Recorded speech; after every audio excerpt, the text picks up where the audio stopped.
Okay, we're going to call the meeting to order at 7:02.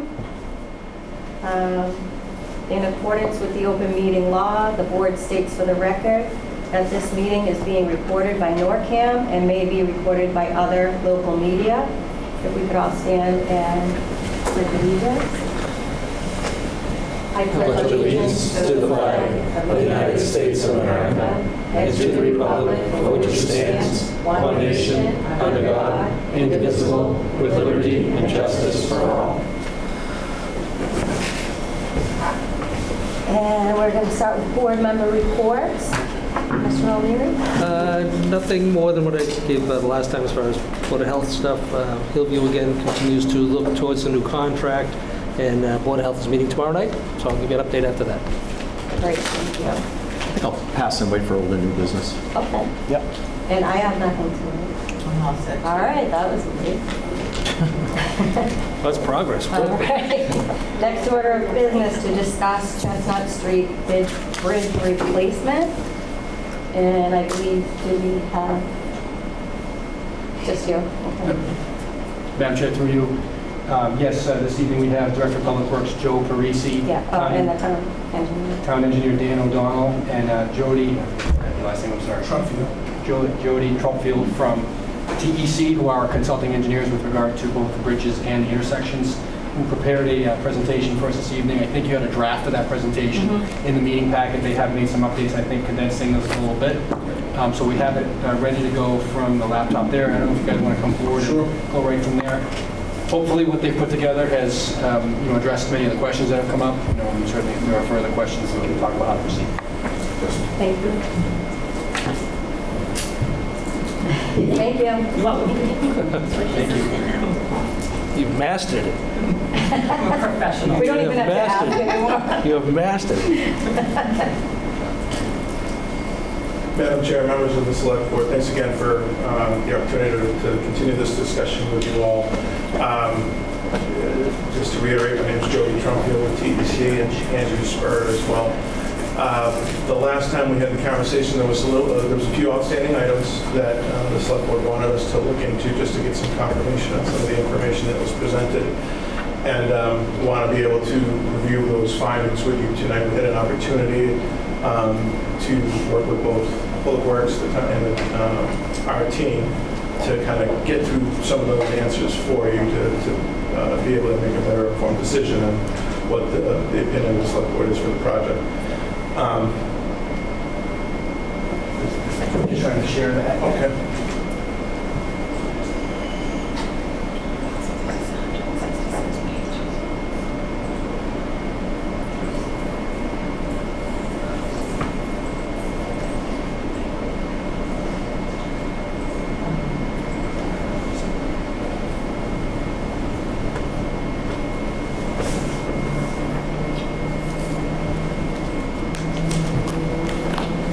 So I can share it from my computer. Okay.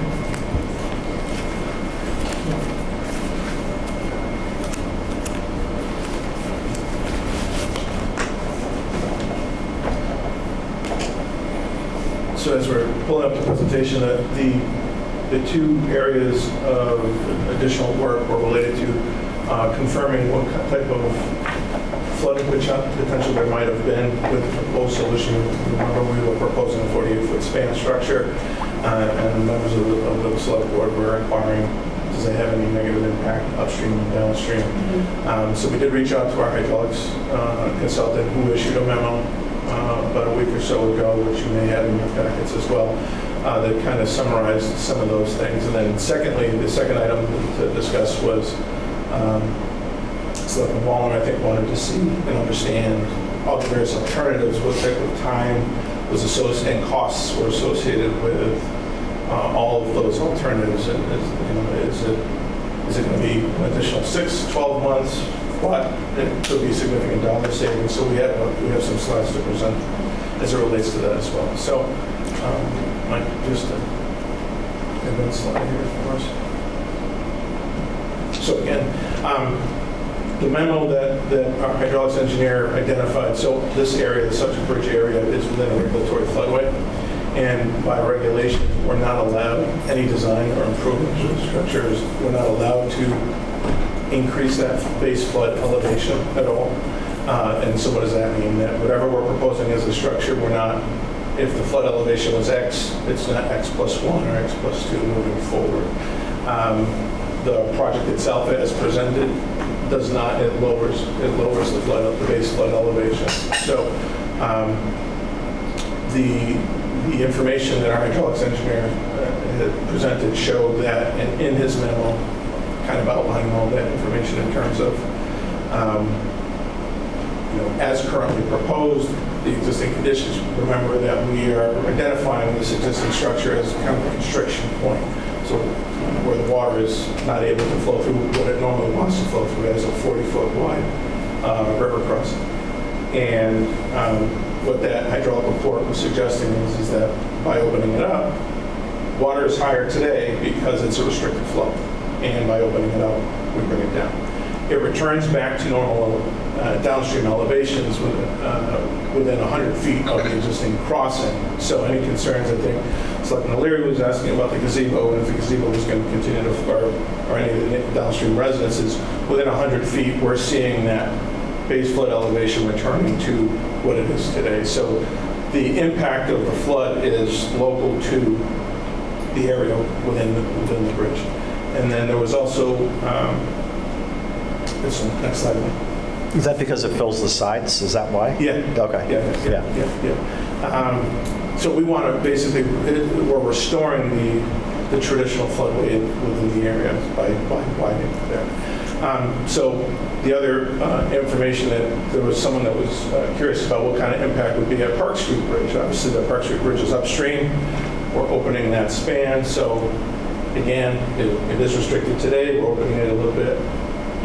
During base flood elevations, we would expect those base flood elevations to be lower. And again, we're not allowed to have a design that suggests that we're raising those flood elevations. We're satisfying that criterion by improving the span and the hydraulic opening there. And this was not necessarily brought up at the last select board meeting, but through our conversations with the town and Public Works and Michael, he mentioned that there's a project downstream in Middleton where there's the potential to remove a dam. And the curiosity, we reached out to our hydraulics engineer just to make sure that we understand what kind of potential impact might that have. So that everything's all linked together. And as one would expect, when we remove a dam in Middleton, there's going to be a lowering of water elevations immediately at the dam. And then over the course of, so we're about 3.5 miles away from that location, through base flood elevations, that is going to return to normalcy, the existing elevations, within 1.5 miles or so. So one would expect that we're not going to see an impact, a minimal impact, if anything, at our bridge resulting from the removal of that dam. Next slide. So this is the summary. We reached out to a couple of vendors for box culverts, a couple of vendors for the replacing kind alternative, metal pipe alternatives, to just get some costing programmed. And we may have recalled from our previous conversation that in both of those alternatives, there's going to be significant excavation costs that are going to be they're going to be greater than what we were currently proposing. The biggest thing that we have to overcome is, from a permitting standpoint, is the stream crossing standards. We talked about that at the last meeting. And the project that's currently proposed would fully meet the stream crossing standards, and we believe that it would streamline the design and permitting timelines. We would need to get through Conservation Commission first, and then have the project accepted, order of conditions issued, and then we would continue on with all of our state agency permits through Army Corps, through DEP, and with Chapter 91, et cetera. So we could receive an approval from the Conservation Commission. They can issue an order of conditions. Or concurrently, so that's at the local approvals in town. DEP would review it concurrently. DEP may take exception if we don't fully meet the stream crossing standards. We're required per the Wetlands Protection Act to demonstrate this through the maximum extent practical of why we can't fully meet it. And in the alternatives presented with both a box culvert or something similar to a replacing kind alternative, we would need to demonstrate how we're not able to fully meet the stream crossing standards. And there are 12 factors associated with it, and anything associated with downstream flooding, head loss upstream, geometry issues on top of the road, cost, habitat, connectivity. There's these 12 factors that we would have to go through and demonstrate why we could or couldn't fully meet those standards. DEP could rebut. They could reject the design. They could ask us to start all over. So that's time, right? And at the last time we met, we realized Justice Street's closed, and time is, of extreme importance, I would think, to keep things completed as quickly as possible. So there is a potential to, lose significant time through the design and permitting process if we were to do something other than the single-span bridge. And wanted to lay that out in terms of timing and overall timing. So what we show here on this chart is estimated programmatic construction cost ranges based on our understanding of the project and relative costs through consultation with vendors for the various. So we have our single-span bridge. You can see the price range there, and that's escalated to $20-25 when we think this project would start. And looking at the two other alternatives, the box culvert and the CMP culverts, there's a lot of constants for each of these projects. Utility relocations, controlling the water. You might remember the graphics that we showed as far as how we continue to maintain flow at the location. So those are a lot of constant costs. There's differential costs, and they're largely due to excavation costs. Box culvert and the replacement kind would require larger excavations to satisfy stream crossing standards. So that's where you see that, and then the material costs are different. The least expensive alternative would be the replacing kind. Material costs for the corrugated metal pipe is less costly than the bridge, and it's less costly than the box culverts. So that's why you see those ranges in costs. But want to also mention the potential for the extension in how long it's going to take to get this permitted should we do something other than a single-span bridge. And that's why you see instead of 18 months, we're projecting 24 to 30 months because of the time it would take. And that's assuming we give a range of 24 to 30 months because there could be a prolonged effort to just demonstrate through maximum extent practical why we're not fully meeting the stream crossing standards. And then there's also the potential where DEP says, try again, we want a single-span bridge. So now we have to go back and redesign and start from scratch. So we've built in that time into that. On the back end of it, though, quicker construction time. So we wanted to provide that as well. And then summarize it in the yellow, as you can see, overall what we would expect, design, permit, and construct, the duration of the projects could be. I think there's a question. Madam Chair, I just have a quick question on this, the timeline. But what we have right now are the corrugated metal pipes. Mm-hmm. And what you explained to us previously when we reviewed it is if we could do that again, but we would be making them larger to comply with the current regulations because those are so old they don't comply with the current regs. Mm-hmm. So if we can make them to comply with current regs, why would it take a longer period of time for a design and permit? I don't think, maybe the information's mixed. We would have to have multiple cells for the corrugated metal pipe option, similar to what's out there today. There's not a 48-foot span pipe that's out there that we could use. Oh, I see. Yeah. I think I'm confused by the pictures of it. So what we have are two side by side, Yes. right? So we would need more than 2.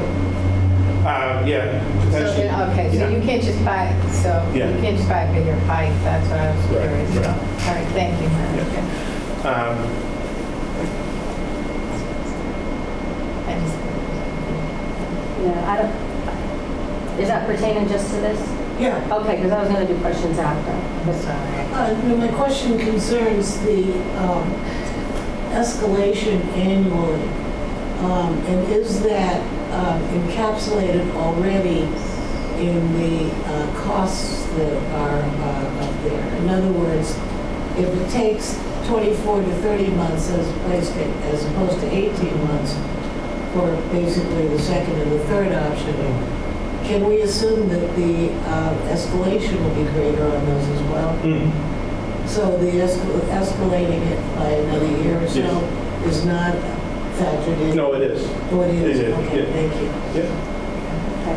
So if everybody can just hold their questions, I don't want No, to disrupt your, that's fine. I just wanted to. we'll just do all the questions at the end. Don't want to disrupt the flow? Yes, thank you. No pun intended. Sorry, I couldn't resist. That's a good one.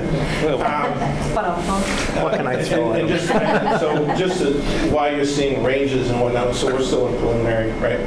We are at preliminary design stage, and we want to make sure that we have concurrence and buy-in and direction as far as how the town wants to proceed with the project, understanding that this is the potential timeline that we could expect to see with the various alternatives.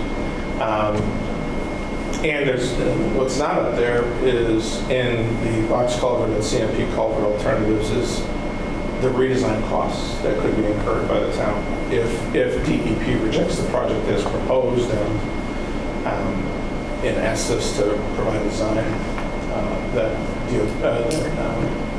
is fully compliant with the stream crossing standards.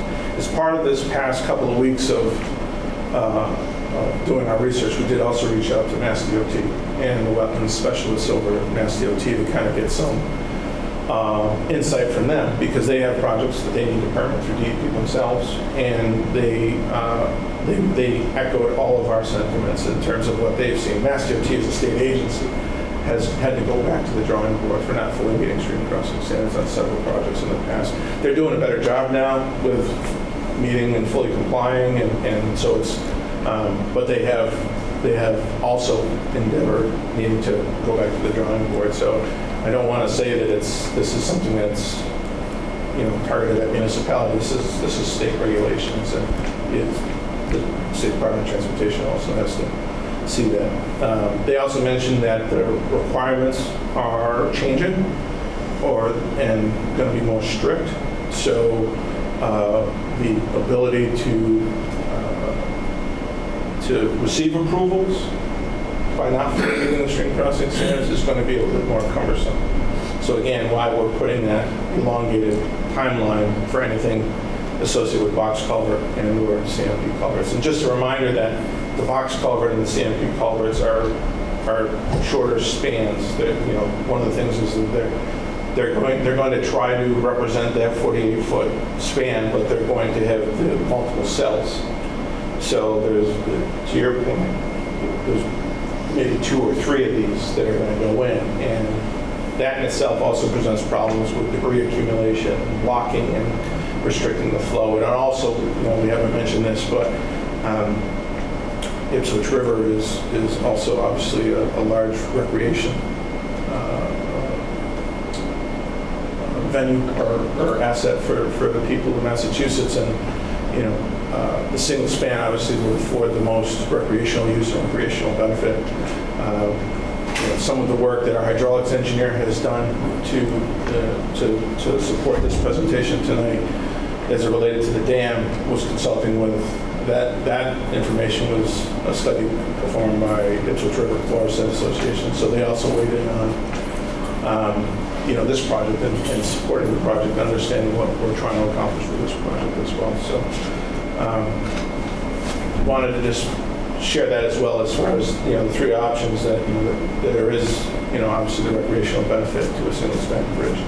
And looking at the cost ranges, we're looking at a difference from say $3 million to 3.7. So say 2/3 to 3/4 of $1 million of construction money. is the delta. And then it looks like it's a delta of about 10 months overall design, permit, construction. So, wanted to give you those options to kind of understand or at least see what we're projecting based on what we know about the project as we are here today. So, Andrew, I don't know if there's anything else you wanted to add? Or? No, I don't think you really want to add that. Okay. So that's all we had, just as an update to some of the outstanding questions from the last meeting. So if there's anything else we could have an answer. Okay, Mr. Wallner? So thank you for that, doing that work.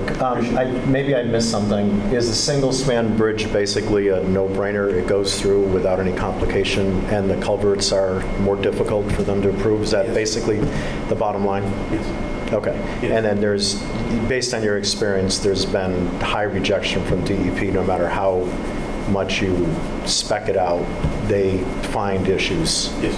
Because they don't like it. Is that basically the bottom line? Yeah, there's the potential for them to appeal or reject the design.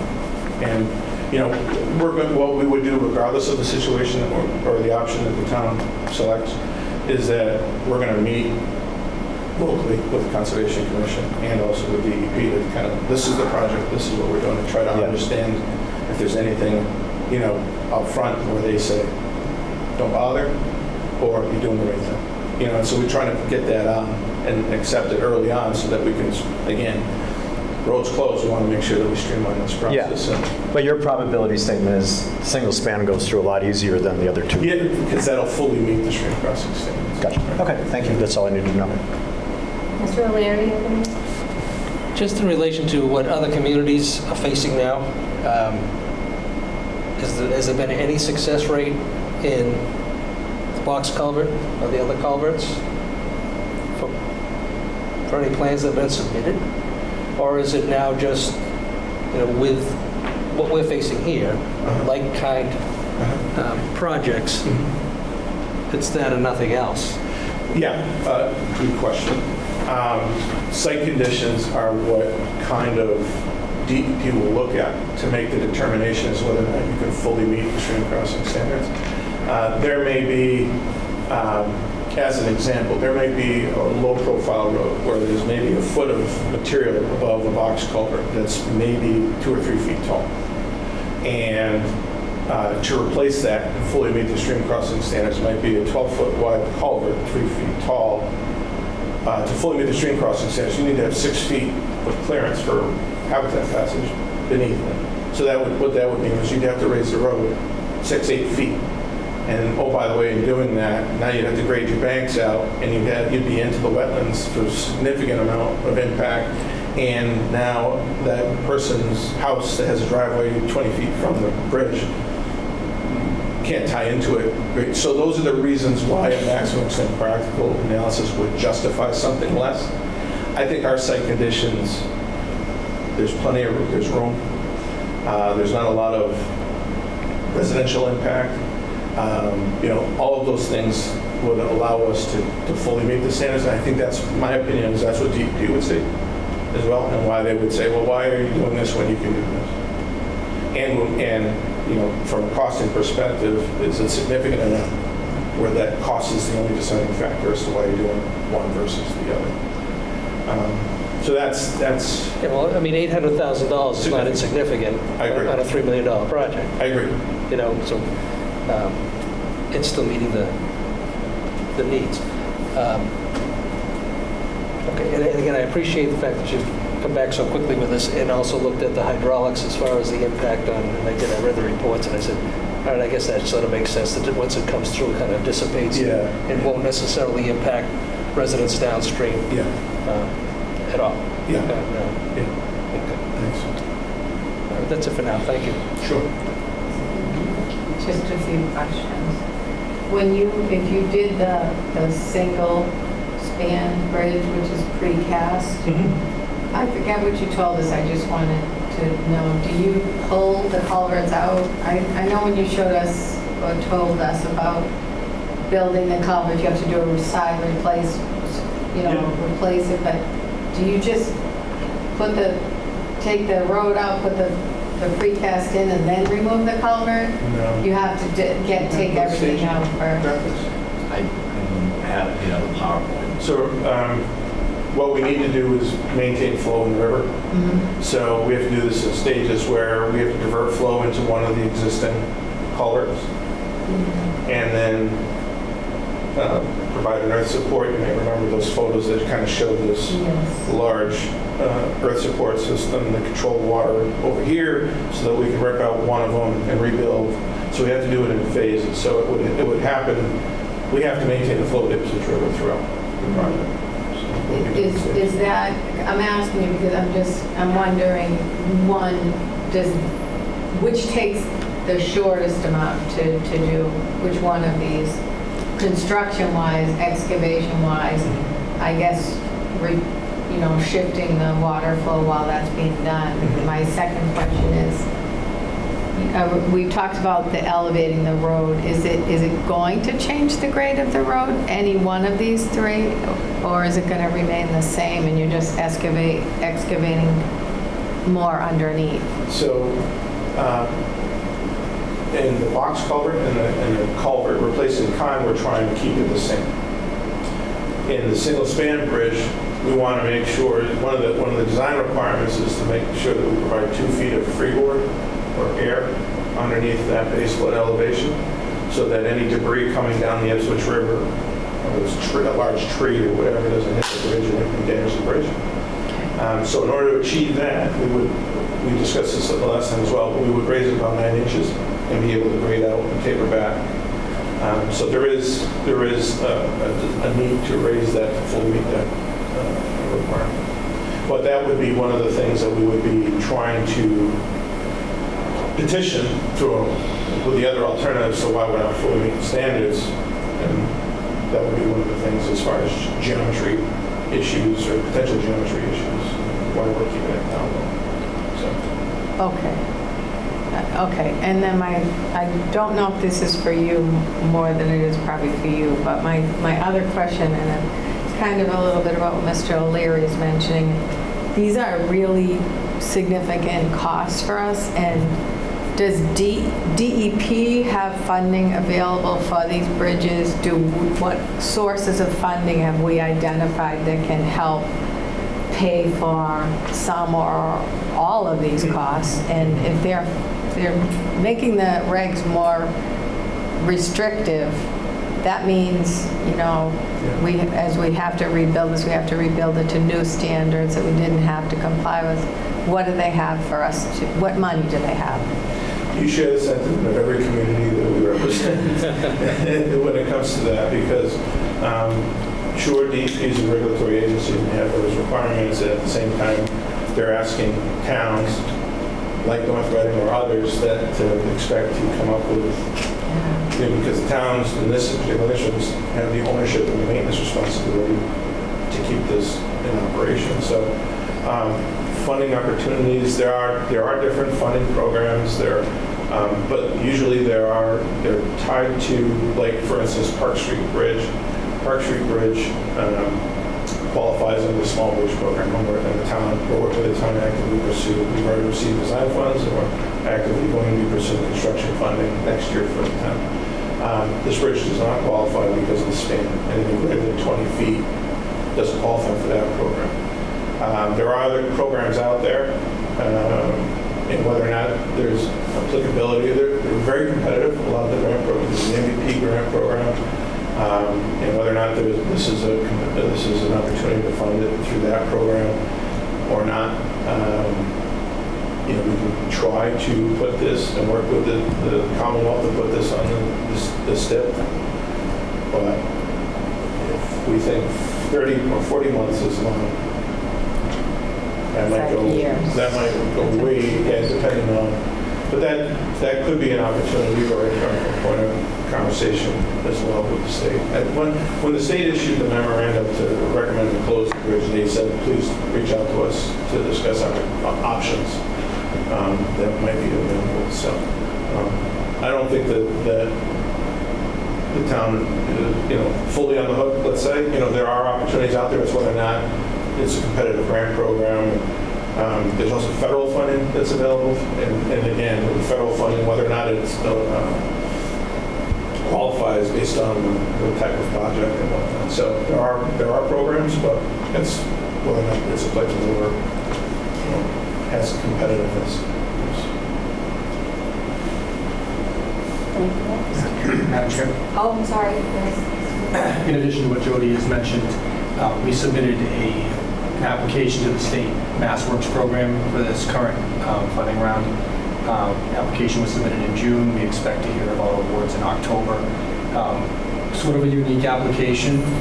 We did reach out to MassWorks to see if they thought this would qualify. It certainly qualifies as an infrastructure project. The challenge is it's no direct economic development or housing production that's associated with it at this point in time. But when we explained that it was more an economic preservation attempt with regard to Moynihan lumber and our own operation at the DPW yard, they actually encouraged us to apply. So we have an application pending with them for that, again, for what I'll call economic preservation rather than development or housing development. And our hope is that we may be able to prevail with some level of funding through that, in addition to looking at the municipal vulnerability program that the state runs. We, I think, ruled out the Transportation Improvement Program, which is a state-run program administered by the state. It's just too far out for us to be eligible for it. So there is opportunity we are pursuing. Thank you. Mrs. Manu Pelli, anything else? I'm sorry, thank you. I apologize. I'm going to re-ask Mrs. Manu Pelli's question. Was it yes, you are elevating the road? For the single span For the single span bridge? So you mentioned something that just caught my attention because there is a home very close. Is that going to affect them driveway-wise or? No, we would taper that back. Part of our work moving forward, our current work didn't expand the limits of our survey.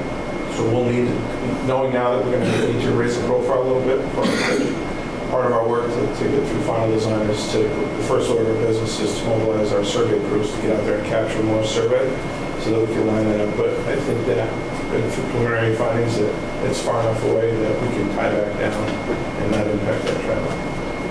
I mean, I would be concerned about that resident and want to make sure that they're not affected negatively at all. Yes. All right, thank you. Sure. Our chair of our finance committee has a question. Yeah, I have a question concerning useful life. Is there any major difference in the useful life of the three options? And is there any major difference in the maintenance of the three options? That's a great question. By design, properly maintained structures today would the service life, the useful life is 75 years. For all three? For all three, if properly maintained. Some alternatives, based on how we would need to construct these bridges, would serve better in its environments than the other. The point being, the culvert, the metal culvert option. Part of the reason why we're dealing with what we're dealing with today is because that steel is corroded and it's crippled. Right? That's going to happen if we replace it in time as well. So if not properly maintained, we would expect that to happen, and it could happen less than 75 years out. Water crossings, DOT has, so Mass DOT also has recommendations for various structure types for given spans and whatnot. And in their recommendations, they don't, concrete is a preferred structure type in marine and water environments because it's less susceptible to corrosion, where the culvert, replacement kind of culvert would deteriorate it faster. And the supports of the Park Street Bridge are concrete, correct? Correct. Yeah. And then you asked about maintenance. I didn't hear the maintenance part. Oh, so the maintenance part is, that would be so how the maintenance part would occur, DOT would have the responsibility to inspect the bridge every 2 years and submit their inspection report to the town engineer of Public Works, which the town will have on file, and they will code and provide recommendations as far as when things start to degrade or deteriorate. And again, because of the type of construction for culvert, the steel culvert, the corrugated metal pipe culvert, would need to be maintained, would expect to be maintained more readily or more often when compared to the concrete structures, whether it's blocks or So what I'm hearing is that there's more maintenance in the steel culverts, but if they're all properly maintained, whatever that means, they should all have roughly a useful life of 75 years. Is that correct? Correct. Thank you. Okay. Anybody else? Mr. Through you, Madam Chair, to just an additional comment on the maintenance.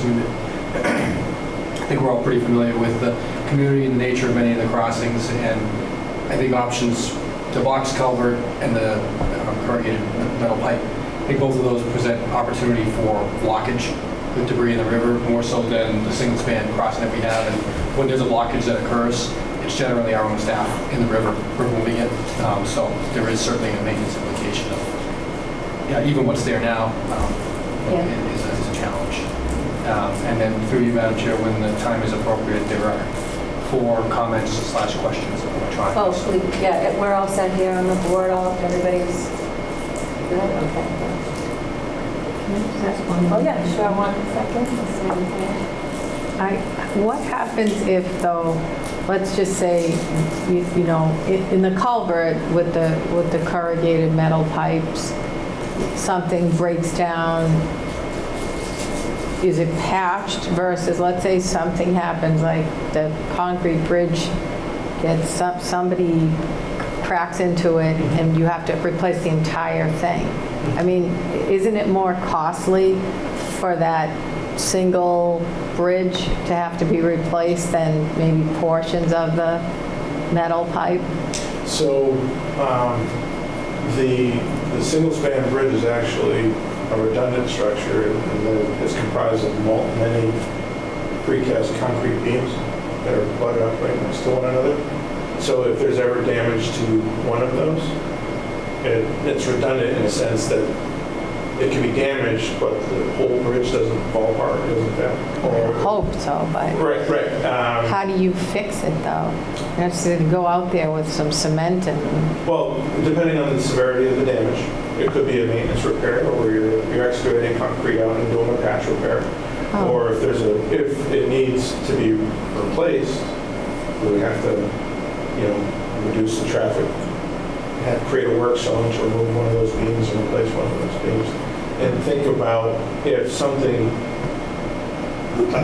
with the corrugated metal pipe and box culvert alternatives, if we had to do anything there, those are buried structures, so we would have to excavate to get to them, unless we had the opportunity to do some maintenance or short-term or low-level repair from the inside. We could go in the barrel of the culvert and if we had to plate something, or so that could be more accessible without having to do any major excavations to the building. Thank you. Okay, Mr. Gilberto, did you say your comment? So there were a handful of comments/questions. First, and I think this may have been answered already, why do we need a bridge when the current system has worked for years? The culvert should be replaced and job completed in less than 6 months. I think the earlier part of the presentation largely spoke to that question, so hopefully it's been answered. Second, can't we put a weight limit on that road, meaning Chestnut Street? I know that the town has explored that type of situation with regard to Chestnut Street in the past, and we're told that we were not really able to restrict traffic on Chestnut Street. But as to the bridge, there's a standard it must be built to, and I'll ask through you, Madam Chair, if our consultants can just speak to that. In terms of the weight restriction? So back when we were conversing with MassDOT on the findings of why they made their recommendation to close, in order to determine if there's a weight restriction to be imposed on the structure, we have to perform what's called a bridge rating. And you're looking at as observed conditions and capacities of the structure and trying to say how much can it hold and what types of vehicles are expected to go over it. And if the capacity of that structure is less than the weight of the vehicle that would drive over it, it would receive a 0-ton rating. Essentially, it doesn't have the... So, and knowing, and it's not, the way that bridge ratings work is it looks at whatever the weak link in the chain is, if you will, and that's what governs the rating. And so if we're talking about existing corrugated metal pipe culverts, they have 100% loss or holes in them. They're not, that area can't really take any load. So DOT would say to go through that effort might generate what we already would expect, is that it would be an unfavorable weight restriction, or so couldn't put any trucks on it legally. Well, but cost manager, there's already a business that is, Right. and we have our DPW Yeah. there, so heavy machinery and trucks are already driving on that all the time, so It's that, unavoidable. how are we gonna say no more? You're Right. affecting not only the business, but our own ability to take care of the town, because that's where our DPW is. To be a significant impact, no doubt. Yeah. Madam Chair, through your further question, if we go with a single span bridge, will the town need to take 185 Chestnut Street by eminent domain? To be very clear, I've heard nothing about any need to take any property by eminent domain. I think we heard that the study area is about 100 feet downstream. The house is, I think, direct line 225 feet from the existing bridge, and farther than that if you were to follow the flow of the river. So I'm not aware of any need to acquire any property by eminent domain. We have talked very openly that there is some conservation park and recreation land that we need to encroach upon for, I think any of the designs at this point in time. That would require some Article 97 action that we are at this point looking to address at the October town meeting this year. Final question, comment, will this pricing include red lights for Chestnut Street and Route 62? And the answer to that question is that is not part of this construction project. There was a temporary appropriation made at the June town meeting this year to basically erect and rent lights, temporary lighting that's at that intersection to take us through at least the 30-month period that we're Talking Chestnut Street. so there is no plan for a traffic light at Chestnut Street. The question was Chestnut, that's it. There is no plan for a traffic light at Chestnut Street at this point. There is, we know from our traffic counts, there is a significant amount of traffic that goes out and heads west on Route 62, Park Street at that area, but there are no plans for a traffic light at that location. There is a plan for Chestnut and Havel Street traffic light, Yes. for which there'll be a hearing in the coming weeks. So certainly keep an eye out for that. For a light, right? For a traffic light, that's Yes. correct. At Havel and Chestnut. And through you, Madam Chair, those questions were all from Mr. Vieira, and put it through chat. Okay, thank you. Just to be clear, was it the Mass DOT that recommended the single span bridge? Was that a recommendation being made by the state? No, the recommendation that we made. It's the recommendation you made. Yes. DOT is going to review the project. Anything over the greater than 10 feet, they have the responsibility to review for safety and load carrying capacity requirements. They call it Chapter 85, Mass General Law, Chapter 85. They have that responsibility. So that we will be designing this project, they will be reviewing it.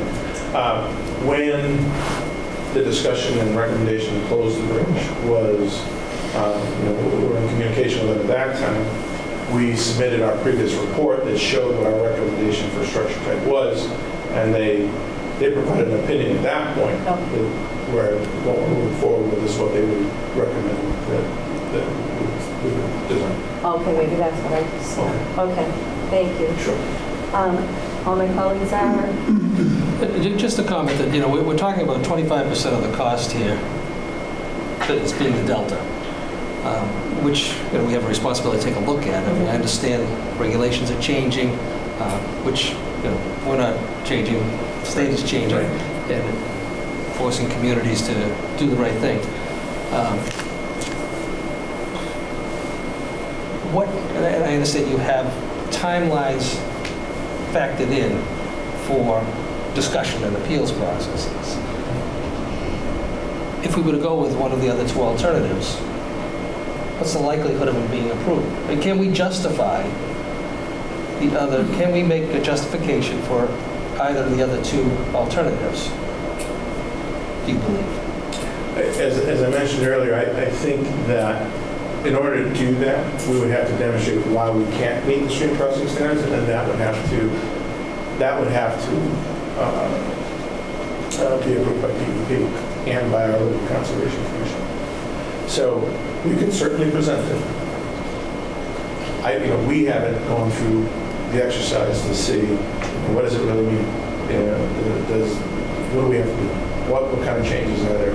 Can we, you know, if we go through that effort to learn that or understand that, you know, if we do that up front, then we have a better understanding. But we run that risk. That's why you know, what I had said initially was that my recommendation would be once we move forward is that we're sitting down with Conservation Commission, we're sitting down with DEP representing the project, and we're trying to, you know, present the project to them and what our thoughts are as far as what we want to move forward with. I fully understand, you know, it's not an insignificant amount of money, the difference in the construction costs and project costs associated with it.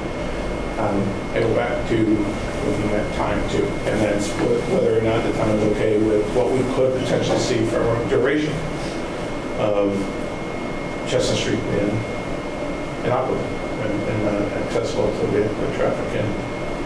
Unless we were very convincing and they approved it sooner rather than later. I mean, it's not like that, unless you were very convincing and they concur. Right. Okay, yes, this is an viable alternative because the cost effectiveness of the project is, you know, significant, 25% of the cost, and you're not going to adversely impact current conditions.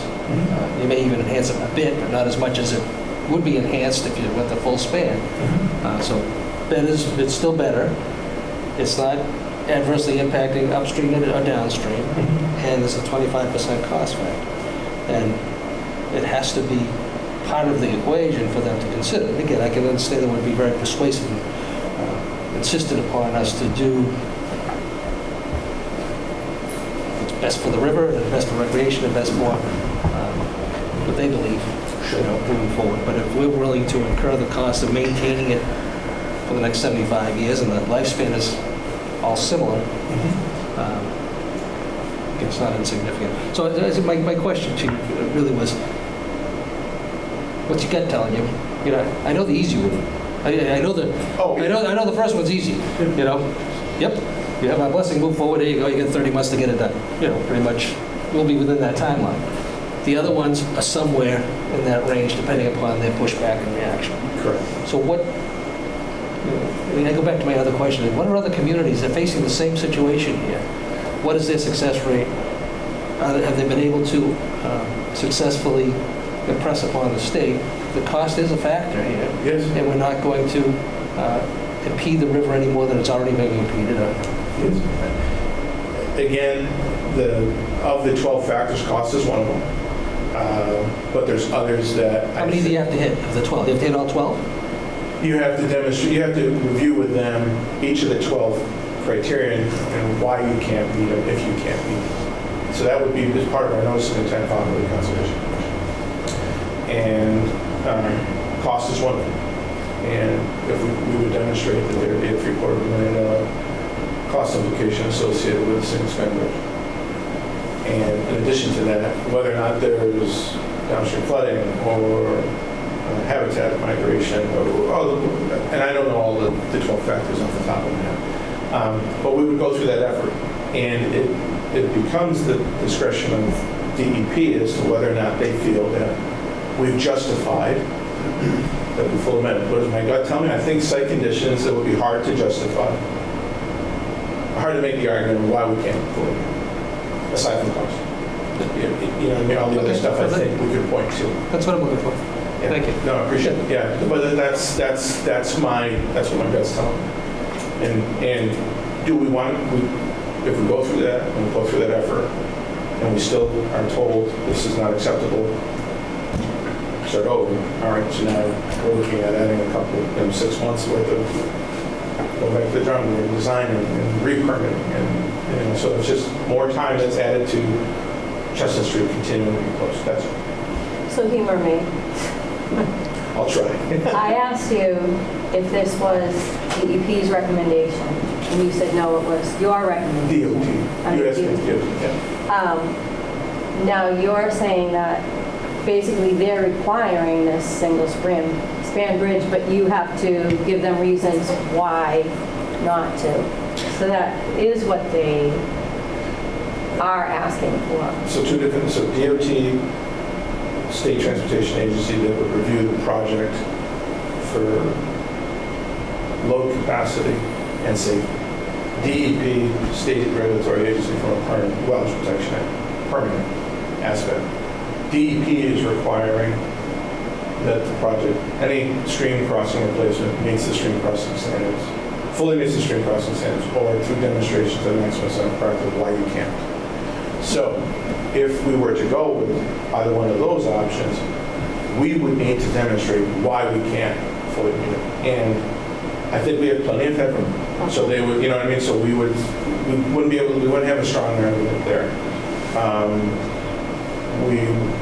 Downstream impacts to the flooding area, we would be able to satisfy that. So that's not an issue. Costs would be an implication. So we would have to go through and list all of these. They would have to review it, and they would have to we could get it approved, the local conservation commission could approve it, and find that, yes, you guys have done the work, but still it needs to be reviewed by DEP as well. And if there's an appeal, or the DEP rejects the project as proposed, there's just more time that gets built into the project. So basically what you're saying is DEP will let that go easy, the single span bridge. That will make them happy. If we're suggesting something other, they're going to be a little tougher on it.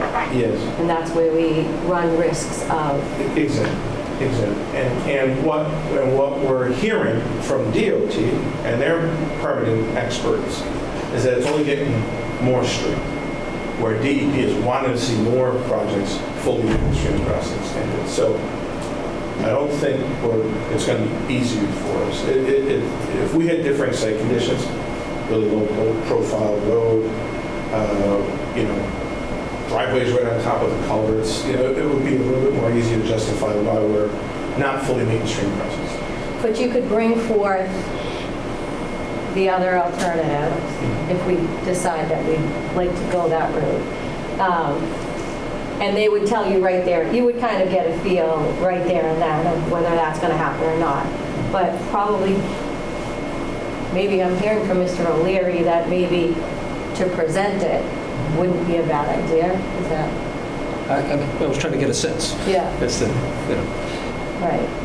But time is money, obviously. Right. Absolutely. And if there's some grant programs out there that's going to at least make up the $750,000 delta, that we're facing here, then to me it's a no-brainer. But if there's no money available, it's still the fiduciary responsibility to take a look at it. Obviously the single span bridge is the route that we should be going. It appears. Right. It's clean. It makes sense. Best for the river. Best for everything else.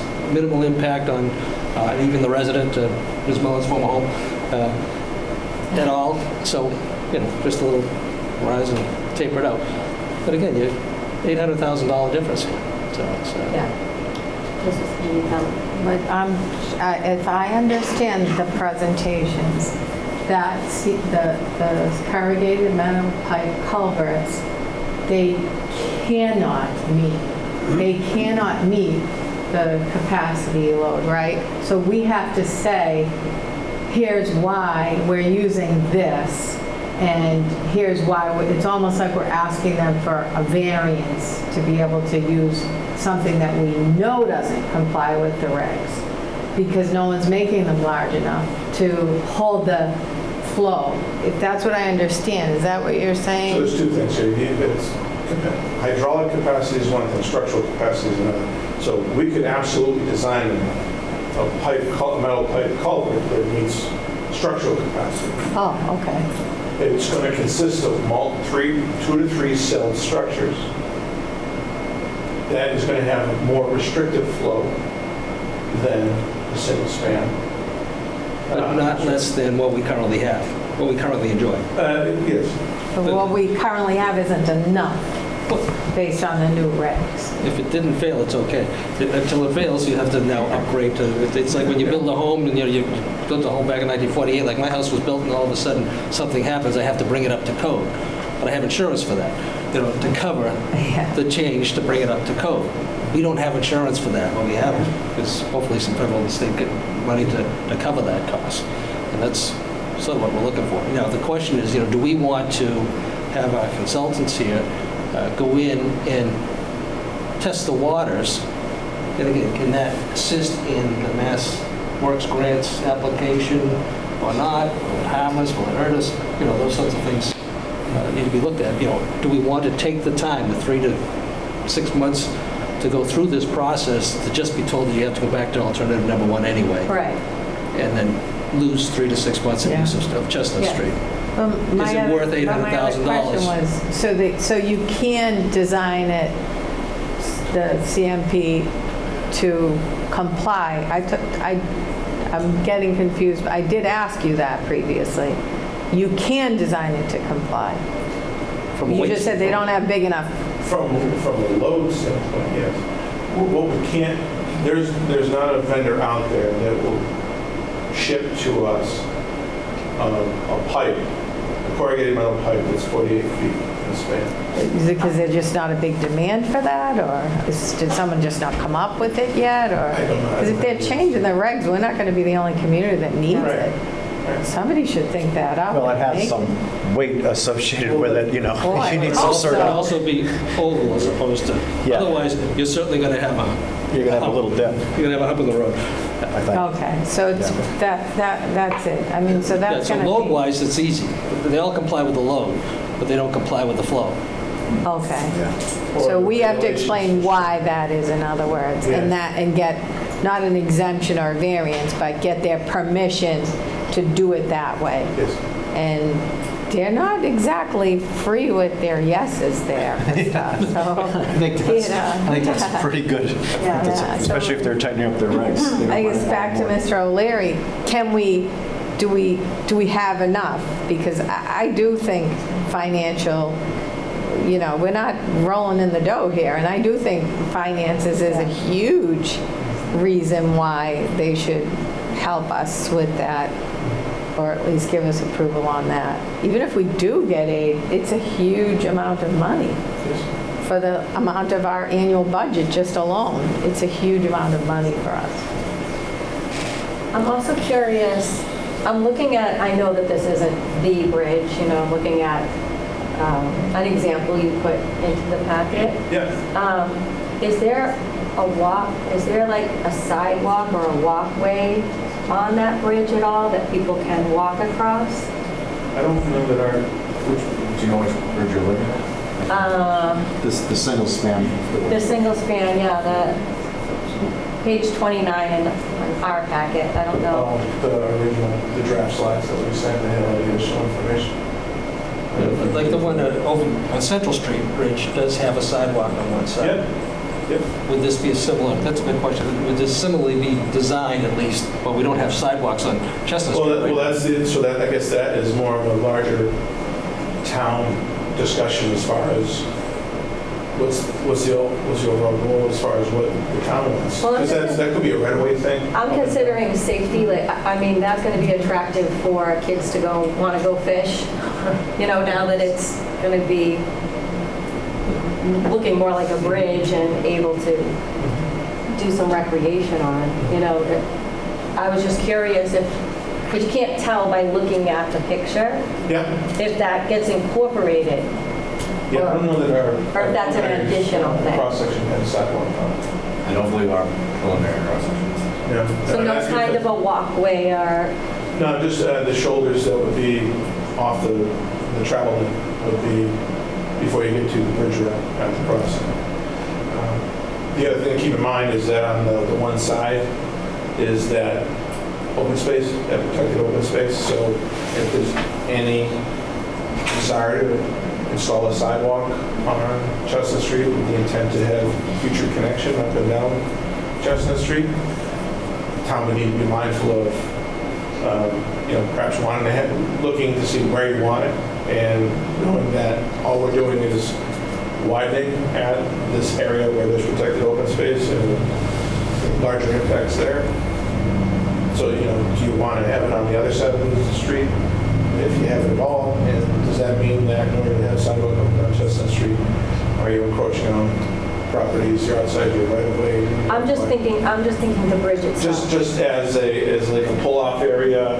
Just like, I've seen them in the city, there's Yeah. just like a little kind of a railing, and just a small little place for people to be able to walk up. Yep. Or stand. Yep. Yep. I mean, right now, we're not proposing that, but if that's something that, is like a fishing pier or something like that, that is something the town wants to see, I mean, could we incorporate that into the design? Potentially. Madam Chair, just to your point, it's a good point. I think the bridge should have a sidewalk on one side, probably on the northerly side of it. Yeah. Because part of Chestnut Street already has sidewalks on both sides of the street because of Israel Triple Park, and then you've got Right. Kids Park, you have McGuire Field, and right down to Moynihan's. There are sidewalks on both sides, at least partially both sides of the street. And at some point, we may want to connect that loop.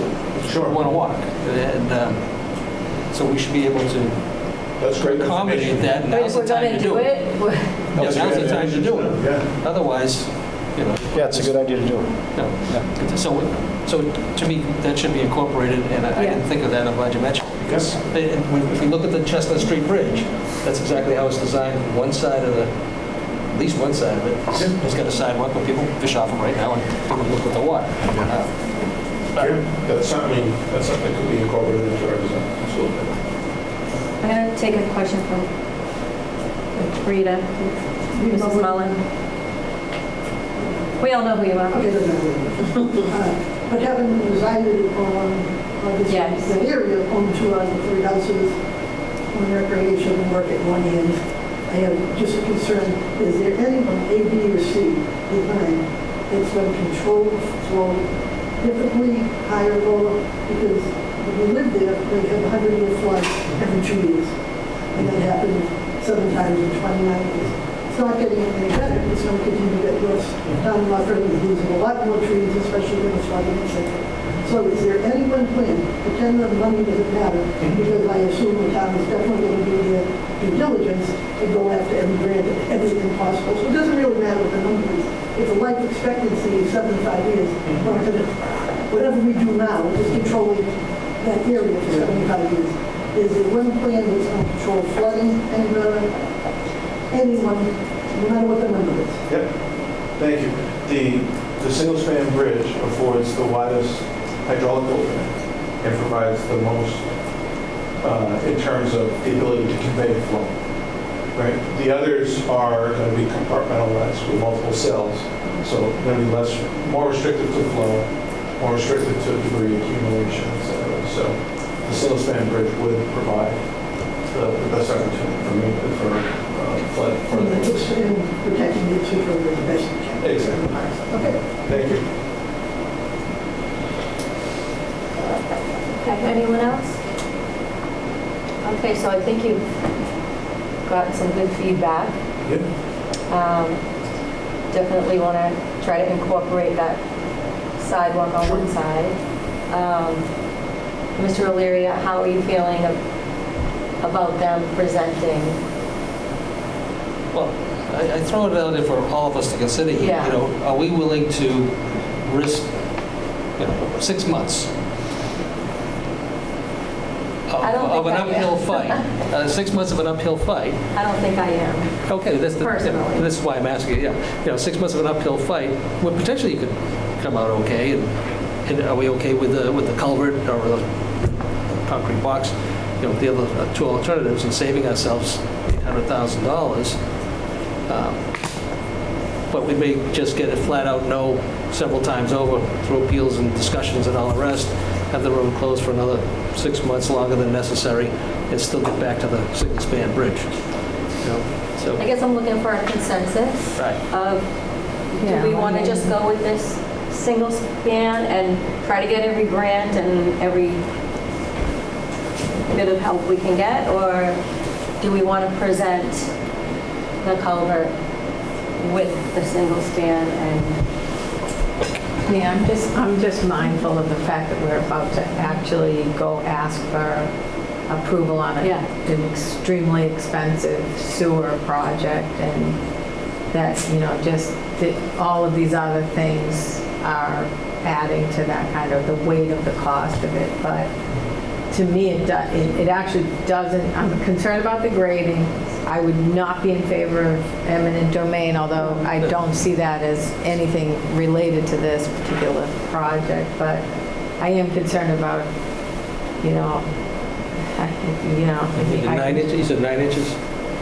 I can just imagine that, you know, a roller, it's not that bad, but. Like the hills on Central Street? Yeah. You that- launch yourself? You know, North Street is what I'm thinking Yeah, of. North but Street, it's but not Central as- Street too. It's not as bad as that, but I would say that if we're able to cover some of this or all of this, I would prefer to do now that Jody's explained the engineering behind the single span bridge, and it seems like makes the most sense for that location, and for even just the maintenance of it is, to me, better than what we have really wasn't, it obviously fell apart, so we have to do something.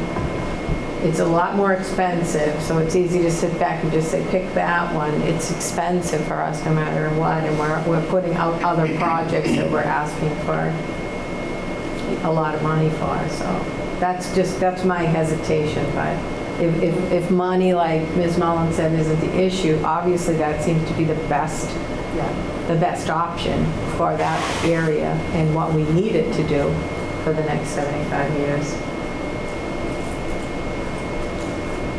So, Mr. Wallner? Just one question. So let's say we explore Boxer, the CMP thing, and it fails. Already our cost has gone up because we have to redesign, engineer. What would be the approximate cost of that to do that? Let's assume it's going to fail.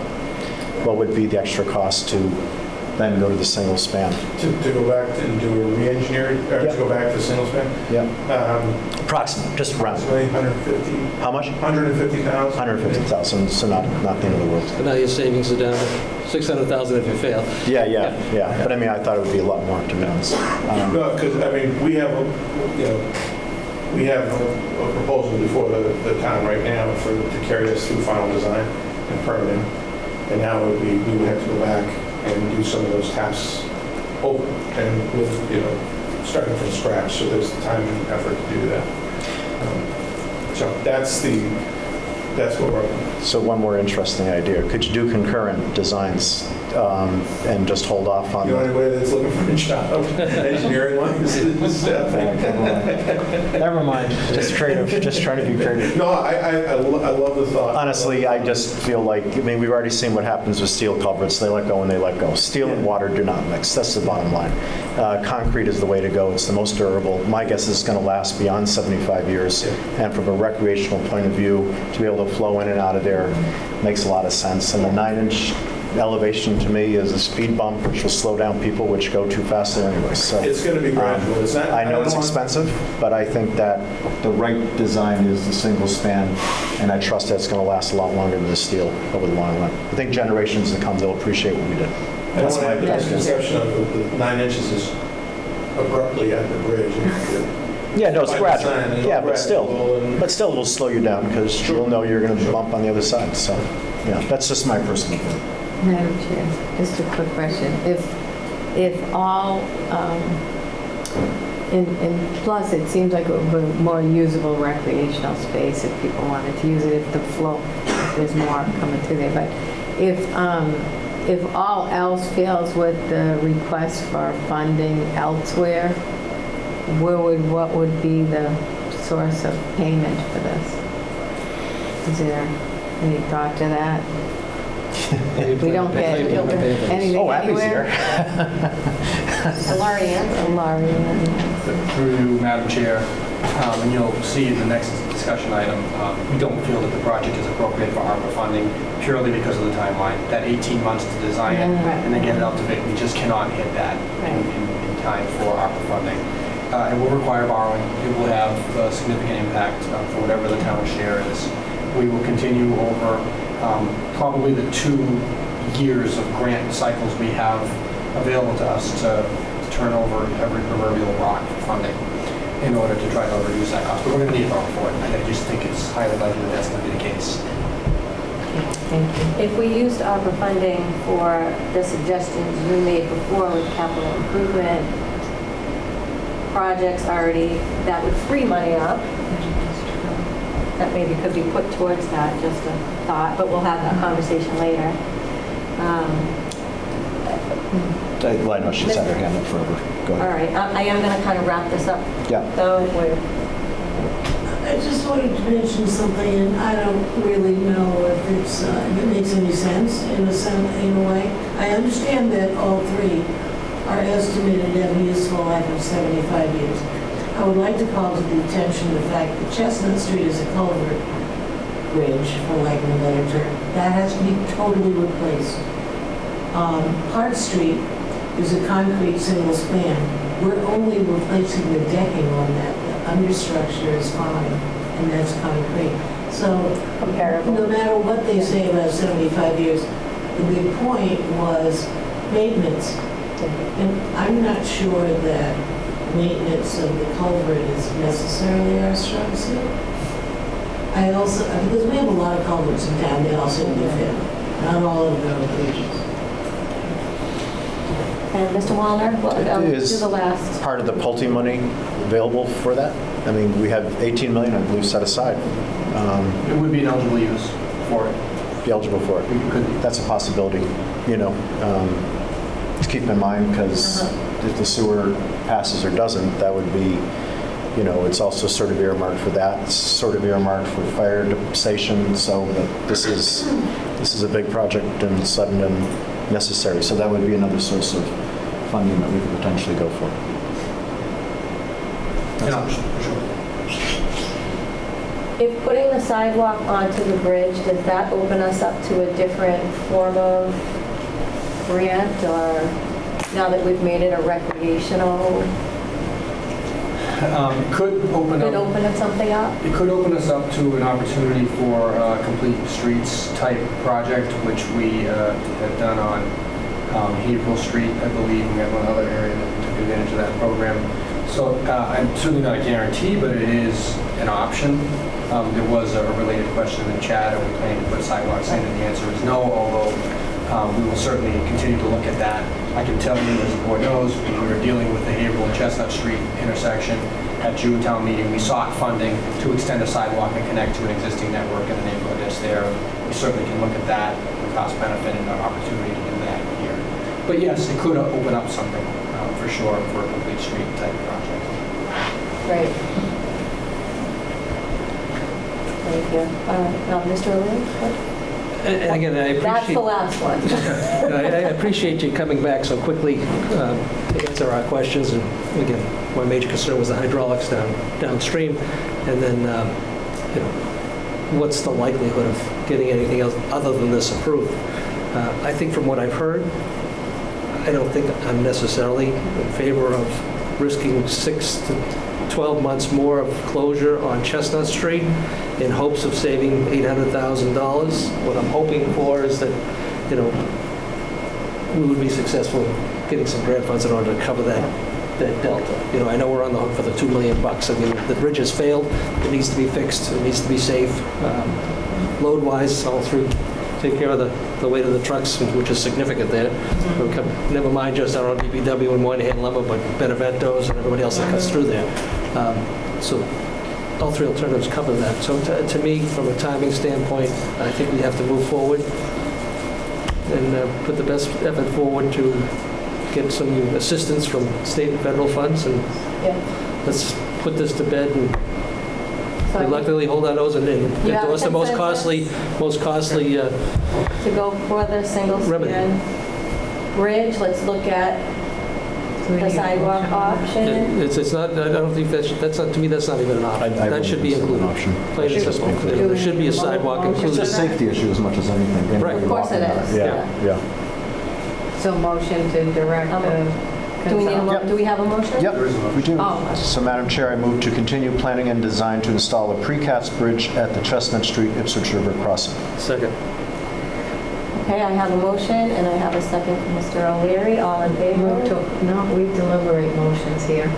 I'm Oh, gonna I'm sorry, amend it. I'm sorry. I'm gonna move to amend it Okay. to include sidewalk on the bridge Thank you, Mrs. and contingent on there being no eminent domain taking associated with the construction in this What's that manner. even propose? Just to be on the shore side of it. So do I have a second for that amendment? Sure. I'll second, sure. Okay. So we have an amended motion? So no, on the amendment, you vote On the amendment, Yeah. and we have a second. Yeah. All in favor? Aye. Aye. Any more discussion? Now, on the main motion as amended, The main motion is amended. as amended. We need another vote. All in favor? Aye. Aye. Thank you. Thank you. All right. Thank you for your very much. time. Thank you for addressing all of our Yeah. concerns. Thank you. Good job. Thank you for tolerating our mind wrestling. It's very helpful. That's a good decision. So we're supposed to be going on to the ARPA discussion, but we're considering the time. I think I'd like to move that, and maybe we could do acceptance of gifts. Get that done? Madam Chair, through you, we are fortunate to announce the receipt of 2 gifts from 2 longtime partner organizations in town, the Friends of the Council on Aging and the Friends of Parks and Recreation. Friends of Council on Aging having donated $1,950 for yoga classes, free yoga classes at the senior center. So we're happy to be able to accept that and authorize the expenditure to pay for those classes for our seniors. And then the second gift of, I believe it's $19,750 from the Friends of Parks and Recreation for some repairs to, some badly needed repairs to Ipswich River Park Skate Park. We're looking to take advantage of the existing infrastructure there that's available to the extent possible for repairs and perhaps to incorporate some accessible amenities as well. But that's still in the planning stage, so there'll be some timely work that will be done by Parks and Recreation in regard to that. So two tremendous gifts from organizations that have been partnered with their respective departments for a number of years now. And we're definitely grateful for their willingness to step up and help the community out. Okay. Motion. Yep. Madam Chair, I move to accept a gift in the amount of $19,750 from Friends of North Reading Parks and Recreation and to authorize expenditure of said funds for skate park ramp repairs. Second. Okay, we have a motion, a second from Mrs. Manu Pelli. All in favor? Aye. Aye. Just as a comment, I mean, you have to keep in mind when this park was developed, and Rita and Margie can vouch for this, a lot of people stepped up to the plate and donated. In this particular case, Stan Davis donated the money for the skate park, but that was a while ago. How many years? How many years ago? So at some point, we have an obligation to, 25 years or so? 25. Yeah, so we have an obligation now to maintain, Yeah. upgrade and maintain what we have. And the initial gift was greatly appreciated and got a lot of good use, and now we've got to do something a little bit more, and now we have the Friends, Parks and Rec stepping up and taking care of that. So much appreciated. Yes, definitely. It's about time. Yes, Mrs. Manu Goodness. Pelli's been talking about the skate park for Ooh. quite some time. People love that. Young people use that all the time, and it really needs someone. I'm glad to see that because someone is probably going to get it. It's not well maintained, and I think we owe it to the community to maintain it just as much as we maintain baseball, football, Yeah. hockey, soccer, etc. So thanks to the Friends for that. Yes. And Mrs. Mullen, do you know, will that be enough money to make good improvements in there? Both Friends of Parks and LEC met to talk about $30,000 we think to fix up. Everything's ordered, it's there, and they just closed the bidding on the person bid to prepare and put the building in place. So that should be done. There's still more work that will happen later, but it'll make it safe and take care of all the buoys that are defective in the image. So yes. But the money is adequate. You have what you need. Just to repair it and make it safe. Okay. That's all. Thank you. Madam Chair, I'm going to move when we talk about ARPA to do a matching amount out of You ARPA already for that thought? purpose, for both purposes. Okay, next, Madam Yep. Chair, I move to accept a gift in the amount of $1,950 from Friends of North Reading Council of Aging and to authorize expenditure of said funds for free senior yoga classes. Second? I have a motion and I have a second. Any discussion on that? All in favor? Aye. It's a great one, too. Thank you to the Friends for that one. Yes. That's great. Okay. We have about, Can do public comment. We're going to have to do some yoga before I go down to the skate park. I have to work on my flexibility.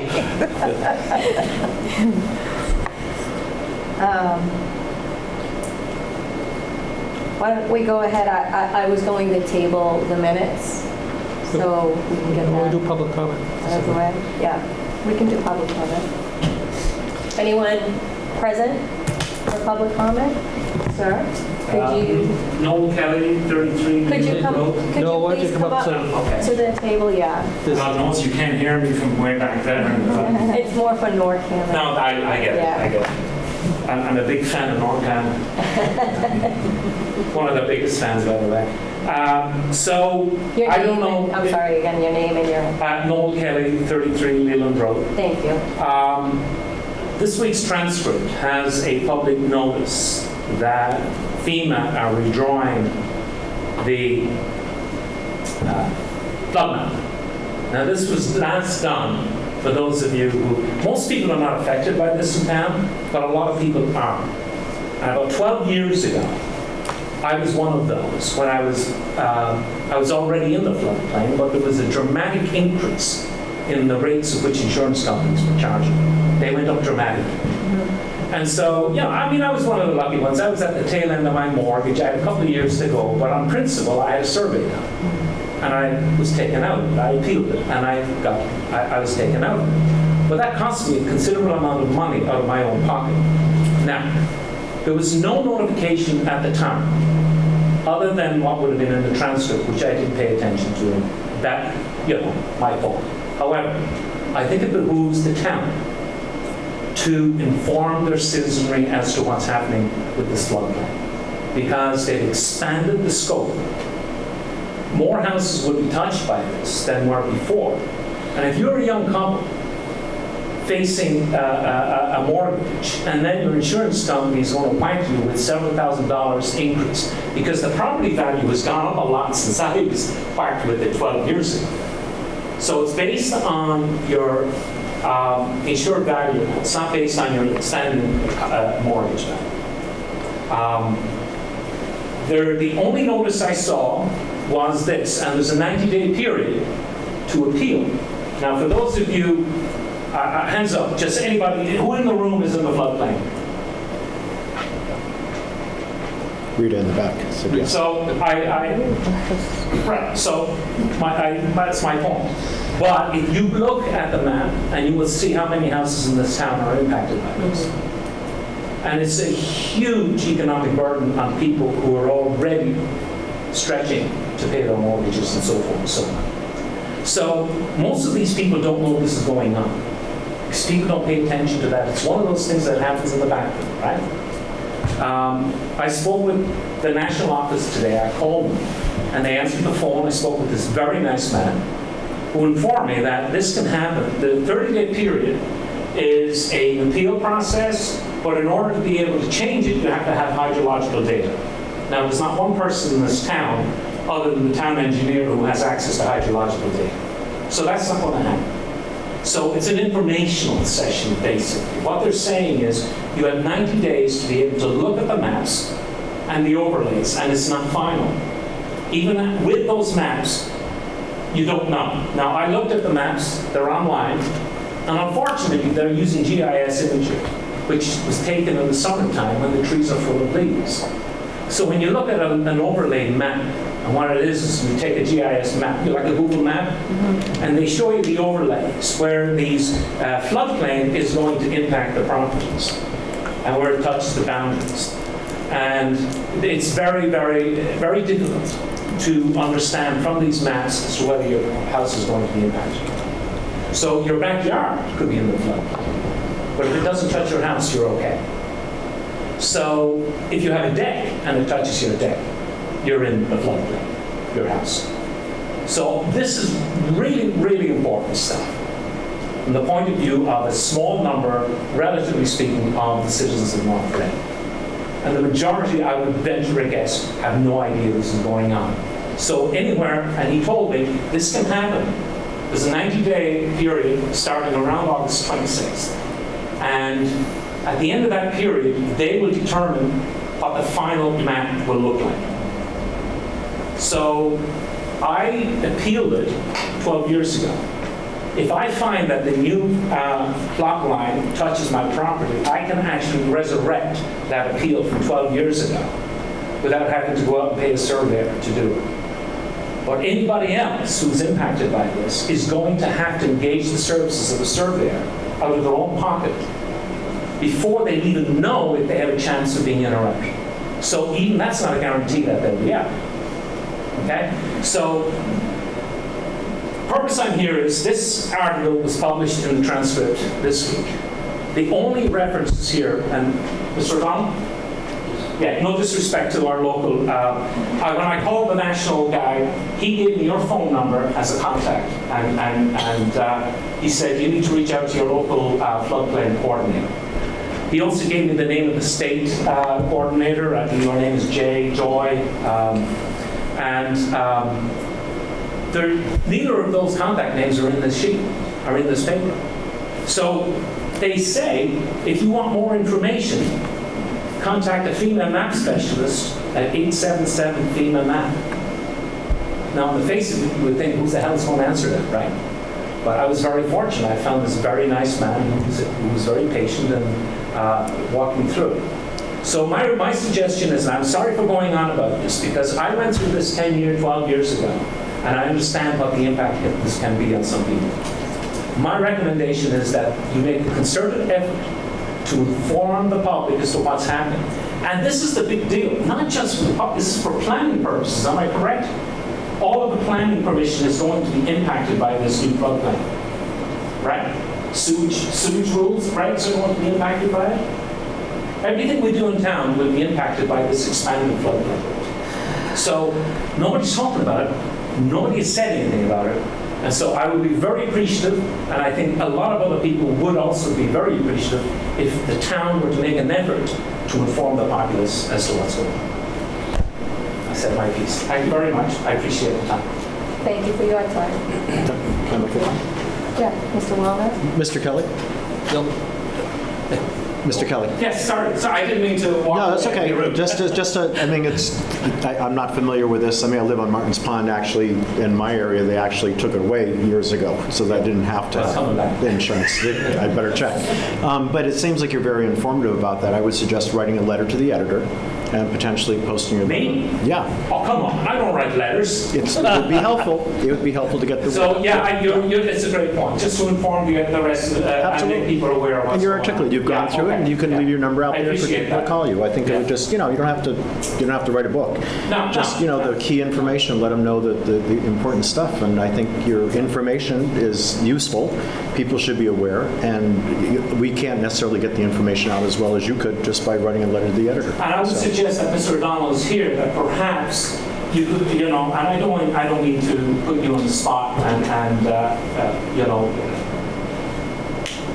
suggest what you do, but some sort of a town meeting or advertise, promote some kind of a open house. Do you have the maps over at town hall? Yeah, are they laid out so people can walk in and look at them, or is it a big deal to get?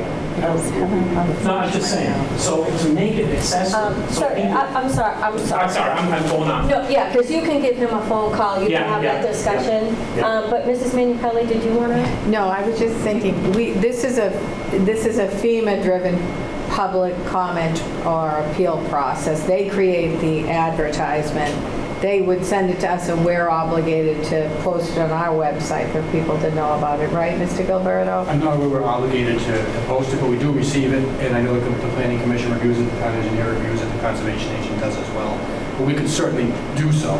So it'll be on a docket for planning commission? I believe that they review it along with conservation. Okay. And conservation will have it on their docket I as know well? that they've, in past iterations of this map, they've had discussions, yes. But we could certainly we should post it on our We should website, not post as it, a yeah. city, a town meeting type of a thing, but if we could do that and maybe do it how we typically do, it's not an emergency, but we do those reverse informational calls to let people know that, I mean, most people aren't reading the transcript, let's face it, and they're not gonna, you're a very dynamic speaker, and I'm sure you're a dynamic writer, but most people aren't reading letters to the editor either. They're not getting their information that way. They're getting it in other online sources, so that's kind of, maybe we can, post it or do something to let the public know.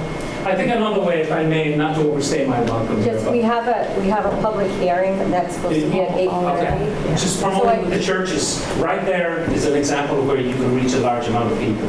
That's got to come from somebody, not me, but an announcement to the churches and let them inform their members. Thank you, I appreciate it. We appreciate you bringing that forward. Thank you. Okay. Mr. Lawyer? Yeah, just in relation to this issue, I was going to bring it up on old and new business if Noel didn't show up, but I'm glad he showed up. Are we capable of seeing which properties are now newly impacted or impacted substantially more than they were previously, taking the two maps and seeing, how many private residents are we talking about? And then, to Noel's point, how many, what we have for developable land and town-owned land, how are we impacted? Can we determine? Well, through you, Madam Chair, I did click on the link that I was emailed, and it was a broken link. So I was trying to view our maps, the new ones, the projected. I had no luck. Can reach out to them and see. They have the old ones, so I don't know if they have it. Overlay? Yeah, do they have an overlay? They do, yeah. They have an overlay that goes on the old map, Right. but they have several overlays. But there's no explanatory material to go along with. Yeah. You need an expert to be able to help you navigate. We had this, probably 10 or 12 years ago, we had this issue raised previously by some residents, less than a handful, who were wise enough or informed enough to take a look at it and file the appeals as Mr. Kelly did. And at that time, meaning the administration, undertook the opportunity just to take a look so that some people could be notified that, your home is now in the floodplain where it wasn't before, and your rates are going to go through the roof. So here's the process. So again, if we could, we shouldn't rely on Mr. Kelly to have to write a letter to the editor. We're aware of the situation. I think It's a it was just a substantial impact to a number of the residents and property owners in the town of North Reading. We should be proactive in alerting them that, hey, you're impacted here, potentially impacted. And if we can undertake that, we should. If it's too cumbersome and too much, then maybe we should hire quick consultants to do it for us. But it's every 10 to 12 years that this happens. And again, with what's happening, the saturation points at this point, obviously things are changing, and people are going to be impacted. And I think we're notified, they're looking for comment from us. We should see how it's impacting town-owned land too. And maybe we should comment. I don't know, because I don't know what the impact is. But I think we should be proactive about it, and I think we should take some resources and take a look at it and notify people in a timely fashion so that they have the opportunity to appeal, if it's appealable. Thank you. But I don't think we should rely on Mr. Kelly to write a letter to the editor and get it out. No, but again, I think it's a suggestion. I think it wouldn't hurt. Yeah. But we can, Mrs. Manuchelli had some other great ideas with the reverse 911 and putting that up on our webpage, but we can look into going a little further. Yeah, if they have the overlays, though, and you can see the magnitude of the issue, and again, if it's minimal, great. But for those people that are impacted, they should be notified, made aware of it. I can't believe FEMA doesn't notify I them. know. No, they don't have to put an ad in the They're trash. the ones that are doing it and deciding it, and Yeah. and should have the burden upon them beyond just, here's a public, comment period notice. Okay, thank you again, sir. Appreciate it. So we have a public hearing, yeah. I think I saw the chief. Oh, was there any more public comment? Sorry, while we're waiting, we'll finish up public comment. Everyone else? Please talk about the next matter. I can't understand. He said he wanted to talk about the next matter. Must be the dog, I think. Oh, are you here for the public hearing? Yes. What is your name? My name is Scott Howard. So, Madam Chair, Yeah. Madam Chair, through you, to anyone who's here for the dangerous dog hearing, there will be an opportunity for comment later on in the hearing. So I'm just asking you to sit tight and let the hearing go forward, and we'll provide an opportunity for feedback in a little bit.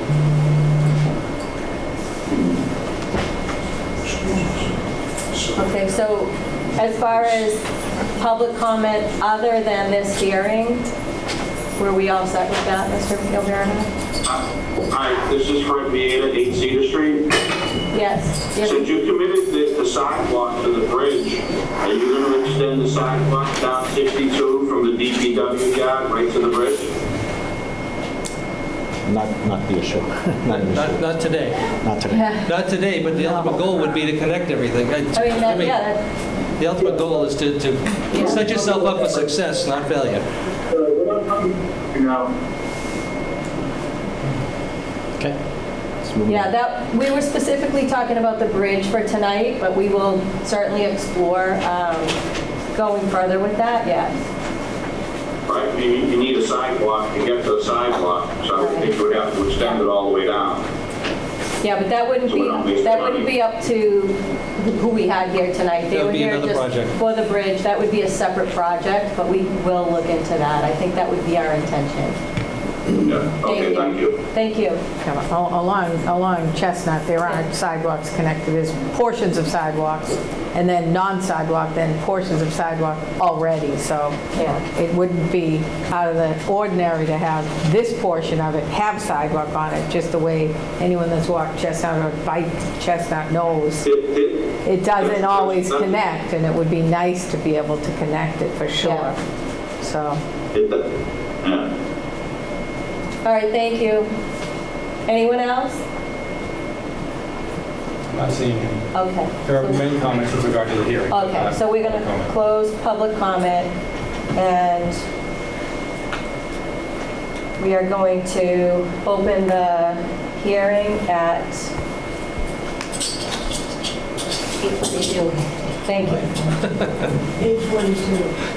8:42. Your glasses are right here. I know. My glasses on top of my head are not helpful. Okay. Mr. Walner, if you could read the hearing notice? Yep. So this was delivered to Mr. Michael Baker and Mrs. Casey Baker at 103 Main Street, Unit 12, North Reading, Mass. 01864, in regards to a nuisance dangerous dog hearing named Floyd. Dear Mr. and Mrs. Baker, on Monday, August 21, 2023, at 8:30 p.m., the North Reading Select Board will hold a public hearing in accordance with Massachusetts General Laws, Chapter 140, Section 157, to determine whether the dog owned and/or kept by you in the town of North Reading and known as Floyd is a nuisance or a dangerous dog, as those terms are defined in said statute. The hearing will be held in Room 14 at North Reading Town Hall, 235 North Street, North Reading, and will be accessible virtually utilizing Zoom technology as indicated at the end of this notice. This notice is based on the enclosed memorandum of Animal Control Officer Jerry Berg on August 7, 2023, 14-day muzzle order, and numerous enclosed reports from the North Reading Police Department. In accordance with its statutory authority, the board will conduct a public hearing, which shall include an examination of the complainant under oath, and based on the credible evidence and testimony presented, may make such findings and order concerning the restraint or disposal of said dog as may be deemed necessary. You may participate in the hearing, and at the time, you may produce any documentation and or the witnesses that you wish. You may be represented by counsel at your own expense if you so choose. Please contact me at 978-664-6010 if you have any questions in this regard. Very truly yours, Michael Gilberto, Town Administrator. And that was copied to Mark Zimmerman, Chief of Police, Jerry Berg, Animal Control Officer, and the Select Board. And the Zoom meeting is at https://us02web.zoom.us.j/A2366018335, meeting ID 823-6601-8385. Thank you, Mr. Wallner. Do we have the dog owner present, or owners? Mr. Baker, ma'am, good evening. Mr. Baker, can you come sit up here at this front table for us? Wait, one of me, okay? Yeah, no, just so that you're at the microphone and everybody can hear you. Thank you. You're welcome, ma'am. And right now, I'd like to recognize Attorney Jeff Blake from our town council, KP Law, for some opening procedural comments. Thank you, Madam Chair. As you identified, my name is Jeffrey Blake from KP Law, your town council. Thank you for having me, everybody. Good to see a lot of people here. What I wanted... It's a court thing. I know. That's what the attorney on my right said. You can tell him this. What I wanted to do for you today is to kind of give you kind of like a charging of the jury and the judge, just to give you the law. I'll read a couple of definitions for you so that while you're hearing evidence, you'll have the definitions in mind. You'll have what the standard that you're reviewing this under is. Once all the information is provided to you, you can then close the public hearing, and if you want, I can then also reread some of the definitions for you as well. So I'll start out by saying this is Chapter 140, Section 157 is the statute that authorizes the Board of Selectmen or the Select Board to hold what are known as dangerous dog hearings. Under Chapter 140, Section 157, any person may file a complaint in writing to the hearing authority that a dog owned or kept in a town is a nuisance or a dangerous dog. So there's two different types here. Provided, however, that no dog shall be deemed dangerous solely based on growling or barking or solely growling and barking, based upon the breed of the dog, or if the dog was reacting to an animal, to a person, or to a person, and the dog's reaction was not grossly disproportionate to any of the following circumstances. The dog was protecting or defending itself, its offspring, another domestic animal, or a person from an attack or an assault. So with respect to a dangerous dog, these are some of the mitigating factors that we have here. The person who was attacked or threatened by the dog was committing a crime upon the person or property of the owner or keeper of the dog. The person attacked or threatened by the dog was engaged in teasing, tormenting, battering, assaulting, injuring, or otherwise provoking the dog, or at the time of the attack or threat, the person or animal that was attacked or threatened by the dog had breached an enclosure or structure in which the dog was kept apart from the public, and such person or animal was not authorized by the owner of premises to be within such enclosure. So under the statute, once you've gotten a written complaint, which you have, the hearing authority shall investigate, including an examination under oath of complainants, and based on the credible evidence and testimony presented at a public hearing, the hearing authority, you, shall, 1, if the dog is complained of as a nuisance dog, either dismiss the complaint or deem the dog a dangerous, a nuisance dog. Or if the dog is complained of as a dangerous dog, dismiss the complaint, deem the dog a nuisance dog, or deem the dog a dangerous dog. If you deem this dog a nuisance dog, the hearing authority may further order that the owner or keeper of the dog take remedial action to ameliorate the cause of the nuisance behavior. If you find this dog to be a nuisance dog, the statute does not prescribe any certain remedy for you. However, if you find the dog to be a dangerous dog, the statute says that the authority shall order one or more of the following. You'll have 7 different choices that you can mix and match. That the dog be humanely restrained, provided, however, that no order shall provide that a dog being dangerous be chained, tethered, or otherwise tied to an inanimate object, including but not limited to a tree, post, or building. That the dog be confined to the premises of the keeper of the dog, provided, however, that confined shall mean securely confined indoors or confined outdoors in a securely enclosed and locked pen or dog run area upon the premises of the owner or keeper. And it goes on to talk about what a dog run or pen has to have, including a roof and fencing extending 2 feet below the ground. Essentially what it wants is to make sure this dog stays in, doesn't dig himself out or jump out. 3, you can also prescribe that when removed from the premises of the owner or the premises of the person keeping the dog shall be securely and humanely muzzled and restrained with a chain or other tethering device having a minimum tensile strength of 300 pounds and not exceeding 3 feet in length. 5, that the owner or keeper of the dog provide proof of insurance in an amount not less than $100,000, insuring the owner or keeper against any claim, loss, damage, or injury to person, domestic animal, or property resulting from the acts, whether intentional or unintentional, of the dog. And then there's also a proviso in there that say that proof of all reasonable efforts to get the insurance that fails would also be compliant with this particular section. Number 5, that the owner or keeper of the dog provide for the licensing authority or animal control officer or other entity identified in the order information by which a dog may be identified throughout its life, including but not limited to photographs, videos, veterinary examinations, tattooing, or microchip implantations, or a combination of any such method of identification. This is for, I've had instances where we've had, believe it or not, 3 golden retrievers that were dangerous and vicious toward people. They all looked the same. Part of the order was that they had to tattoo them because I think one of them was a fighter, the other 2 just kind of were there. And it's very difficult to distinguish them, so we made the order that they had to tattoo the fighter.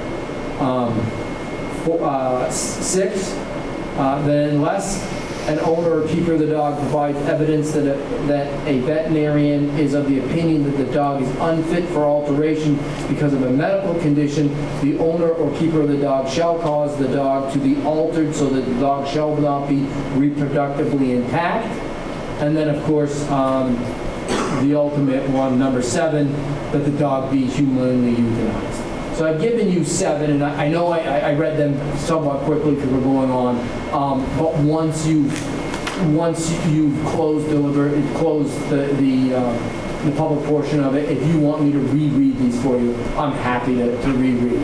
Now, with respect to dangerous dog or a nuisance dog, as the statute says, I've got a couple of definitions I'll read to you. Number 1, attack is an aggressive physical contact initiated by an animal. A dangerous dog under the statute is a dog that either, without justification, attacks a person or domestic animal causing physical injury or death, or behaves in a manner that a reasonable person would believe poses an unjustified imminent threat of physical injury or death to a person or to a domestic or owned animal. And then the nuisance dog is a dog that, by excessive barking or other disturbance, is a source of annoyance to a sick person residing in the vicinity, or by excessive barking causing damage or other interference, a reasonable person would find such behavior disruptive to one's quiet and peaceful enjoyment, or has threatened or attacked livestock, a domestic animal, or a person, but such threat or attack was not grossly disproportionate reaction under all of the circumstances. So that's where we are with the definitions. I think I've read to you your options, and with the definitions, you can now, as you hear the evidence, kind of keep these in mind as to whether or not this is a dangerous dog, whether or not this is a nuisance dog. Thank you. Okay, I'd now like to recognize Chief Zimmerman and Lieutenant Thibodeau, and we also have the Animal Control Officer present. I believe, Chief, you will be presenting the case on behalf. Yes.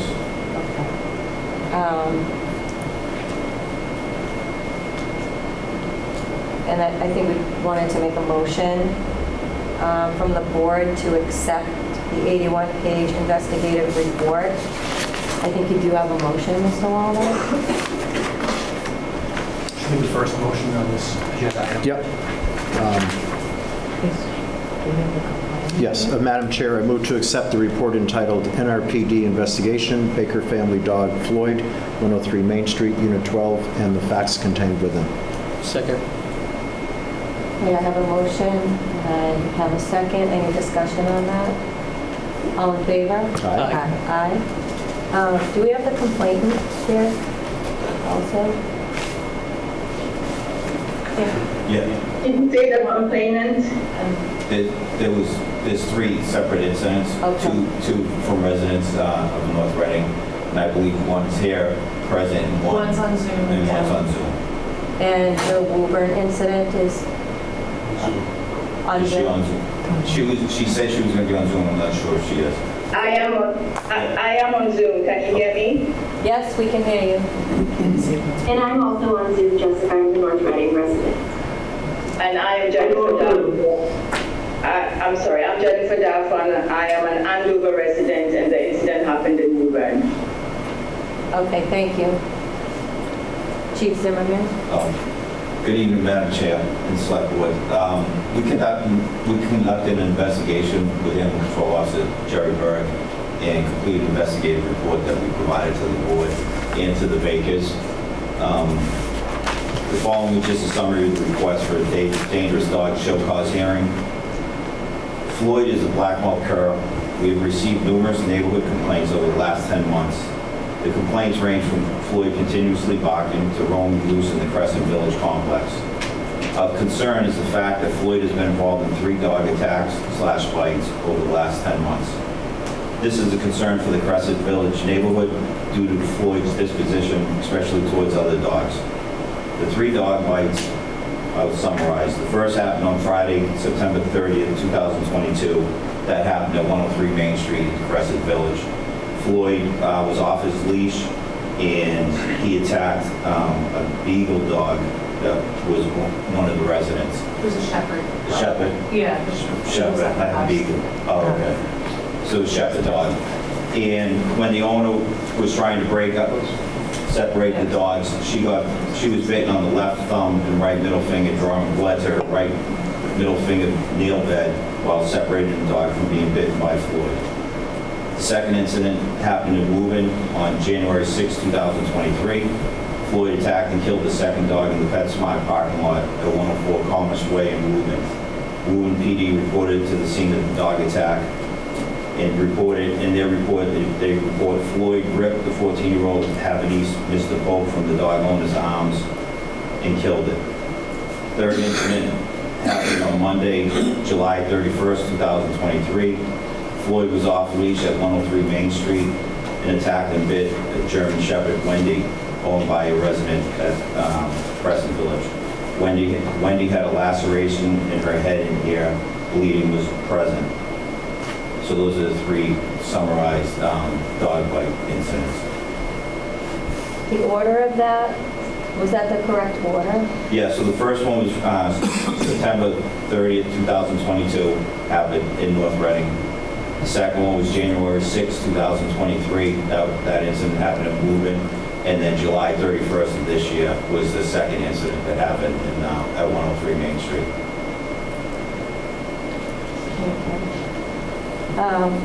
So at this time, I'd like to ask if any of the victims or others in person or on Zoom would wish to speak concerning the dog. Madam Chair, we'll start with in person and then Zoom. We'll start with in person, yes, please. If you're on Zoom, please be patient. We're going to start with the people who are in the room first. Madam Chair, those are the complainants, not, right? You're asking the complainants to come forward and make a statement so we can hear from them under oath? Correct. So, yeah. My dog. Do I need them to come up? Yes. Yeah. It's I think that's a little. You want, Could you? Yeah, I think it would be better than that way. Thank you.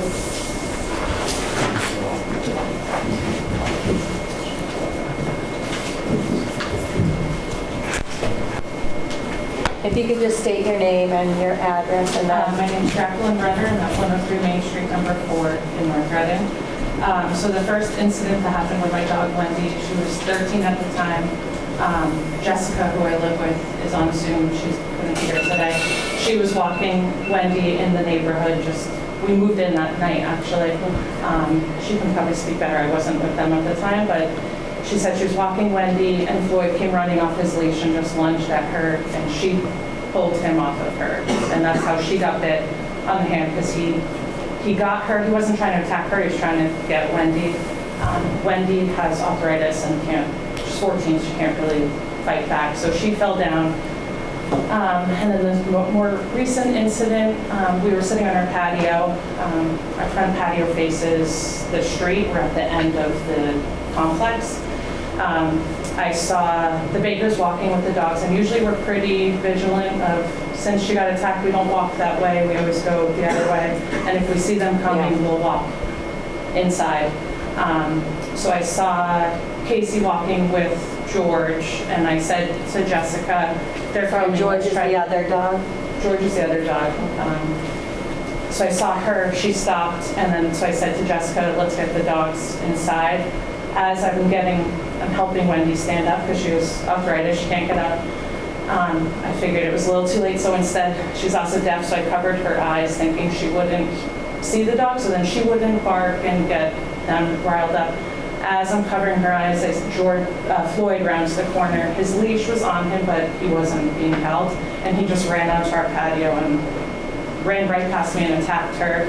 She had a hole in her ear that she got 3 staples in, and then her neck had puncture wounds, and then another spot in her head had a puncture wound. We brought her to an urgent care clinic in Burlington, which she needed, again, like I said, staples in her head, and she was on antibiotics for 2 weeks.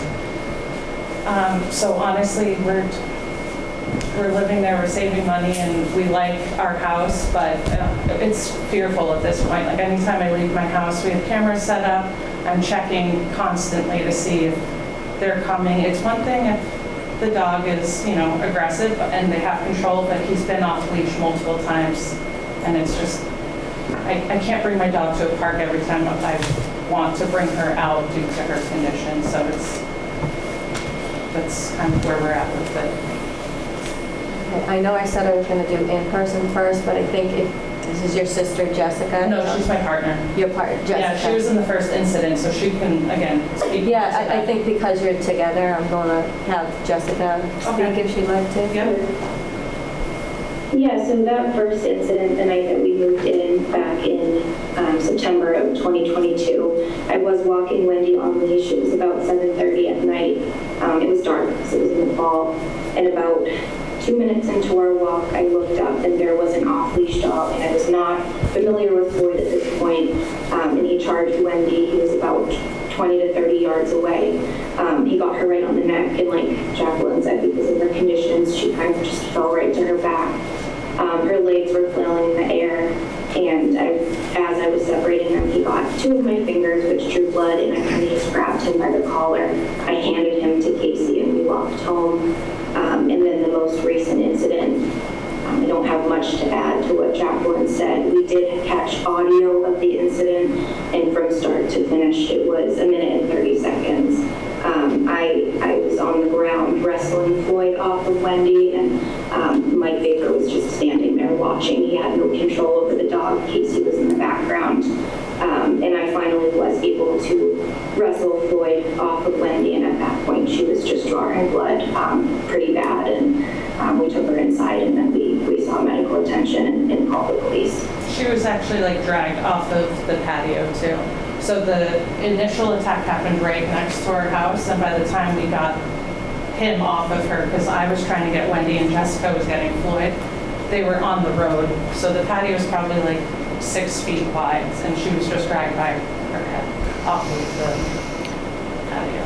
So she was dragged probably, I'd say, maybe 6 to 7 feet from the patio to the ground.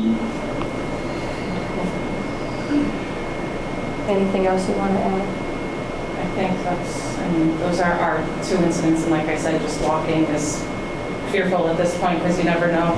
I've seen Floyd like off leash. We have a little grassy area near our house, and I've seen him off leash there while Michael's walking him, and I don't know if he gets off or if I know they're trying to train him to be off leash, but I've seen him, so I'm always I'm just extra careful with leaving the house, and I don't know what else to do at this point, so. Thank you very much. Do we have, there's 2 more complainants? One more. One more? Yeah. Oh, okay, so that you 2 are the 3, okay. Yeah. We're from 103 Main Street, Okay. Jessica, yeah. Okay, so. And they were the first and third Madam complaint. Chair? And Yes. Are we going to be allowed to ask questions for each of the complainants? But do you want to do it separately? I was going to have all the complainants speak, and then we could go ahead and ask them questions. Oh, okay. Is that okay? I wasn't sure how you were. All right. So do we have our other complaint? Yes. Could you Can you hear me? Yes, we can. Okay, so my name is Jennifer Darfor. I'm a resident of Andover. And so on January 6th, I had an appointment for grooming for my dog. He was a Maltese. And this was at the PetSmart in Woburn. I got out of the car and I could see the lady, the owner, with 2 dogs. She seemed to be having difficulty controlling them. I wasn't sure whether she was trying to get them out of the car or trying to get them into the car, but she was standing right beside a car. I assumed it was hers. I didn't feel safe. I guess I had some kind of an instinct or some sense that certainly she couldn't control the dogs. So I had my dog in my arms. He was a tiny little thing, a Maltese, and I took a few steps towards PetSmart, and her dog out of nowhere came at me and literally grabbed my dog out of my arms.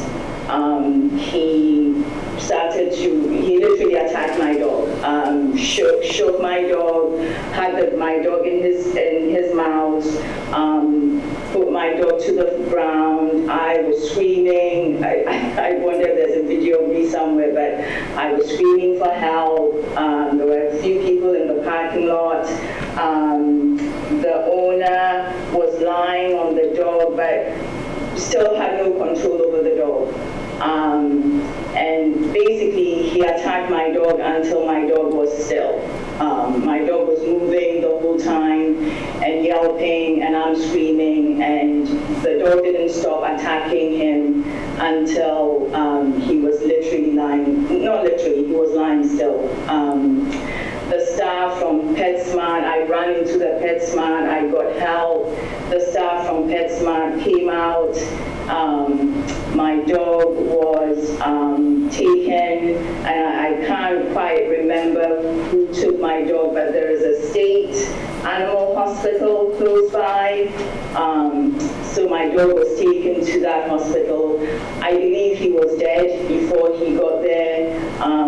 Certainly the staff at the PetSmart tried to revive him. There is a clinic, an animal clinic in that PetSmart. So they took him in first of all, tried to revive him. I was allowed to go in with him, but he was already dead.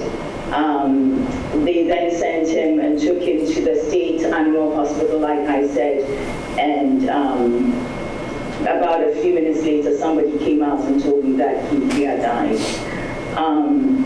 It's an experience I will never forget. Certainly, you know that, animals are animals, but to see your dog attacked by another dog and killed right before your eyes, it's one thing to see your dog attacked by a coyote or some other wild animal, but to see your dog attacked by another supposedly domestic animal is quite the experience that I hope nobody ever goes through it ever.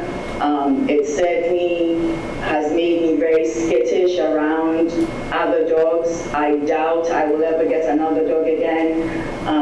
I have 2 kids, 2 children who are absolutely devastated about it.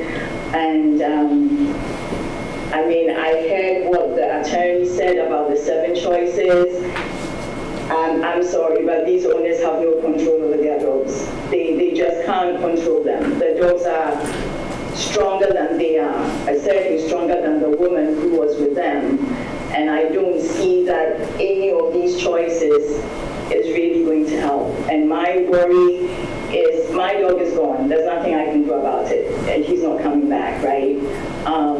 That dog is going to attack a baby or some other animal. And it shouldn't happen. I think 3 is enough. 3 incidents are enough to make a final decision. Sure, everybody says euthanasia is an awful thing. I don't think the owners have control over their dogs. I really don't. And anything else but euthanasia is just putting a Band-Aid on a problem that I think we're all aware of. And nobody actually wants to actually come out and say because it sounds so horrible. But I don't think they have control over their dogs. They just don't. They just don't. Those dogs are way too powerful than they are. And so, given a choice, as awful as it sounds, I think that dog needs to be euthanized. Thank you very much for your testimony. Before I know that there's many people on Zoom and that would like to speak on this, but I would first like to allow my colleagues to ask questions to the complainants and the victims before we go ahead with that. So, Mrs. Mooney, how would you? Just a few questions, and also to the chief or the dog officer. But I know that was Jessica was the July, was it the September incident. Jessica was there, and Jessica had her dog on a leash. So Jessica, would you explain what the other dog's owner was doing during the attack? Yes, so as we looked up when we noticed the dog was charging, Casey was running behind the dog, hands in the air, saying, "I'm so sorry, I'm so sorry," with a cigarette butt in her mouth. And she didn't do much to separate it. I grabbed the dog and handed it to her, and we parted ways, and I turned around. So there really was the owner trying to call the dog away? Was the dog listening to commands from the owner, or just not paying attention to that? Yeah, as she was yelling, "I'm so sorry," she was yelling Floyd, which is how I learned his name, but there was no responding to that recall. The dog did not look back at her, but she just said, "Floyd, I'm so sorry, Floyd," and he did not turn around. Okay, thank you. I just wanted to ask Jacqueline too, in the incident that you were on your own property and the same dog came onto your property, but what was the owner doing at that point when your dog was being dragged off of your They were standing, Casey stayed back the whole time holding the other dog.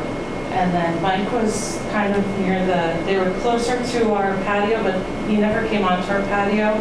And I don't, from what I recall, like I was in a panic. I don't think he was not responding to anyone getting off of him. We were trying to get his name and, trying to get him off, but he was latched on and not, doing how the other one explained, like the shaking of the head, and he was not responding to any cues or calls or anything. Jessica was back outside with me at that point. I don't know if she recalls, like, if they were saying his name. I don't remember hearing anything. I was just very concerned that, honestly, my almost 15-year-old dog was going to die that way, so I was focused on her.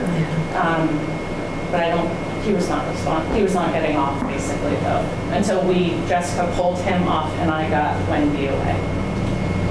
Yeah, I don't recall them saying anything to the dog during that attack. Yeah, he may have, I'm not positive, but either way, nothing was getting him off until Jessica was on her hands and knees, like, on the ground with the dog, so. Okay, and I'm wondering if these are two instances where there was contact and harm done. You're just staying in, keeping your dog in now to avoid this from happening, or? We walk her in places we never walk past their house. We live right near Ocean State Child Vet. We'll walk there a lot, and we'll bring her to a park, but otherwise, we don't walk around the neighborhood. We'll either, like I said, go into Ocean State or down the street and back. She can't really walk far anyway due to her arthritis, so we're staying local, but we haven't been outside with her. And we used to hang out on our patio, and we're not doing that. I'm too scared. I don't trust anything that's been happening. She's not safe, and she doesn't do anything. Like, we have her on leash, and she can't run away anyway. She can't get up quickly, so we are just careful where we walk, basically. I have one more question, Madam Chair. I'm not familiar with one of the things we're supposed to consider. I'm not familiar, Chief, with a black mouth cur. Is that by nature what we would consider a dangerous breed? I would defer to Jerry. I'm not 100% sure. Do you have any comment on that? Black mouth cur? Just strictly on that?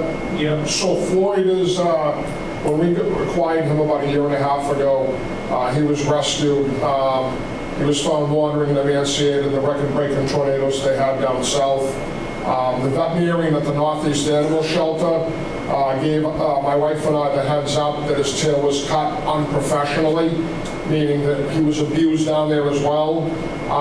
So that's how we came about him. The reading we did on blackmouth curs down south, they're crossbred between three breeds: Shepherd, Retriever, and a Belgianese. I'm hacking the word. My apologies to the board. I can't pronounce the word properly. Hound. And they're primarily used for hunting and tracking down south.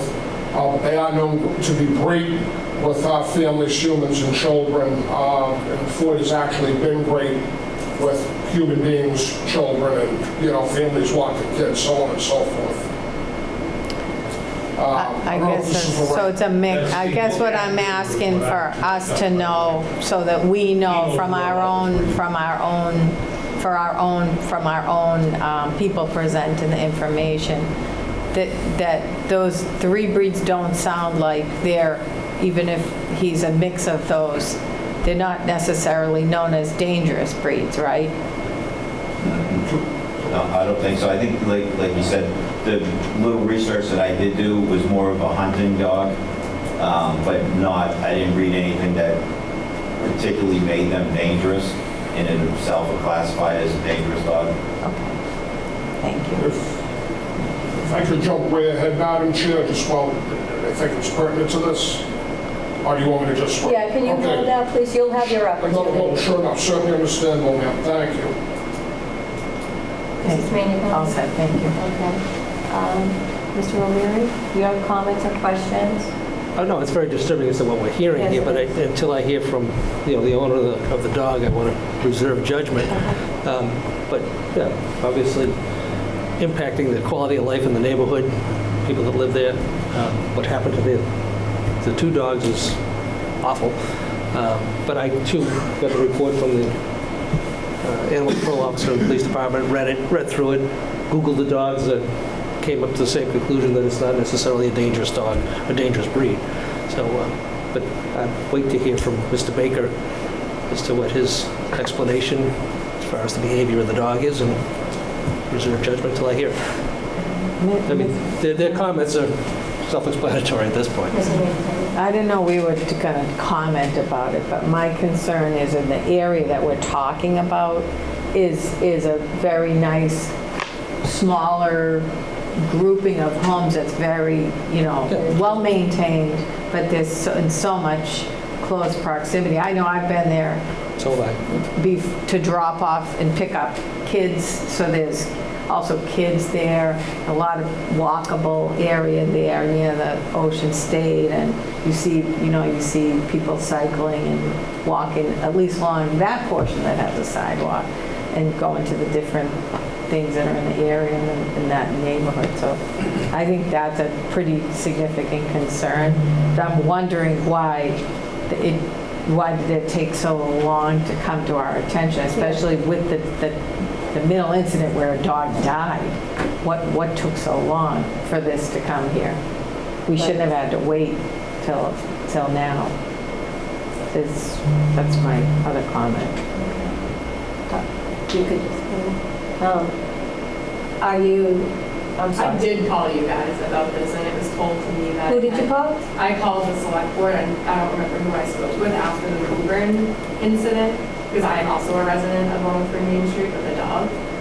Never had any interaction with Floyd because we avoid him at all costs. I put my dog in the car and bring him somewhere else to walk him, or we have a small patch of grass that we would let him out, but I did call, and I was told that it basically more things had to happen, and it had to go through the police department before it got to you guys. So I did call, and I spoke with a detective as well in Woburn, who advised me to reach out to you guys if nothing was being done by the North Reading Police Department.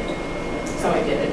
I don't know why it took so long to get to where we are now, but we're actually moving out because of these dogs. I won't live there. I refuse. And we're literally all just fearing for our pets at this point and our safety. And I have a dog similar in size to Floyd, and I don't know what would happen. Like, I broke my shoulder 2 years ago, so my husband walks my dog more recently, but everyone's just suffering. It just really sucks. I don't know. We all pay our rent. We all are residents there, and I'm actually shocked it took this long to get here, to be very honest with you. So I apologize for cutting in, but I did call. Thank you. Should probably state your name too for the record. So Yes, so Brad. Oh, yeah. My name's Taylor Dos Santos. I'm 103 Main Street, Unit 21. And my husband is also on Zoom. Mr. Wallner, did you? Yeah, just a quick question. How old is the dog? Sorry, sir. How old is the dog? That's a tough one. Approximately right now, it's because the vet at the Northeast Animal Shelter had to estimate his age because he came up here with no papers from Kentucky. Yeah. So right now, Floyd is approximately 2.5 years old, and that could go 4 to 6 months either way. He still shows puppy characteristics. He's been more so, well, that's jumping ahead. And how also been pointing out much recently, the past couple of weeks, so I think we're leaning towards closer to 2 than we are even really 2.5. Okay. And We can just keep it to this, and then we can ask I'm him just questions asking. afterwards. Jerry can answer the question. Yeah. And how big is this dog? How much does he weigh about? 70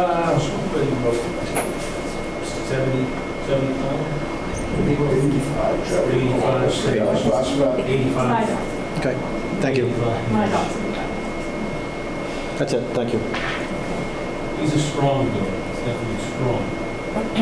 Okay, At this point, I think I'm going to turn it over to Mr. Baker, and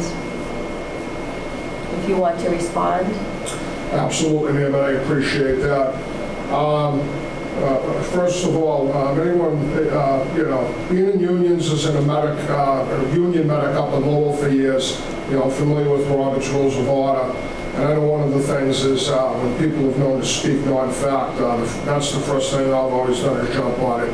Taylor and her husband aren't moving because of the dog issue with Floyd. They were already starting to move out before this unfortunate, most recent incident happened. So she just gave your board, disrespected your board with non-truthfulness. Now that being said, now I'll get into this. To whom it may concern, I, Michael R. Baker, do hereby appeal just the muzzle order for Floyd. Floyd has now completed 5 behavioral modification classes of 1 hour each at Canine Performance in Reading. Floyd's continued being muzzled will set him back further, with the further and aforementioned classes. Floyd's continued being muzzled will negatively affect him being Casey Baker's certified ESA animal. Floyd has continued to show progress and what they've now narrowed down to reactive modification. I had a state trooper I grew up with who recommended this place. Another officer I became friends with up in Lowell who's on Nemlik, who's also a dog handler. This place in Reading on Main Street has come. They actually do canines for local departments. So he's, since this last incident, I thought that was most importantly. And this is all copies for the board. I have the ESA letter, as does my landlord from Casey's doctor. My wife suffers from numerous mental health issues. She has literally a team of mental health professionals, up to through and including DMH, which is the Department of Mental Health for the Commonwealth, who also is aware of these matters, unfortunately. I guess we'll go to the most recent incident. I was coming around the corner with Floyd. Casey did have, Casey did have George. Floyd started pulling. The way their 2 vehicles were parked at that corner, I couldn't see that they were out with their dog. Their dog was not aggressive, didn't show anything aggressive, but I was behind the 8 ball because their poor dog, and I say that in all due respect because I'm an animal lover, I was bothered greatly by it. Their dog was off leash, so that once the dog stood up and even made that gentle, and I'm going to say it again, gentle step, Floyd perceived that as a threat with his reactive mindset. I'm going to jump back into the training a little. Nick down there, who's like second in charge, that he feels as though that Floyd was made to dogfight down south with some of the characteristics he's seen in him, which is heartbreaking. So that night, I was about approximately 11 days pre-op. I had a major injury at work. I'm a union electrician. This isn't for the sympathy or the pity of the board, and I say that in all due respect. I have a doctor's letter and 2 pictures of my shoulder. I have 6 different incisions. The way Floyd came, I made a conscious decision to let Floyd come from my left hand to my right so I could get like that extra step and try to plant. But by the time he used his weight, he just pulled right out of my right arm. And again, I was pre-op, but I had a partially torn rotator cuff, bicep, tricep, and labrum. So my arm was nowhere near the strength that, pre-op that it normally would be. And one of the ladies here did misspeak, and I understand, the panic of the situation. And I understand it, I get it. But Jessica immediately started kicking Floyd in the ribs, and I don't blame her. I don't blame her at all. And I took my left hand at that, so what I was doing simultaneously, I was screaming for Floyd, which doesn't help, because that contradicts his ESA training. I had my left hand on Floyd's collar, and the leash was still on him. Again, I know under the definition of the law he was unleashed, but he had a leash. He broke from me. I had my left hand on Floyd's collar, and I can't really show you. I'll show you with my left hand. I wrapped that, balled the leash up, and between Jessica kicking him in the ribs and me pulling him, once I had him, I was able to pull him off the 14-year-old, and I'm sorry, it's either a beagle or a shepherd. And that's going backwards. So all day, every day, at the end of the day, that's my fault. I had him on the walk. It's just, what I previously said. I guess we'll go to the second one in Woburn. I was actually having my left shoulder that day. Officer Berg, as well, is aware of it. He has documentation through Woburn. I was in the OR up at Peabody Leahy. My wife had both dogs with her. As part of his ESA training, aside from being an emotional support animal, he's her protector. Which obviously, it's like, no pun intended, the dog chasing its tail. He wouldn't have been trained as an ESA in the protection end if we knew there was any history of dog fighting, that he was made to dog fight down south, which they're feeling more and more he was, as they're like deprogramming him down Canine Performance in Reading. In fact, today he just had his 5th class down there in 1 hour. In Woburn, my wife related to me that the woman had her dog in one of those retractable type runners, and she was getting, George was still a puppy. We just rescued him just this December. In fact, he's the same breed. She was having trouble getting him, but the poor woman in Zoom, again, I'm an animal lover, my heart goes out to her as an understatement. But her dog did approach, and it was coming out on the run towards Casey and George. So Floyd got in his mind, this is my job, I have to protect Casey, and immediately went after the dog. So by the time the woman was trying to let the retractor in, Floyd unfortunately had the dog by its throat and then I guess moved to the midsection as best as I was able to get this out of Casey. And emaciated the dog, but personally knowing Floyd, I don't think that happens in a million years down in Woburn if that dog wasn't, coming, that 10, 12, 14 feet. I had to use car lens for Casey, and that's another thing, and I feel bad for the woman. She said those owners, again, I wasn't present at all whatsoever, it was strictly my wife. Just for the record, and it's not a car, it's a full-size GMC SUV. So I don't know if she's not remembering clearly because of the tragic nature of the circumstances. Again, it was just Casey. But I feel as though that doesn't happen. In fact, Nick down at Canine Performance, because he gets his intake before he does anything, he feels as though that never happens if that dog wasn't allowed to perceive itself as a threat to Casey, being allowed to come up. I'm sorry, sir. Was Nick there? No, but he's... Were you there? No, I was not. I don't think we need to hear Nick's impressions of... Well, I was able to get the video. I watched the video. We can address that afterwards. Okay. I'm going to make a long list here. I am. Well, I'm sorry. I'm trying to defend my wife's CSA dog here with all due respect. And I saw the video from it. And from the best angle, you could tell that the dog was, at least went from myself to, let's say, Madam Chair here. Probably the maximum distance or the minimum distance, it went from me to about the black curtain in front of Madam Chair. And Floyd reacted. Going back to the first incident, which is September, oh, that was the one with the wrong year. In the neighborhood, I was inside showering. Thank you, Jerry. I knew it had the wrong year. I was inside showering. I have for the record here, I went over and over it with Casey. I have 2 X's, which is approximately 3 feet into our driveway. If Floyd was on his runner, the Officer Berg has seen himself more than once. The runners do not allow, Floyd's muzzle can't even get within the 3 or 4 feet of the end of the driveway. And I'm going to start going into that. So I have 2 X's here as the approximate area. The first incident of Floyd, I guess it was a different dog down here, and now it was the Beagle and not the Shepherd. No, it was the Shepherd. Oh, right, Next, okay. it was still the 14-year-old. The Shepherd. Yeah. So it was a typo. I'm just trying to be, as honest and clear as possible. Actually happened approximately 4 to 5 feet into what's considered our driveway. I have a color copy photo for the board for that. As Jerry has seen, ever since Floyd started putting on some weight and muscle, because he was being cared for properly, and I have the printouts off the Granger site.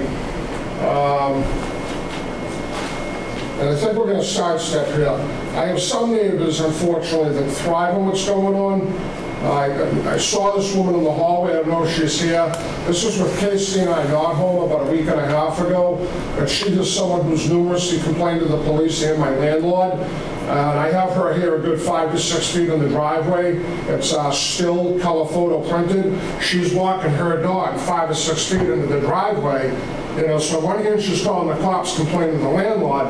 On the other hand, we're not home, the dogs are inside, and she's here antagonizing the dogs inside. Chief Zimmerman advised me to file a criminal trespass complaint at Woburn District Court tomorrow because it's not a felony, it's only a misdemeanor, and they won't handle it, so I guess that's where I'm heading tomorrow. Even before any of these incidents happened, I've taken pictures. This is a 4x4, and you guys can have these for the record, that you have copies. That's a 4x4 pressure-treated. Can we see those? Oh, absolutely. I didn't know if I could apply. I didn't know what your protocols were here, so I don't know if I'm allowed to go up. No, we gotta be able to. I'm sorry, man. My apologies. We'll just call the top 3, 1, 2, 3, just to make it easy. Oh, I'm sorry. I'll save you a trip. Sorry about that, man. My apologies. We'll call those 1, 2, 3, 4. And those are for the board and for your records. Even before the incident happened, knowing he was growing stronger and becoming more muscular, so what you're looking at, that's all steel aircraft cable. The minimum diameter on any of it is, quarter inch. It's good for 7,000 pounds per square inch tensile strength, PSI. The bolts that you see in the yellow casing bolted into the concrete are 3/8 by 16 steel anchors with solid steel bolts. The tensile strength on a 3/8 bolt is 4,650 pounds, and that's per anchor. The runners that you see close up with the stainless steel hooks, that's also quarter inch PVC coated aircraft / stainless steel cable, which again is good for 7,000 pounds per square inch. And if you look at the post on the shed, Madam Chair, or Mrs. Manu-Pelli, that's through bolted 3 different times through the frame of the shed, stainless rod. I didn't even have to look it up or calculate it because I literally have about 2.5, 3 tons of stock and material in my shed. So those are the 2 points that he's already on a runner. And so you look at the most recent incident, again, that's my fault. The buck stops with me because of the upcoming surgery. The previous incident in Woburn, I wasn't there. Floyd, unfortunately, again, felt like he was protecting his mom. And then the initial incident which brought us here, because I understand from Officer Berg where there was a 3rd incident, is why we're here this evening, which was the first incident. Casey stated to me that the dog was a good 4 to 5 feet into our driveway, which I've denoted, I think, with a black or a blue X there, kind of like circle that you can see. And I'm sorry, I wasn't able to get these to the board's secretary. This was the printouts of the tensile strength for, here you go, ma'am, for what he's been on all along, except for that other night, walking, he was on a leash.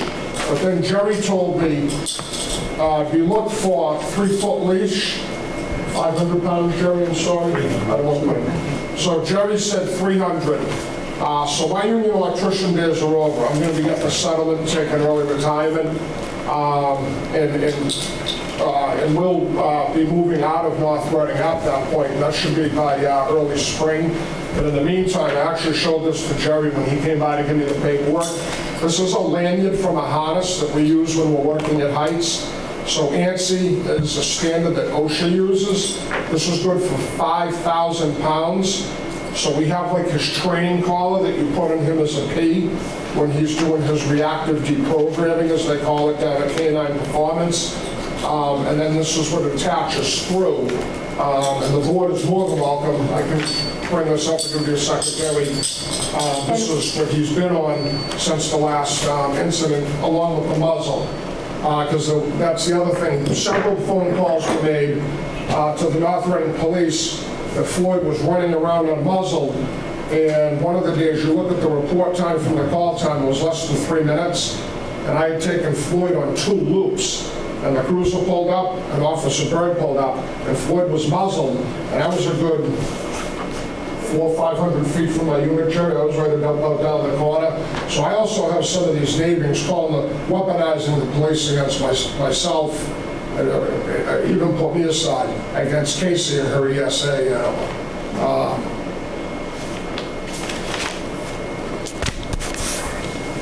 Is that all?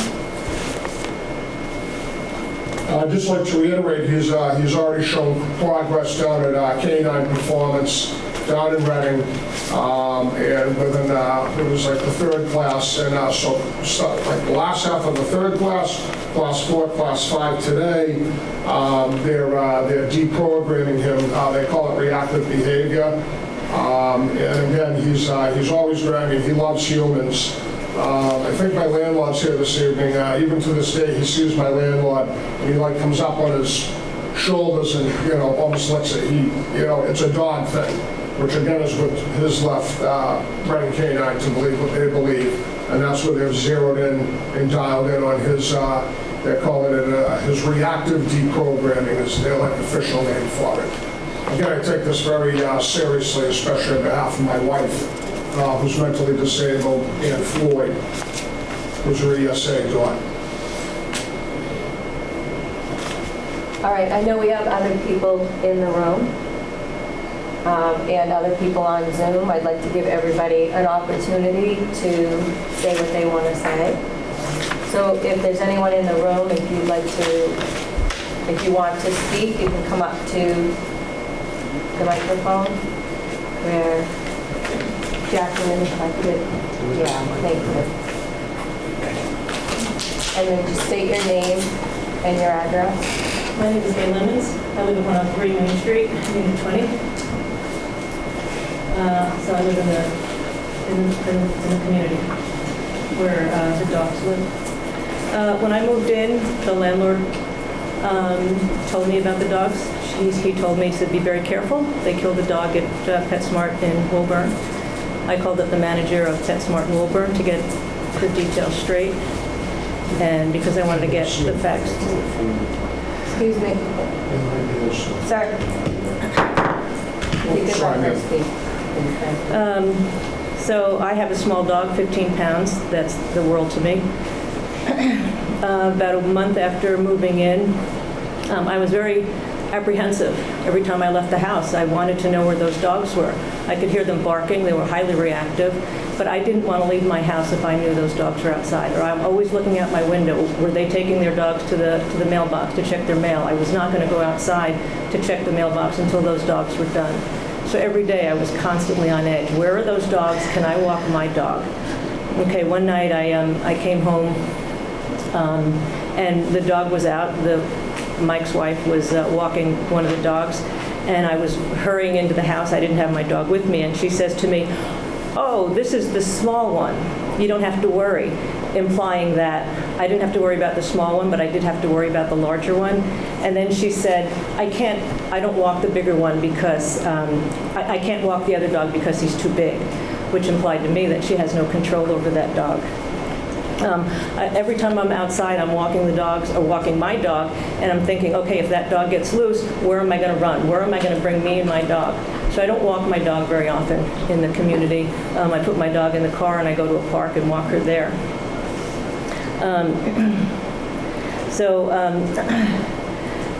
I was collecting signatures for a petition to get rid of the dogs. It's a very simple petition, said the dogs belonging to Mike Baker, are highly reactive and vicious. I'm aware that one of his dogs have attacked other dogs in the community. They need to be gone. Thank you for attention to this matter. And I have a bunch of signatures from people in the community. And it was rather interesting when I was going around talking to people and signing the petition, one gentleman there, he has a big dog, and he told me that Mike's dog attacked his dog 4 times. 4 times. I said, well, did you file a police report? And he goes, nah. I said, well, what did you do? And why didn't you file a police report? And he says, I didn't want to. First of all, he was afraid of retribution. And then he said, I just didn't want to. I said, well, what did you do? And he says, well, and this was a young, burly man.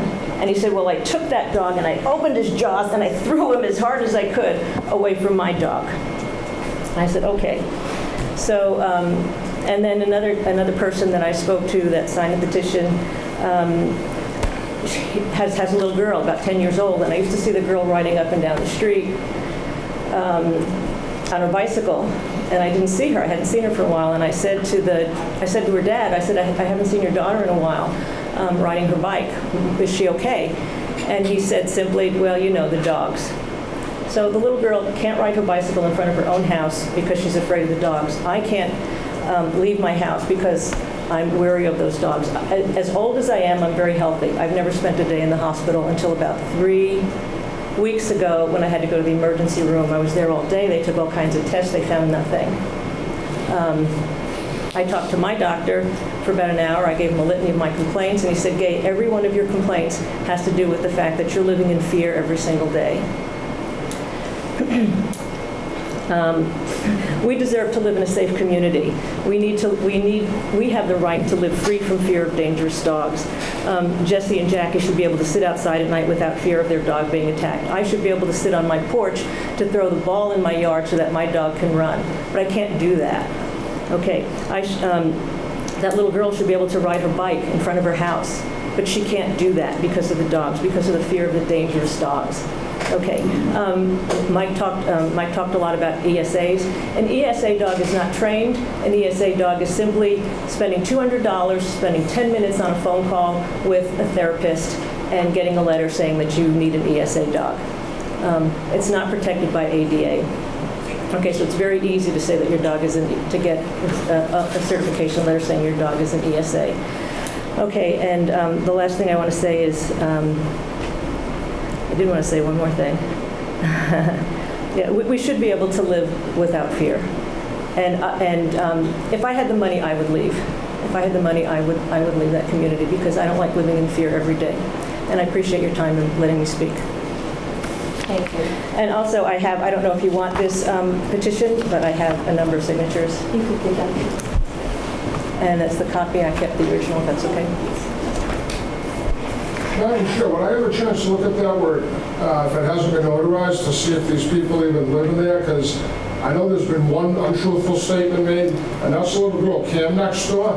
To this day, if her mom, not necessarily her mom seems to be, she's working like mid hours, but when her dad has a new puppy, and he always brings Cam over to the end of the driveway so she can pat Floyd, and she continues right through the entire summer to be riding her bike. So that's just an untruthful statement. And this is the woman who I have on video 7 feet up in our driveway taunting Floyd with her dog. Okay, so you know what, we're not going to go back and forth. Okay. Okay? Respectfully, you had your opportunity to speak. Okay. She had her opportunity to speak. Who was this petition given to? Other than me right now. I gave it to. Well, actually, it was a group effort, and so some people signed it, and then they gave it to me, and I added a few more signatures to it. Did you do it specifically for our board, yes, or for the landlord? No, for us. Well, when I found out that there was going to be a hearing, I participated. I said, well, I'll get a few more if you want. Okay. And may I say one more thing, or am I done? Am I cut off? No, you can go ahead. Okay. The animal control officer was in front of Mike's house one day, and I went around to the driver's side to talk with him. And then it was just a few seconds. It was like probably the conversation was less than a minute. He drove off, and I turned around and went back. And he got a picture of me in his driveway. I did not have my dog with me. I did not have my dog with me. I wouldn't go anywhere near his house with my dog. And as far as I know, his dogs were not home because I did not hear them barking, and they're very reactive dogs. So, and I only saw it once, but when they do walk the dogs, and the dogs are barking, and the dogs are reactive, and the dogs are pulling, and what Mike does is scream at them. And I only saw it once, but I did see him hit them with a stick. And I only saw that once, but I did see that. So yes, I was in his driveway because I was talking to the gentleman from Animal Control. Right? And it was, like I said, a 1-minute conversation. And I certainly did not have my dog with me. Okay, Thank you. Anyone else in the room? For or against? Any comment? Yes. Madam Chair, hold on, folks. Folks, hold on 1 second, please, through you, Madam Chair. So we have 38 comments that have been written into the chat here. I don't know how we want to proceed through them. If you want to call on individuals to raise their hands, or if you want me to just read the comments, but we may want to ask folks just to raise their hand, be recognized, and speak, because it's hard to manage all the folks electronically. All right, I just wanted to take care of the room first. Perfect, yes. Is everyone in the room? Okay. No comments, no, okay. So we're going to go to the Zoom.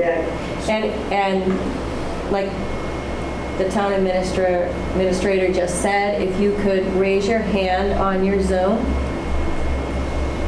we'll recognize you one at a time. So we have, Jennifer has her hand raised.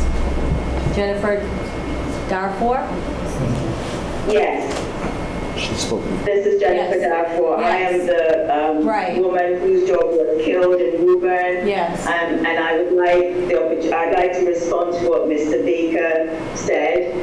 I think to blame the victims is quite offensive.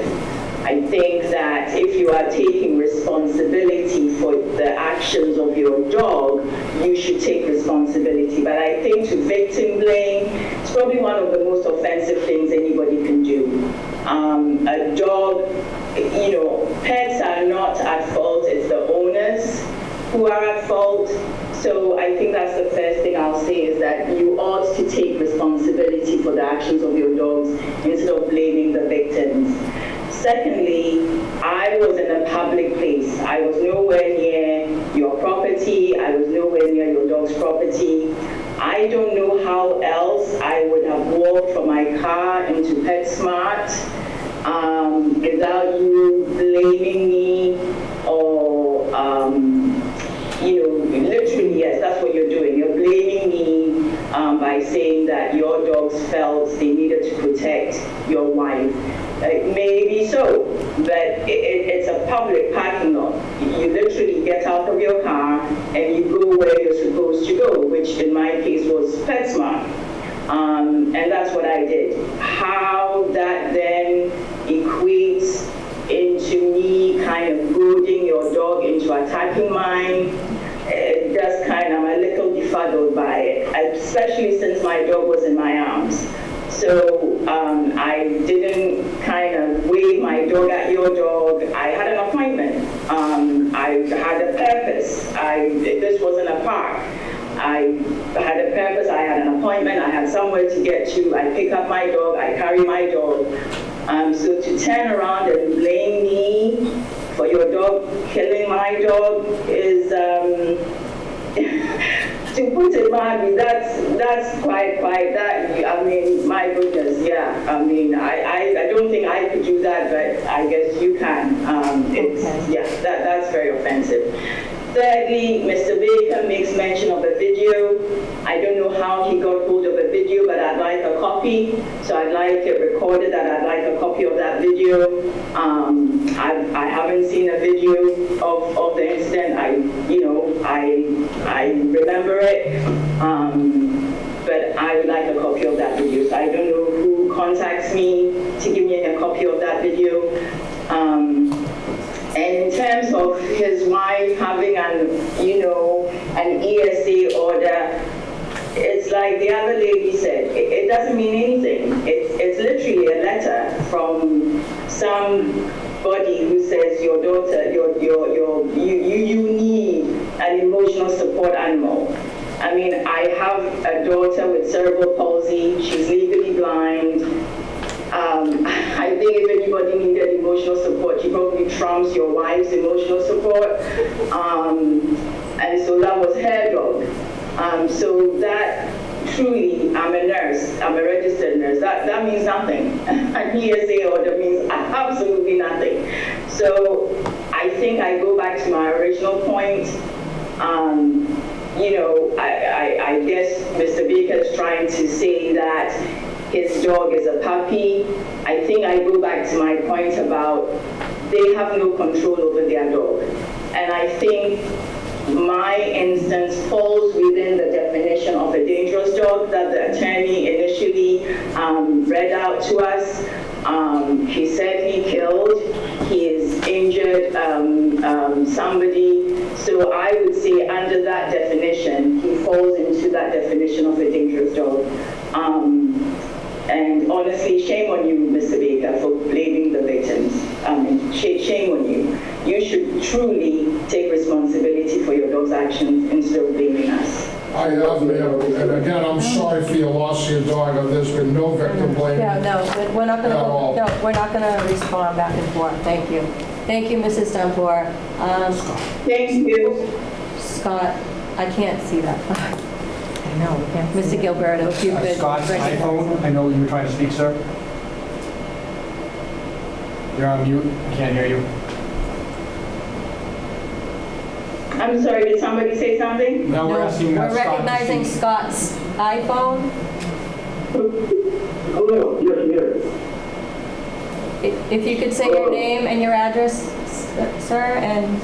My name is Scott. I live at 103 Main Street, number 7. Okay. Go ahead. So I'm a few doors down from Mr. Baker. And I have 2 small dogs that I am scared to walk past this house by because this dog is psychotic. They killed 1 dog and they didn't just kill that dog, they ripped that dog apart. So that's when I was trying to put this dog forward and stand that body. It wasn't just... Also, we have another neighbor a couple doors down. This dog don't want to speak up today. He has a large dog, been like that 4 times now. And Mr. Baker even offered to give his credit card to repair the damage to his dog. Mr. Baker's dogs are often off leash down in the dumpster, which I also walk by with my 2 dogs on leash. And if I have 2 small dogs, and he has his dog off leash, and his dog charges me, which it will, it's going to be very difficult for me to protect my 2 small dogs. He's just a very irresponsible dog owner. I'm not going to say that the dogs are bad, but they are in bad hands. Also, he took the landlord said something good about him. No, I know the landlord very well, my friend. The landlord hates this gentleman, and he knows his dogs are they're a liability. There's nothing to pull the sky. He's a liar. He's playing the system. His bullshit little attorney does is reading off a piece of paper. There's nothing to hold him to. This dog should not be here. It needs to be. Okay. Thank you. Anything else? Yeah. Oh. We have a lot of people to hear from, so yeah, if you could wrap it up. Thank you. Yeah, I got one more thing to say. Michael Baker is a piece of shit. All right, no. We're not gonna do that. Thank you, sir. Not helpful. Chief, that's the drug dealer.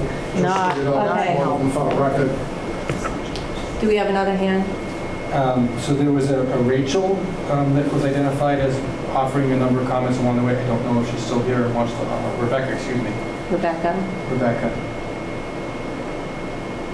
Maybe we can just go ahead and read the comments? There are a number. Oh, there aren't. There are a number of them. Oh, number.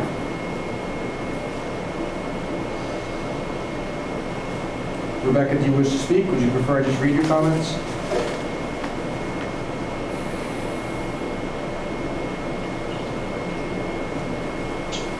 Rebecca, if you're speaking, you're muted.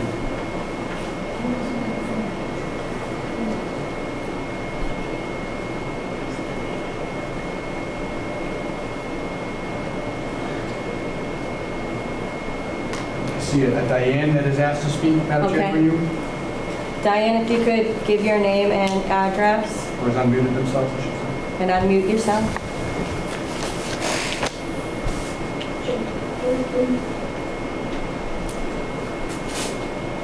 Sorry about that. I live at 103 Main Street, number 5. Okay. And this dog, they can't even, like everyone has said, they cannot control the dogs. My son will help me to go do the trash. I put him in the back of the car and he will walk up. One day, the dog, not just one day, numerous of times, that dog has lunged from my car. I slammed on my brakes and screamed for my son to go on the opposite side of the street. And he's like, Mom, if you didn't say that, the dog would have got me. He goes, because I was walking and it was so close to where I was. The dog is, they can't control that dog whatsoever. I have a dog that's confined to my yard. I will not walk my dog around here. I will put him like everyone else does, put him in the car and go for a walk. Or like I said, my yard is confined. I put baby gates out just to protect myself and my dog. I feel bad that this dog may have to be put down, but at the same time, nobody's safe around here with those two dogs. Neither one of them can control those dogs. They can't. The gentleman is a big gentleman, I get that, but he cannot control that dog whatsoever.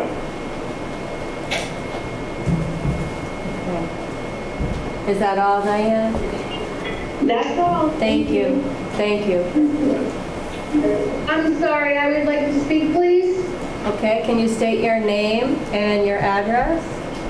Yes, my name is Rebecca Allen. I'm at 103 Main Street, number 7. I also have 2 small dogs, and I was a former best friend of Casey Baker.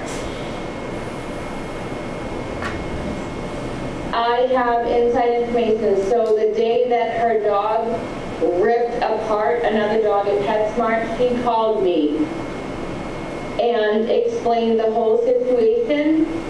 Her dog, she could not control off leash, and actively he attacked her when she tried to control the situation. She tried to control the situation by pulling her dog off that other small dog, and I'm so sorry for your loss, my madam. And I'm aware of the situation. But she told me she tried to control the situation. Her dog attacked her. So her so-called service dog attacked her. And I just want to say that I am unsafe walking my 2 small dogs past her house and even driving my car because they lunge at cars driving by. So I feel that they are unsafe with the situation as there are children in the neighborhood and they are unable to control their dogs. And Michael Baker does nothing to control their dogs, but leaves it up to his wife, Casey, who is unable herself to control the dog. I'm sorry, but that is the absolute truth. It is unsafe for dogs and children to live here while those animals are here. Thank you. I'm sorry. Thank you. Do we have anyone else, Mr. Gilberto?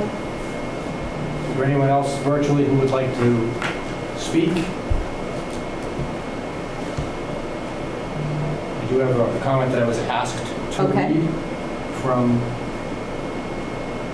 Adam Austin. Dear members of the board, if you plan to consider the validity of the dog's emotional support animal designation, I respectfully request that the board review its ESA credentials, given the concerns surrounding the ease of obtaining false designations. Such a review will ensure that only legitimate ESAs are recognized, safeguarding the integrity of our processes. Currently, the ESA designation is abused so widely in cases such as this, they are no longer accepted by most airlines. Madam Chair? Yes. An ESA is not a special, it's not, someone just mentioned service dog, that's an entirely different thing than an ESA. Pretty much anybody that has a dog, they're emotional support typically to them, so, but ESA, to answer Mr. Austin, one of the things that was passed in, someone from, it's not on letterhead, the letter isn't on letterhead, said they think she should have this dog for her emotional support. It really has no special meaning other than she got that letter to say it's an ESA. It's not a service dog. That's a totally, entirely different thing here. We're not even dealing with a service dog, so. Thank you. There's nothing to review about credentials about ESA. That's not, they don't have credentials. Anyone else? Madam Chair, through you, I believe that all of the individuals who had written comments have now spoken or asked me to read their comment. Okay. So if we're all set with that. Can I say one more thing? Hello? Yeah, is that Scott? Yes, that's Scott. Yeah, I got one more thing to say. Oh, are you the one that we had to mute? Yes. Yeah. Yeah, so if you are going to make an off-color remark again, Scott, then please do not. Okay, never mind then. Thank you. Doesn't help us. Okay, so now I'm going to ask my board members. And I'll start with... How many units are there in your Okay, I guess neighborhood? I'll start with you, Mr. No, I just wonder how many units are in the neighborhood. Jimmy was good. 29. Oh, my God. 29 homes. 29 homes? Just curious, thank you. Just curious. 29? Was the number?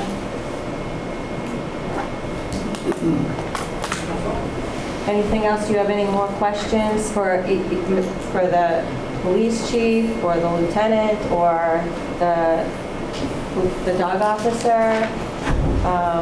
Anybody? Any of the victims? Just, Mr. Baker. Sure. Sorry, but take a note, sir. That's okay, and you should be taking note. We've got signatures from 13 households, 17 people. Some additional people in your neighborhood have also spoken who didn't sign the petition. You have over a majority of the people in your neighborhood who are living in fear and unable to enjoy basic sitting out on their patio, walking their dog around the neighborhood. How do you respond to that? And how am I supposed to react to this when I hear from a majority of the... Just hear me out first. Now, just how am I supposed to sit here in judgment of your dog? Not so much you, but you too. And I think one of those speakers said, the dogs may not be bad, but they're just in bad hands, it appears. How are we supposed to react when a majority of your neighbors come here publicly and state that they live in fear because of your inability to control your dogs? What am I supposed to do sitting here? What would you suggest? First of all, that sucks. I agree, statement you just made, that sucks. To, clean it up, that's the statement. He had a long way to go. He was abused. He's very well taken care of. He is. He's a project. And on those runners, absolutely. Mail truck, Amazon truck, Eastern propane truck, a vehicle going by, can he pull it up? He does. He takes every last bit of that 25-foot runner that you saw in the photos, and he comes to within 3 or 4 feet, Jerry, I think. Try to refresh my memory. I think we measured it off like 3 or 4 feet. He gets within 3 or 4 feet of the end of our driveway, barking. I know a lot of dogs that do that, just not mine. Since the last incident, we'll say approximately a couple of weeks ago, amongst other things, we've gone above and beyond. You know, every time Officer Bird, his spot checked, he's had the muzzle on him, he's still able to bark. The ironic thing, and Jerry and I speaking, he recommended an enclosure. I recommended that, you know, my landlord's here, all these people are complaining, I told Jimmy I'd pay for the cost. This was early spring, just based off the Lubin incident at that point. I said, Jerry, I'll pay for the cost. I want to do a fence, and it would have went from the front stairs to the unit next door, and then it would have went from my shed to the unit next door. So then when he was let out on the runner, he'd only have that footprint. If you put the fence and the gate like at the front of the railing, that leaves like 26 feet of driveway that he's not on, startling and scaring the neighbors. I have several texts in this phone. Jimmy never responded for me. You know, Jimmy's concerned now because it's come to a public hearing and he knows he could, or already does, have liability in this matter. We even brought up he said, oh, I'll give you 6 months rent. He never gave me a number. Obviously, to hold the security deposit. I brought up verbally again about the enclosure for the time being. He has me in touch with this woman, Lena, a realtor, who they will take 1 dog, but they don't know about 2. And I haven't heard back from her in several weeks. In fact, my cousin's a realtor. Even prior to this incident that transpired approximately 2 weeks ago, my first cousin's a realtor. I have him looking. It's a tight market. I'm not looking. Just, you know, we have to sit here and make a determination as to, you know, whether your dog is, you know, dangerous or, what's the other term? Nuisance. Okay, dangerous and nuisance. And then we have to determine what remedial action needs to be taken, up to and including, you know, euthanizing it. Nobody likes it. Everybody here's a dog lover. The dog may have been abused, but right now your neighborhood's being abused. And that's what's not fair. And again, it's been over several months period here now, from what all indications are, based upon our reports from the police department and the animal control officer. It doesn't appear as though you're able to adequately control your dogs. It's not just because the yard is small or just because it isn't contained. It doesn't appear as though you're able to properly control the animals. And as a result, your neighborhood is suffering and not living a carefree life that they should be able to live, and walking the neighborhood, sitting in their yard, walking their dogs, have the dog out in the yard, their dogs and children out in the yard in the neighborhood safely because of your inability to control your animals. So there is one, like, smaller child, and again, when her dad's around, her dad brings her over to the end of our driveway to Pat Floyd. Just for the record, that was an untruth. And that may be true. There's no other small children in that neighborhood. Okay, but that may be true, and it may be a wise choice on his part to make sure that your dog is aware of that child and have a good, healthy relationship with him. Absolutely. But again, you've got 29 other residences, so more people, maybe 50 people there, who the vast majority that we've heard from are petrified. Yeah, it sounds like it's approximately 50% of the people that we've heard from. You know, and some people are afraid to speak. Some people don't like public commenting and coming out to a forum such as this. It takes an awful lot of courage at times to come out against a neighbor in order to protect themselves and voice their concerns. You know, my initial inclination is always to defer and control the dogs. And you're saying you're looking to move. I'm not looking to move your dogs to another neighborhood or another community to create a problem for someone else either. I don't like the idea of having to sit here and decide whether or not to euthanize your dog because of your inability to control them. But I'm pretty close to saying that's what needs to be done. I'm sorry to hear that, sir. When he's with me, not without Casey, barring the most recent incident, I am able to physically control him. Period, end of story. All the car stuff, I'll readily admit that, if that's on our property. And I see all the gear that you've invested in here. It means absolutely nothing if they're not attached to it. It means absolutely nothing that when they're not attached to it and they're on a leash with you and you can't control it, those mean absolutely nothing. I don't care if it can withhold 7,000 pounds per square inch. It doesn't matter. It doesn't matter. When they're out in the neighborhood, when they get loose, when they're being walked by your wife, and sometimes even yourself, you're unable to control those dogs. You're unable to do it. And your neighbors are living in fear. Yeah, that happened once with me, and then once with Casey. Well, apparently there were some incidents that have taken place that haven't been reported to.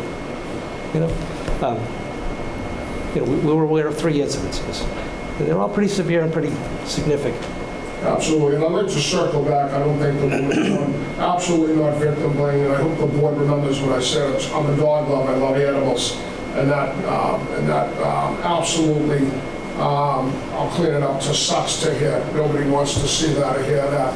The only reason I brought that part of it up was to lead into explaining that Floyd and the PetSmart or Petco, I'm sorry, I forget which one it is, thought in his mind, oh, I'm protecting mom and doing the job. Well, certainly wasn't victim blaming at all whatsoever.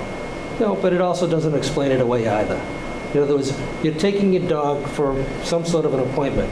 Either you're able to control your animals or you're not. And you appear to have a pattern of an inability to control these animals to the point where your neighbors, and happened an incident out of town, are living in fear. That's not fair. It's not fair. The disposition of the dog is a side factor. It's who's in control of the dog and how well they control it. And it appears as though you failed and continue to fail. So now we have to decide what kind of a remedial action are we going to allow you to take. And I don't know. I'm torn. I just want to let you know right up front, and I think it's important for you to recognize and admit that your neighbors are living in fear because of the situation that you put them in with your inability to control the animals properly. I'll give that to some of the neighbors, but again, the woman who spoke the most, I have her 7 feet into my driveway with her dog. Okay, I don't care. But actions speak louder than words. You're not doing I agree with you 100%. 100% I agree. I know I'm not fearful of anything, but if I was fearful of something, I'm not going to go. Actually, I'll give you one. Wasp and hornets. I could drop that. I have to carry an EpiPen almost year round. I'm fearful of wasp and hornets. If I see where the nest is, I'm not going to go walking up towards the nest. No, I understand. Right, which is exactly what's happening in your neighborhood. They're in fear of your dogs, and you're a rather imposing individual. They're in fear of you. And that's not fair. And I think that, that's not fair. With you, Mr. O'Leary, yep. I think what we're dealing with is here, I think about 20-30% of it is Floyd, and the other 70% is me. I think they're more fearful of me than they are the dog. They're just saying this is the avenue, as punishment for me, / punishment for Casey. And just to let you know, just with the left hand, because I had showed this to Officer Bright, described it to Officer Bright, hadn't had done out. The training leash that they use in canine performance, you put on in the shape of the P, so it's that slip knot. This goes in through it. And I have like this in my fingers. He would literally have to break my hand there's just no way. And again, it's only been a short amount of time. We're only talking, I think, approximately 2 weeks right now. As far as the dog training goes, I'll defer to the chair, because she knows more about it than I certainly do. She's had a husband that's trained dogs. She's got a daughter that's a state trooper that trains dogs. So she's far more knowledgeable than I am in relation to that. But even that is a step in the right direction for remedial action. But what do I do for your neighbors? And is that training going to do it? And how long is it going to take? And maybe that poor dog was abused to the extent where it can't be cured. These people still living in fear. They can't walk their dogs. They can't ride their bike. They can't go to the trash. Unacceptable. Unacceptable. I haven't come to a conclusion, but anyway. I'm all set for now. Thank you, Madam Chair. Thank you, Mr. O'Leary. Mr. Walner? Yeah, we're asked to decide between this being a nuisance or being a dangerous dog. There's no doubt in my mind this is a dangerous dog, even though it doesn't seem to attack people, other than when they get in the way of attacking other dogs, it attacks dogs, and by definition, that's a dangerous dog. So that's the first step. Second step is you've had 3 times to correct the behavior of your dog. And I agree with Mr. O'Leary, who's very diplomatic, that we don't know what happened, you don't know what happened to it previously, but I can assure you 5 lessons does not change a dog's behavior. At 2.5 years, 2 years, whatever's happened before is going to continue to keep going on and on and on. I have no hesitation in saying this dog needs to be euthanized. I have no hesitation in saying that, and in fact, we used to raise beagles at my home, and whoever heard of an aggressive beagle before? We had one dog that was an aggressive beagle. Within a week, that dog was put down because that was too dangerous. And we lived, 3-acre lot, but there was no way we were going to take a chance of that dog going after anybody. So I'm sorry that hasn't worked out for you. I'm sorry your dog has not worked out for you and that you haven't been able to control it. But that dog needs to be euthanized because it cannot go to any other neighborhood. I agree with you totally on that. It cannot go to any other neighborhood. It needs to be euthanized, and I'm sorry. That's just the way it has to be from my point of view. Mrs. Meehan. We didn't actually get a chance to ask questions after the testimony that we heard, but I did want to ask the chief, did you instruct Mr. Baker to file a criminal complaint against his neighbor? No, I did not. And Mr. Baker, you're on a first name basis with the dog officer. How many years have you known the dog officer? Well, we keep it friendly. I think I first met... How many years? Officer Berg. I think I first met Officer Berg in last September-ish, due to the nature of that first incident, approximately. Yeah, approximately last September. Just when it's First incident, the first dog. Yeah. Okay, and so you didn't actually order this dog training. This sounds like a relatively new thing that you've been doing. You said 5 courses, 1 hour each course for the past 2 weeks? We're going twice a week. The first week was only 1 day for them because he had his intake appointment. There's no training at all. It's just getting his history, background, so on and so forth. So then the second time we went there was his actual first class. So he's had a total of 5 one-hour classes. And they're already leaning towards, they don't think he's going to have to go the kennel route, like that he's actually going to have to live there. And you're right, sir, 5 classes is a drop in the bucket. But this isn't, and Officer Bird didn't order this. This is just obviously, hey, he has some issues, and being a responsible dog owner, reached out to my childhood friend who's a state trooper and handles canines for the state police, and my Nemlec buddy from Lowell, who's also handles canines, and they both, this place in Reading was the first place that they both recommended. In fact, my statey friend said, I wouldn't even send you anyone else. He goes, go there. He goes, and if they have a waiting list, just wait. But he's already had 5. It seems to me like, because I was the one asking you that, it seems to me like from what you testified, they're doing you a disservice by trying to explain away the behavior by telling you what your dog was thinking. Because usually when a dog goes to Petco, they're really excited to see the other dogs. They're not mauling them like your dog did. And I appreciate that you apologize for saying that dog was responsible for it. And we all do feel horrible hearing all of this, but as an ESA dog, you and your wife should fire that dog, because I can't imagine that these instances aren't causing your wife tremendous anxiety. Even just walking the dog, telling us she can't even control the dog when she's walking the dog. And I think it's fairly clear from what we hear that that's a problem. When you say there's a 25-foot runner, there's not a lot of space in terms of that community. Like I said, they're very tight community. Mm-hmm. So I do fault you, and I fault your landlord too for not stepping up and taking some more assertive efforts here to do something about it, that it actually has come into our lap. instead of the landlord being proactive with so many of these tenants that are clearly complaining about it. And I feel I'd like to look into why we haven't heard about this until now over the span that's that long. After the second incident, this should have come to our attention. I don't understand why it didn't. That's a serious thing. We've had other dog hearings where the dog wasn't mauled to death. And that's something that is our responsibility to take up right then and there and not delay and prolong what is clearly agonizing for people. We've heard this from in our other hearings. I'm going to move out. We're going to relocate the dog.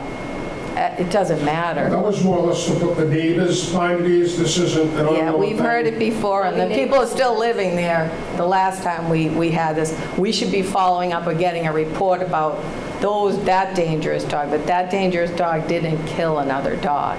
So again, like Mr. O'Leary said, every single one of us is a dog lover. I've had several dogs. My dog is a rescue dog from the Northeast Animal Shelter, and I find it hard to believe that they would entrust anyone with a dog that seems this vicious to be an ESA dog. So I don't put any weight in that letter. It's not even on letterhead. I don't even know if the person's supervisor knew they provided it to you, but it has no weight to me as far as the need for that. But if your wife does need a dog like that, you might want to vet the dog much more carefully the next time for someone that some type of a dog that can actually provide comfort instead of all of this terrorizing of the neighborhood. I would take terrorizing as a stretch, man. And just for the record, Chief Zimmerman was just untruthful in front of this board in a public meeting. When I brought up about a trespassing, he told me it's misdemeanor, and I'm paraphrasing now, that's a criminal complaint I'd have to go seek down Lubbock District Court. Paraphrasing. I'll come to the next board meeting with the audio because I've been recording everything since I walked in the door. So he was just untruthful with the board. Those were almost his exact words, but I'll be kind and paraphrase him. I think it's really important for us to we heard what your statement was. To me, I'm listening to you equally as I'm listening to everyone to hear what they have to say. And I am actually, you've been very direct and admitting to things with us, and I appreciate that you've been very direct in telling us, yes, it did happen. Yes, my big concern is the lack of control, and there are kids there. There are people with dogs there. There is an interference with the ability for people to feel safe there, and that's directly because of Floyd and because of Floyd's behaviors. And they don't seem to be able to be managed or in check. And it's going to me over a broad span of time at this point, from the first to the second to the latest. And again, we should have had it much sooner than now, but we can't do anything about that other than hear this information and hear this evidence. And I agree with Mr. Wallner. It does sound, it's way beyond a nuisance dog in my opinion as well, based on the evidence that we heard here, is definitely a dangerous dog. And I think we should, try to determine what steps. I definitely think a 25-foot runner, even enclosed, isn't suitable here. And much more. You are here, you told us when you first started, you're appealing a muzzle order on the dog. At least that may, it might not, but at least that may have prevented some of this, the mayhem and the mauling and the harm that it's caused the other dogs. He's been on that muzzle, well, except for training, because it has to come off, when we're inside the facility. Anytime he's out, in the neighborhood. And that's the other thing. We live towards the other end, and with what I've been hearing from several individuals, and given the most recent incident, that again, right out at the beginning of the meeting, I accept that it doesn't matter, I had this pre-op, at the end of the day, it's my fault. He got away from me. I didn't have the strength trying to switch the arms over to get that plant down. And that being said, I started off with that, on the 25-foot thing. like that post is like the other side of my stairs. I just want to respectfully remind the board, and that's been up for like almost a year and a half. This was even, all that hardware and contraptions you see was just because he was getting bigger and being responsible. Again, he can't get to within like 4 feet of the end of that driveway. Like that stops him. His muzzle stops at the end of that driveway. No, And if keeping the muzzle on saves his life, then you know, I think it's up to Officer Berg, if I read the paperwork correctly, we keep the muzzle on. In addition to, I forget the weight, I think you said 500 or 300, Officer Berg? Yeah. 300 pounds, and this is good for 5,000, and I'm able to get my fingers in here and can wrap it around on my good arm. And then we have the landlord here. Jimmy, I brought this up to you in the spring. I told you what Officer Burke had mentioned. I told you to pay for it for my remaining time there. If he's concerned about the tenants have voiced these concerns to you, why won't they get done? I guess it's. I just wanted it on the record. I understand, and I understand all of the I don't actually even think that's fair or humane to the dog, let alone allowing the dog to remain there, because it's unfair to all the people that we've heard from. And it doesn't sound. Well, he goes out of the town every single day when the weather's good, even prior to all this, and has free roam, and relatives, neighbors, and lifelong childhood friends' homes who have, 30, 40,000 square foot, fenced-in lots. It's on a rare occasion. In fact, it's only on a rainy day, once the weather gets good, that he's only out on the run and go, because he actually hates the rain. And then since this all transpired, we live towards the end of the cul-de-sac. When we take him, of course muzzled, we go out towards the back of Papagino's, well, it used to be Papagino's. We walk behind the Papagino's lot, we come back in front of Papagino's, and then we come back up. And there's only 2 nights we didn't do that, because one night there was a whole bunch of turkeys there.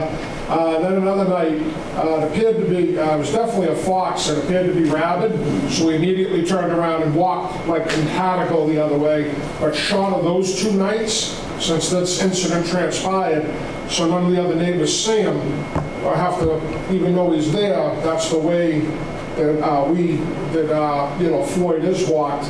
And again, during that day, he has taken Harold Park as another one, of course, muzzle on.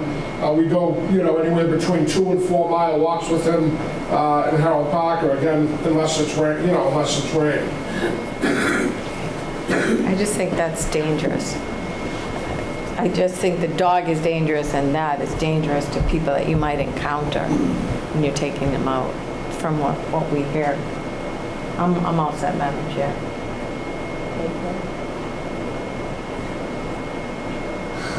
I don't even know where to start. First of all, I'm going to say that I take offense to you calling our chief a liar.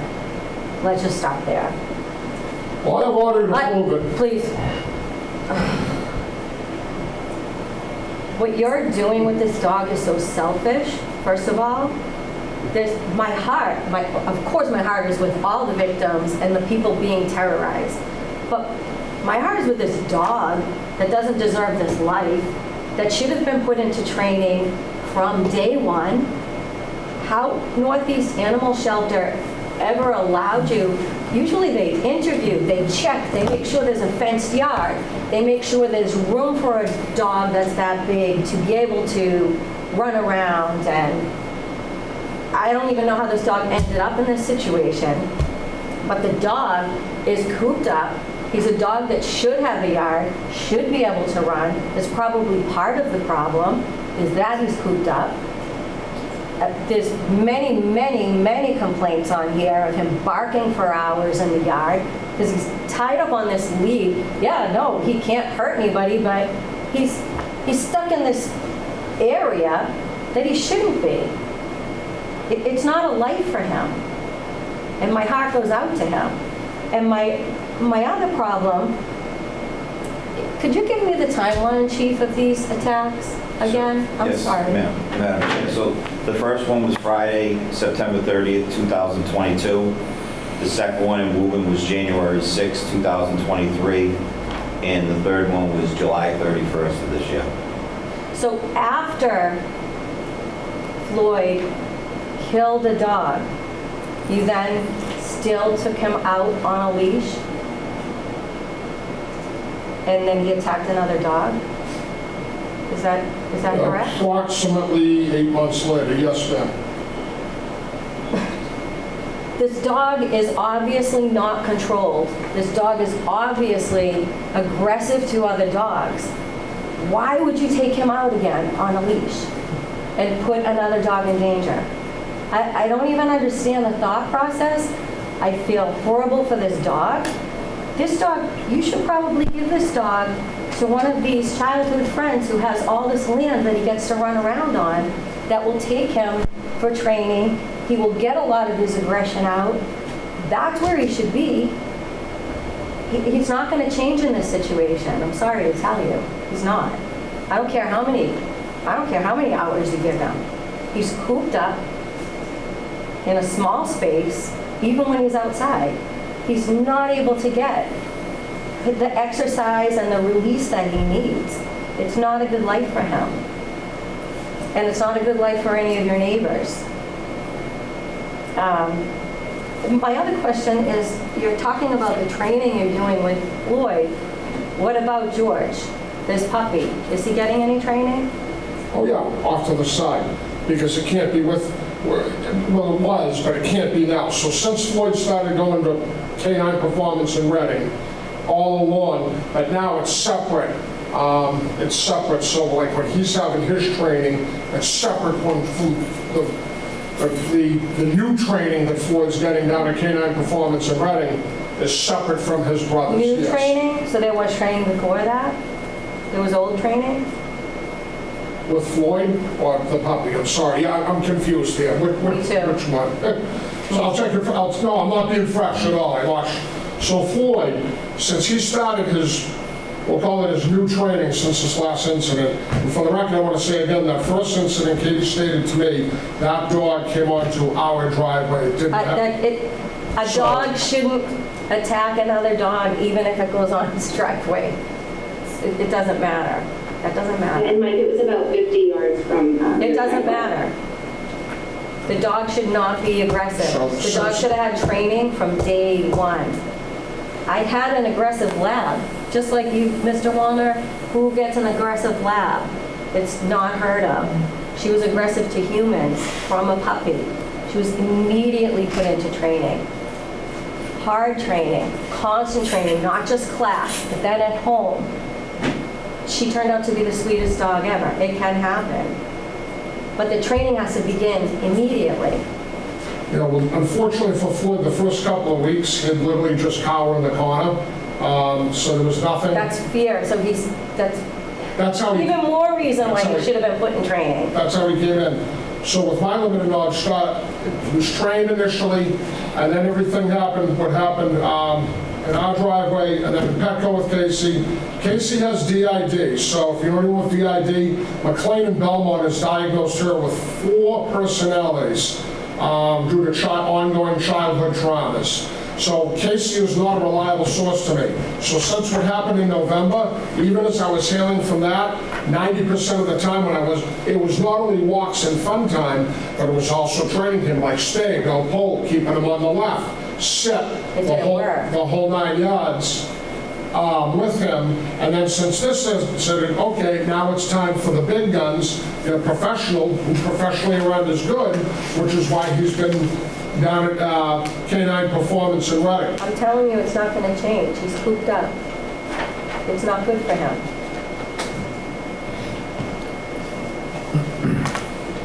All right. So we have 2 motions. Yeah, so if everybody is all set, I'm going to close the hearing for the public portion of it. And we are going to go into our deliberations. Correct? Yes. All right, so I'm officially closing the public portion of this hearing. Thank you, everyone, you don't have to leave. You can stay if you'd like to. not telling you have to leave. We're just closing the comment parts of it. I want to thank everybody for coming, like Mr. O'Leary said, for being courageous and coming forward and taking the time out of your night to be here and interact in this and to help us to make a decision. I think I'm going to go ahead and recognize Attorney Blake again, so he can refresh us with. Thank you, Madam Chair. From the comments that I heard, and I'm probably not going to, unless you ask me to read the definition of nuisance dog. Yeah. So with respect to a dangerous dog, under the statute, you make a finding of a dangerous dog, provided, however, that no dog shall be deemed dangerous, one, solely based on growling or barking, or solely growling and barking. Two, based on the breed of the dog. Or three, if the dog was reacting to another animal or to a person and the dog's reaction was not grossly disproportionate to any of the following circumstances. I went down through that: protecting itself or its young, person who was attacked or threatened by the dog was committing a crime upon a person or property of the owner. The person attacked or threatened by the dog was engaged in teasing or tormenting, and at the time of the attack or threat, the person or animal that was attacked or threatened by the dog had reached an enclosure. So if you found any of those to be true in this case, then that would be a defense to a dangerous dog.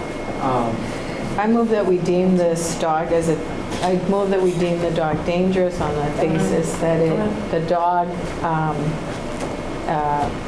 is attacking other animals or approaching in an aggressive manner other animals, and on the basis that we heard evidence that this dog seriously injured one dog and also caused the death of another dog, and because of the behavior of the dog, that in the manner of imminently threatening not just other domestic animals but also people, children, and the other residents, that's the basis for which I move that the board deem the dog dangerous.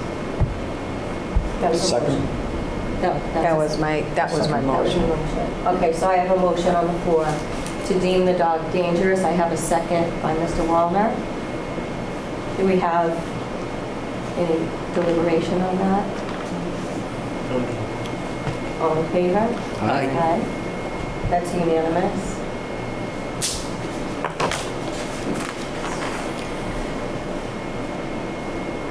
So I'm going to make a motion that the board order euthanization of the dog on the basis that we've heard evidence of numerous interactions that are seriously threatening.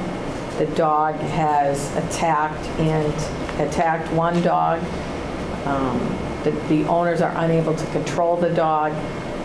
The owner is here explaining a number of implements that the owner has, I guess, done to address the dog, which have failed, and that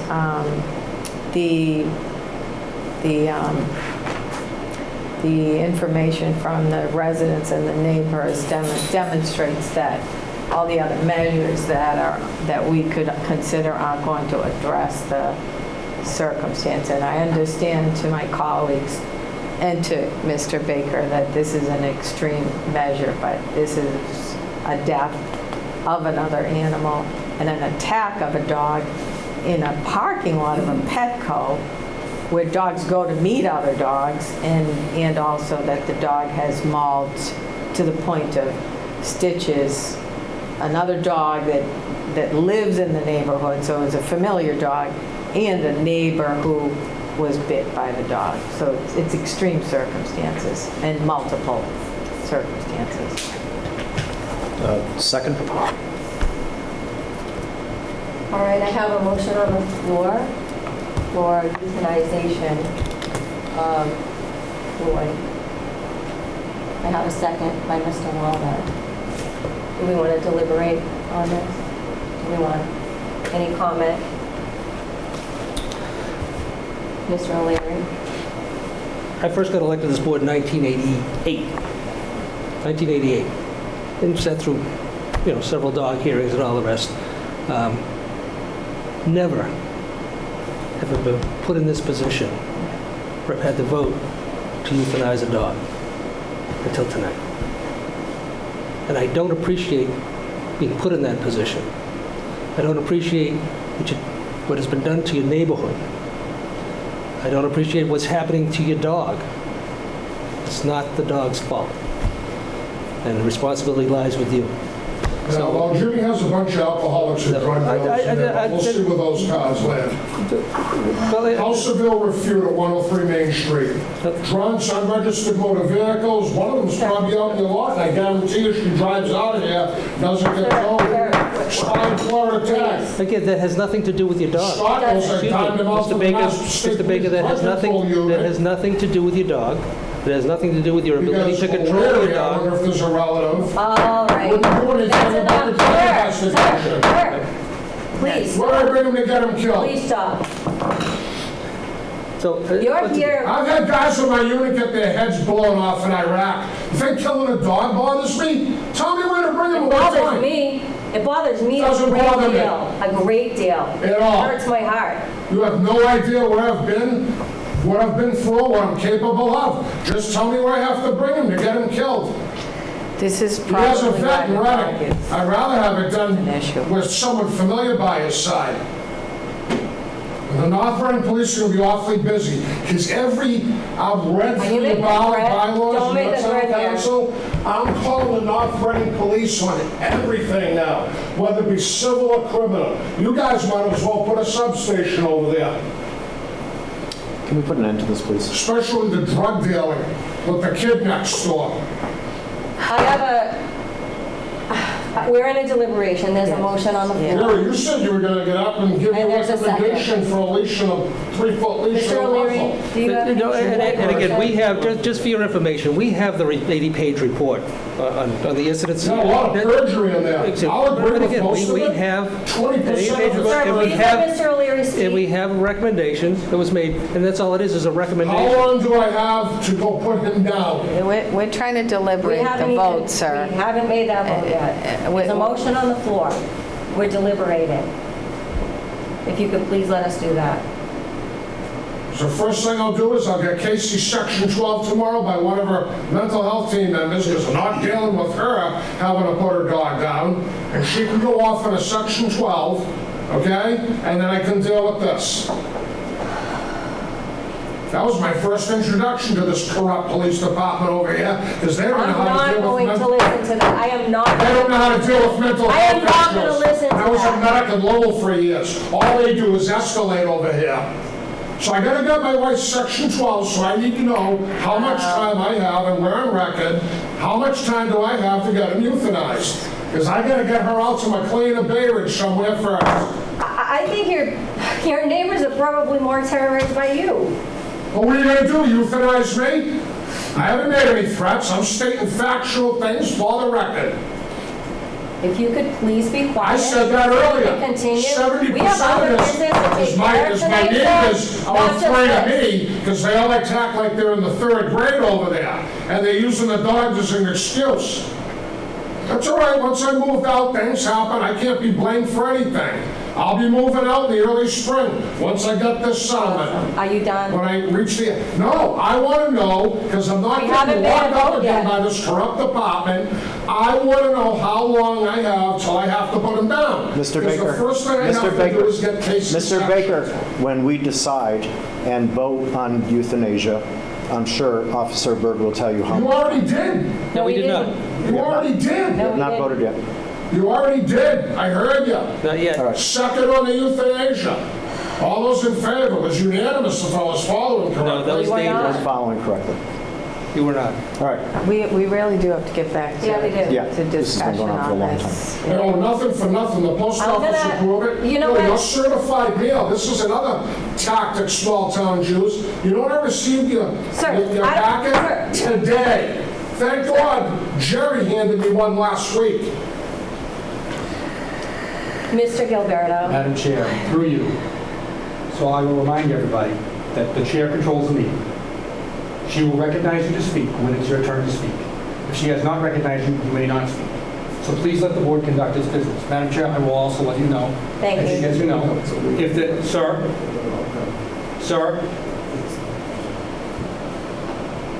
if you won't comply, you'll be Yes. removed from the meeting at the Thank order you. of the chair. That was my That's next fine, I'll thing. leave on my own. How do I get the information Sir, that I have to put down? Again, please let me finish through the chair.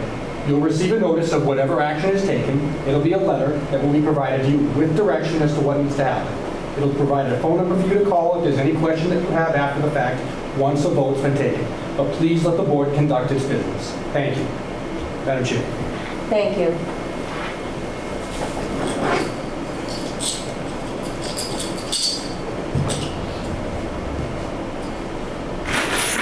Mr. O'Leary. I think I'm all set. Okay, Thank you. thank you. Mr. Walner. I'm all set. Mrs. Manu I know you have some thoughts on it, Mrs. Gonzalez. We haven't really heard your thoughts on the deliberation yet. I know how hard this is. This is extremely hard for me.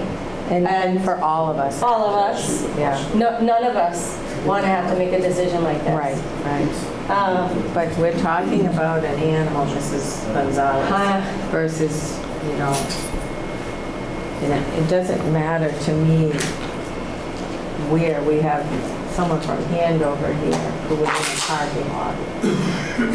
And then all of this congested neighborhood. So it is a difficult, I understand that. And I agree with everything that you were explaining about it in terms of what's in the best, but it's cruel. It's cruel to the dog. So those are my thoughts. It's cruel for the dog, but I think the dog's life right now is cruel. I don't think that he has a good life right now. So That's what I'm talking about. Muzzle is not causing any assistance, and neither is the runner. It's not helping the situation, because he said that was in over a year ago. And 2 of these incidences happened. Actually, all 3 happened within the past year. So. Yep. All right, I think Let's take it. we should take the vote. We had a second already, so it's We just a vote. have a motion on the floor. Just to, Yeah. Council, are we all set with the motion as presented, or do we have to? No, I think the motion's fine as presented. Okay. It had the remedy, euthanasia, and a finding as to one. I think it was a very good one. Okay. I do have a question, though, Yeah. because I want us to be guided by you on how and where and when, so that we can incorporate that in. So it's undoubtedly clear when this written order is made, what needs to happen and when. And just like he's asking, who is he supposed to be, or how is this supposed to be occurring?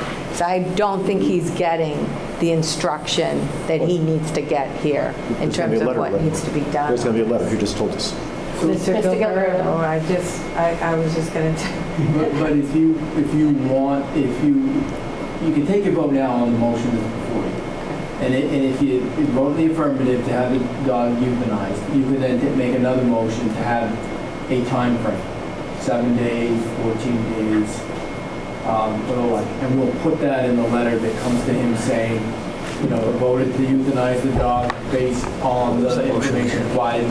We'll put down the number of incidents, and that the board voted that we must provide proof of euthanasia within. We didn't have a motion. You pick the time frame, 7 days, 14 days, 3 days. I mean, you pick. If you invite and to my colleagues too, he has a right to appeal, and actually anybody. He does have a right to appeal. He has a right to appeal that, and then a judge would He does. review that. But I'm hoping we are ready with facts and information and number of units and number of people and locations of people and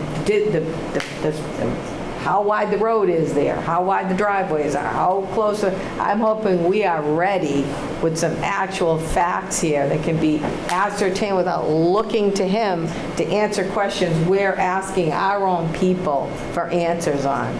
If that appeal happens, we need to let people know that have come in here and given us information so they can attend that hearing as well if he does actually appeal it.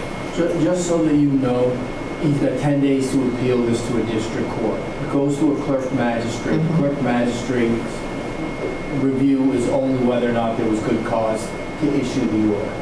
I don't see that being an issue. The clerk magistrate says there was good cause. He then has the ability to appeal that up to the district court judge de novo.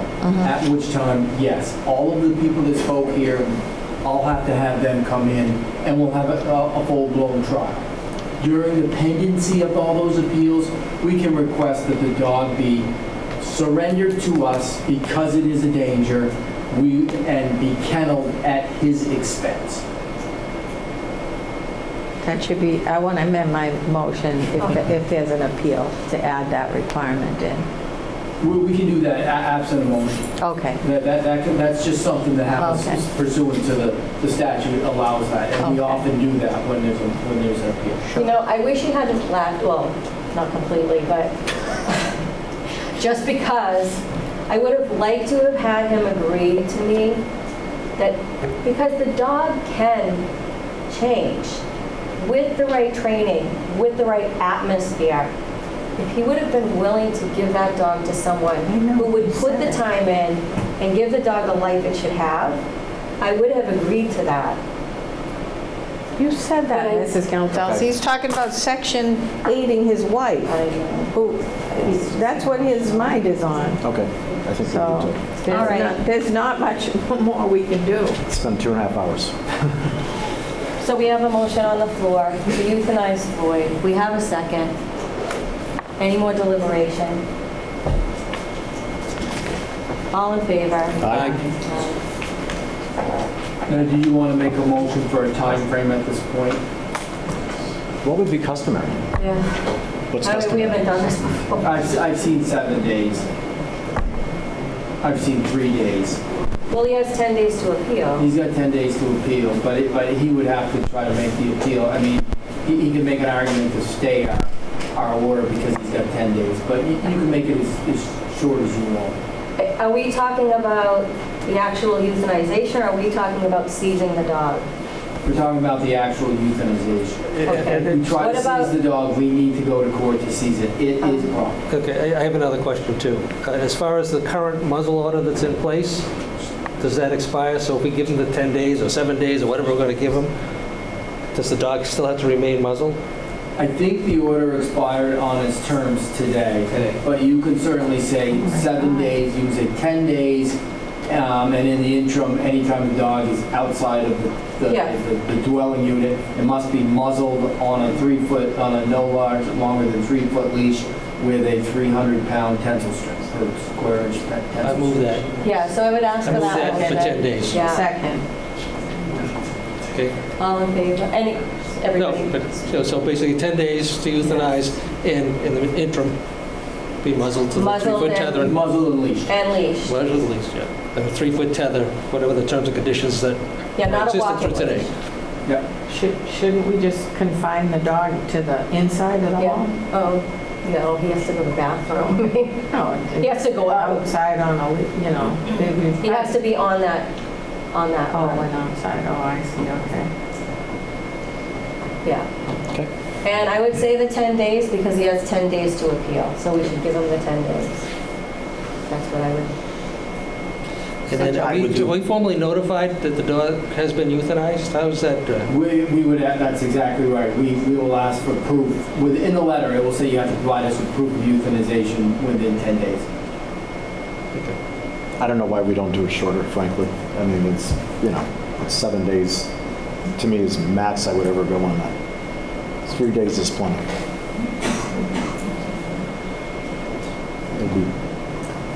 He can have his 10 days of, he can grab his own 10 days, but this should just be over and done with. Do we agree? To what, 7? That's fine. 7 That's fine. days. It gives him plenty of time to go file, and Yeah. then he'll get an Okay. injunction. Anyway. 7 days. Okay. And same conditions as Same before. terms and conditions that were imposed Yeah. upon the dog previously. Yes. All right. Okay. So a motion is on the floor. Is there a second? I have a question though. Okay. Those same conditions are in place And if he decides to appeal throughout the, the course of the appeal, those conditions would remain in place until such time as the dog is euthanized? Well, unless the letter says Such time as otherwise. the dog is, if he appeals it, I'll talk with the administrator, but I would strongly recommend that we go in and ask to have the dog surrendered to us. Oh, I in a see. kennel. Okay. If he appeals. That would be If he appeals it, yeah, because an appeal could, Yeah. dragged out, it could last for a few months, and that's not something that, a dog like this, we don't want that. Well, right, so again, so the motion should include, within the 7 days, current terms and conditions, if an appeal is filed by the owner, the dog would be surrendered. Authorized counsel to request Authorized the dog be counsel surrendered. surrendered and kenneled at his expense. Okay, so that's all part of the motion. Second. We have a second? All in favor? Aye. I'm fearful for his wife right now. And his dog. I mean, the neighbors. Let's move on. Can we, how are we to be sure as a board that this is going to be managed and policed there because of what we just heard? Yeah, some erratic behavior there. Yeah, so my question is, that order, like we did the 14-day muzzle order that Jerry issued to him, that expired today. Yeah. So this 7-day order, does that come from us again, or would that come from the board? That will come from the board. Michael and I will, the town administrator and I will work on this order tomorrow. We'll have it together, and the town administrator can sign it, and we'll have it likely handled. But the neighbors who may feel threatened by not just the dog, but the dog owner, which that came across, are probably going to be contacting your department, and someone needs to be mobilized there if there's gonna be issues going on Yes, there. so through our in-house CAD system, we can put extra checks, and we can make sure that every shift goes through the park. Yeah, please. A few times during this shift. I know Jerry has been, since we had the 14-day muzzle order, every shift that he works, he makes sure that he goes through the park at least once or twice a day to make sure if the dog is out, that it's muzzled. So he'll continue to do that, but on our end, we'll do extra checks every day. Have our guys go through there And to keep make the sure. guys safe too. And if he calls or if they call, we're certainly obviously going to respond and take any action that we need. As you can see, we've been dealing with him for years, so we're familiar with him, and we have an understanding of his feelings towards us. So we're prepared to deal with any complaints that he has with us. And certainly if any of the residents have any complaints, we're ready to handle that, and we will. But, we can't put somebody there 24 hours a day. Right. But we will go through there every shift. I don't want to say an exact number, but we'll be a visible presence inside there for the next 7 days or however long it takes. And we'll start that tonight as soon as Lieutenant Thibodeau leaves. He can take care of that and make sure our shifts tonight are aware of it. We'll start that tonight and continue. And please let everyone know to be vigilant. I mean, don't take it lightly. Yeah, we are aware of the Like, when we situation. followed home, like, I don't even want to walk in my house. Yeah, we can have somebody go down. We certainly can have somebody go down there and be at the entrance when you guys go there. That's not it. I have one question. What happens if Jerry comes through? Or what happens if his dog is off the leash or off the muzzle? I mean, as a landlord, you said I am hardly at fault. You can say whatever you want, but as a Massachusetts landlord, we can only do so much. I mean, the guy pays his rent, the guy does what he's supposed to do. I can't evict him because, and if I did file evictions, I mean, I've worked for the past couple of months trying to get him a new place, just trying to get him to move. Right, a bigger place, a big yard. I've set him up with a realtor. I'm working with them as a team. But my fear is now that you're putting a 6 or 7 or 10-day, 3-day order on it, what happens tomorrow? Well, Madam if Chair, this can I dog comes off respond to the that? leash- Yes, please, ma'am. We're not going to give you landlord advice here. No, I'm not We're asking- here I'm not from a asking- year I'm not ago. asking for advice You from probably knew about, no, let me answer you. You probably knew about this a year before we did, And I'm I've assuming. been talking to the police about it. Well, whatever weekly. you're doing to direct what he's doing as a tenant there clearly isn't working because, You can see he listens. He listens. Yeah, no. but again, you are arguing. No, I'm going to answer you. I'm going to respond to you It's for them. that I'm asking for my... you should consult your counsel and figure out what you should do because this is beyond living in a way that's a nuisance. I have spoken to... This is actually terrorizing all of your other, who's more important? Well, my question is The direct. 15 to 17 tenants that we heard from, or the one tenant? My question is advocating for them. What happens tomorrow if he comes walking down the street and the dog's off the leash or the dog's Then you off call the police and they can seize, I believe they can that's what I wanted to- seize the dog. The animal If it's not control officer following will the take orders, control they of can the seize the dog. Okay, that's what I wanted to hear. They can't take the dog out of his home. I agree. But But if the dog's running if the wild... dog is running wild and he's not in compliance with the order, they can seize the dog. Oh, That's all I was asking. Call the police and take a picture. Absolutely. Have evidence. All right, we All right. really do have to And again, move on. thank you to all the residents Thank for you, coming out everyone. and informing us as to what's occurred here, and it's unfortunate, but I admire you for having the strength and courage to come and tell us. Thank you. Thank you. Thank you. Thank you all. Thank you so much. So Thank sad. you. Thank you, everyone on the Zoom. So sad. So, very sad night. Yep. Very sad night. But I hope it gives, I'm hoping it gives some of you some comfort. I know. And your dogs, Yeah. and your kids. I'm going to ask my colleagues if they would entertain putting the ARPA discussion onto the next meeting Yes. so that Mrs. Calvin can go home and, Oh, yeah. yes.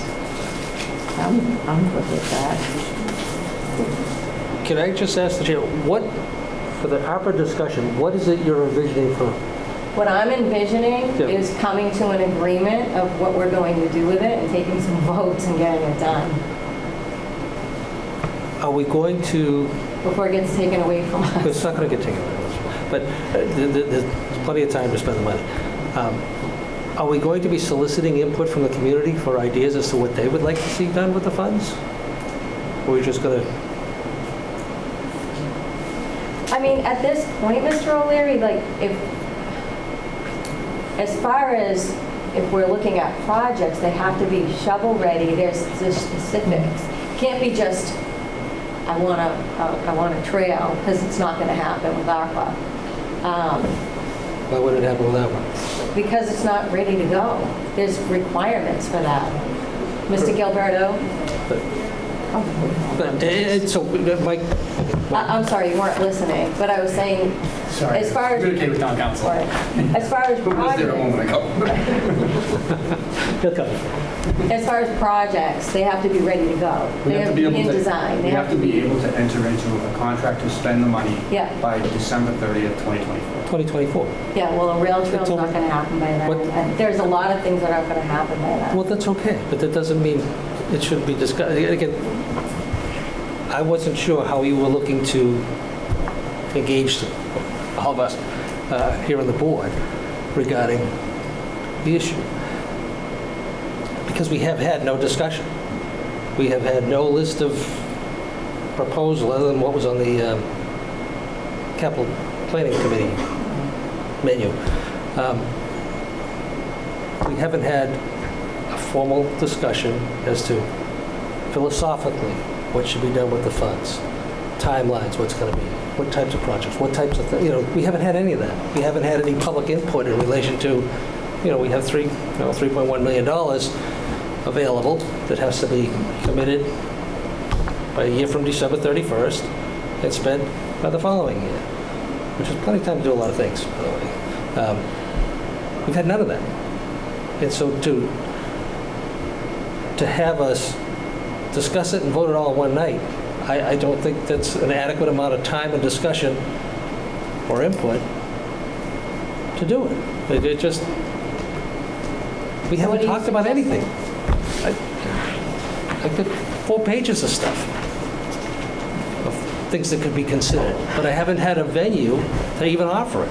Well, that's what I wanted to do. I was going to have the board discuss the things that they had in mind and deliberate that and try to come to some decisions. And we haven't discussed with, other than through the capital planning process, which is a very different process than a gift of $4 million, $4.2 million, with our department heads, with the school department, as to what uses for these funds would we consider doing, since it's, again, one-time funding here. Right. There's been no discussion. None. There has been discussion. Not with me involved. Not with me. Not with the board collectively. At the last meeting? Oh, that wasn't a discussion. That was a... It was trying to be a discussion. But, there should be a process here that we're going to go through here. It doesn't have to take forever to do it. It needs to be vetted properly. Everybody should be allowed to be heard, and then we can deliberate and come to some conclusion. But one meeting, one night? I don't think so. Mrs. Maynard? I'm ready to make some motions tonight. I made motions, they weren't in the minutes, they need to be recorded in the minutes. I understand they didn't get seconds. All of that should have been in the minutes. I made at least 3 the last time this came up. We've had strategic planning, we've had lists, we've had meetings, we've had reviews. There's nothing on the strategic planning. Excuse me, Mr. O'Leary. I'm sorry, I apologize. What we were supposed to be hearing back was the projects that are contracted shovel-ready so that we could utilize some of these funds. We heard from finance committee members at the last time this came up for discussion and other times that these projects came up for discussion. And I believe that we have the ability to use these funds right away, right now, that will free up some other available sources of funding for other projects that come down the line that are nowhere near ready for us to even consider putting opera funding on. We keep just kicking this can down the street. And I think we need to take some action now to get some of these things funded, to get some of the bonded projects. We could use some of that money. Then we have availability to bond for other projects that aren't ready, that are coming down the pipeline. But this list that we talked about, the last time I made multiple motions, that'll hopefully make it into the revised set of minutes. But this list that we had is only a portion, like Mrs. Kelleher said last time, of the projects that we're working on. And we don't have, 3.1 million is not a big source of funds. So it's time to make a decision on it so that it doesn't go through our fingers and we just sit around kicking the can down the lane. That's my That's not what I'm proposing here. And again, even in tonight's packet, what did we get for a list to consider? Well, we were going to hear from the finance director on what we have that's ready. We got what's available, what we've committed to already, and what's available. Yeah, but there's nothing in the packet as far there's nothing in the packet for me to look at ahead of time as to what anybody is talking about. I got your motions. I understand what you proposed the last time, and I didn't necessarily support it, but that's okay, I understand. But I don't see it. So I will suggest, because honestly, Mr. O'Leary, I don't see bringing all the department heads in and... I'm not saying bringing them in. That's what I was Well, I said hearing. we have not heard from them. Again, that can come through the administration. I have heard from Mrs. Mullen. I have had people reach out. I haven't. I'm sure you have. I don't know if anybody else has. No. All right, well We have then- had no deliberations. We've had nothing in public session. We have nothing in public sessions for specific Yes, we projects or specific things other than what was on the capital improvement plan. Nothing. Well, that's what was brought up. I thought that's what we were talking about this evening, but we're talking about holding off on that to let the finance director I'm okay with holding. Oh, I'm all in favor of holding off on it right now. But I think this when is are you what going to present I it will to us? suggest that before the next meeting, if you have an idea of something that you think is important to be considered, ask to have it put into the packet. No, We'll have never a mind list just me. of each. I want all to of hear us. from everybody. All of us I want will to do it. consider everybody's ideas. All of us will do I don't it. have all the good ideas here. All of us will I do it. might not even have a good idea. We will all do it. Yeah. And then you will have a list in your packet. But I also for want to next see, meeting. is there something from the school department? Is there something from the planning? Is there something from, I don't know, advocacy groups? Mrs. Mullen, Mrs. Harwood? As chairman of the finance committee and chairman of the facilities master plan committee and a member of the capital committee, I would strongly urge the board to consider using some of the capital items that have already been approved, that are functionally shovel-ready. Yes. Because that will then free up a lot of money to go towards other projects that you haven't had a chance to really fully vet or discuss. And we need the timelines for ARPA, because we've been talking about this for a year and a half. Yes. It took 5 minutes to decide to spend ARPA funds on a decal on the turf field, and it's taking us 2 years to decide on the rest of it. So I strongly urge the board to seriously consider that, because it does free up money for other projects, and it needs to be done at October's town meeting, because we will have to change the funding sources for those capital. Oh, for the other capital improvement, yeah. So we can't sort of fool around and think, oh yeah, we can get to it in December. We can't. And again, that recommendation, Madam Chair, was made in the prior meetings that will hopefully be in the revised I just need a list. I got to see a list of what we're talking about. Mr. Kelleher submitted a list of projects from the capital that were approved by the Board of Selectmen, all right, and the most recent go-around that were going to be bonded. Last meeting, we had that list? Mrs. Manu-Pelli was reading off of it. I can ask Don to send it to the team. So why don't we to have, distribute have Mr. Kelleher send that. And I would ask... Mr. Gilberto? Okay. I took it from the warrant. That's. I got, someone said you had it in your pocket. You can't do this one, and you can't do that one, and you can't do this one. And then I asked the finance director to please have that ready for us tonight, which I'm sure she did. Do we have it? And does. No, we don't have it. Madam Chair, through you. Yes, Mr. So Gilberto. We've gone through, the list of projects that you're going to see are mostly from previously approved projects for bonding. There are other projects that we've listed that we are aware of and out there that we think you need to be aware of as well.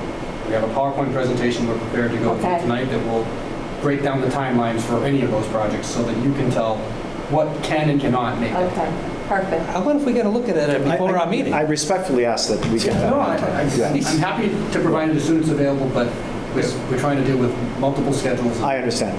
Pulling it together, it was finished at 5 o'clock. But that would be, for me at least, that would be to see the master list of what's there and what isn't going to make it. So for the next meeting, which I believe is a Wednesday night meeting? It is. If we could have that put into the packets ahead of time. And When's it?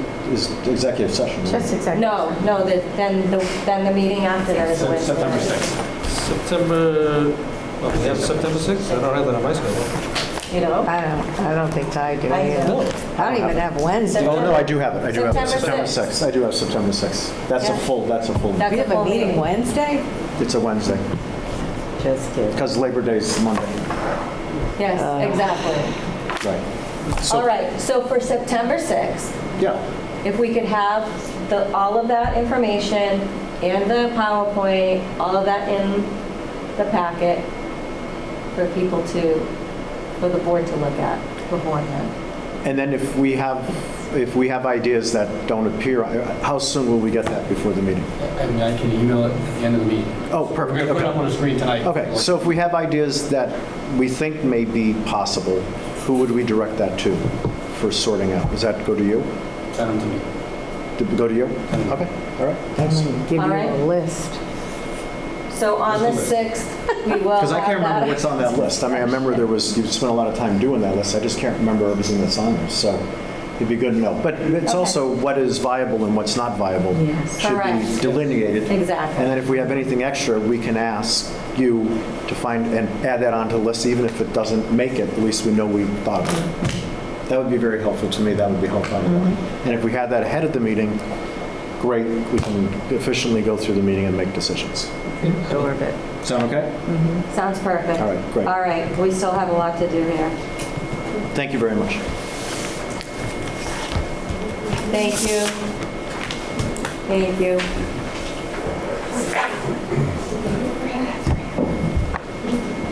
I'm sorry, Mrs. Mullin? Did we close the meeting? No, no, we're just not going to do the opera discussion. We're moving that to the 6th.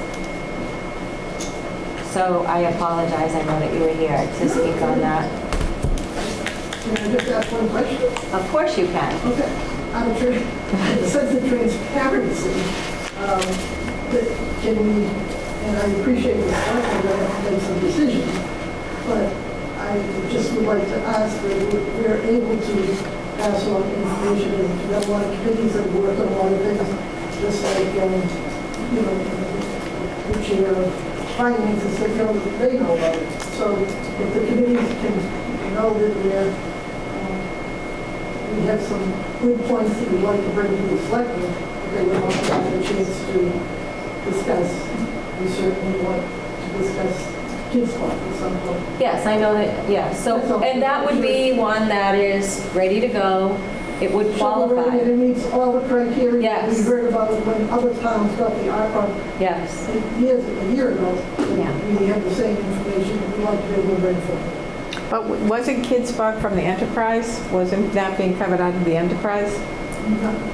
Kids Park being a playground Right. is an enterprise. We take money into needs and pay. The playground is something that follows up all the things that come under our funds, what it should be used for, because we do not collect money from people that go to playgrounds.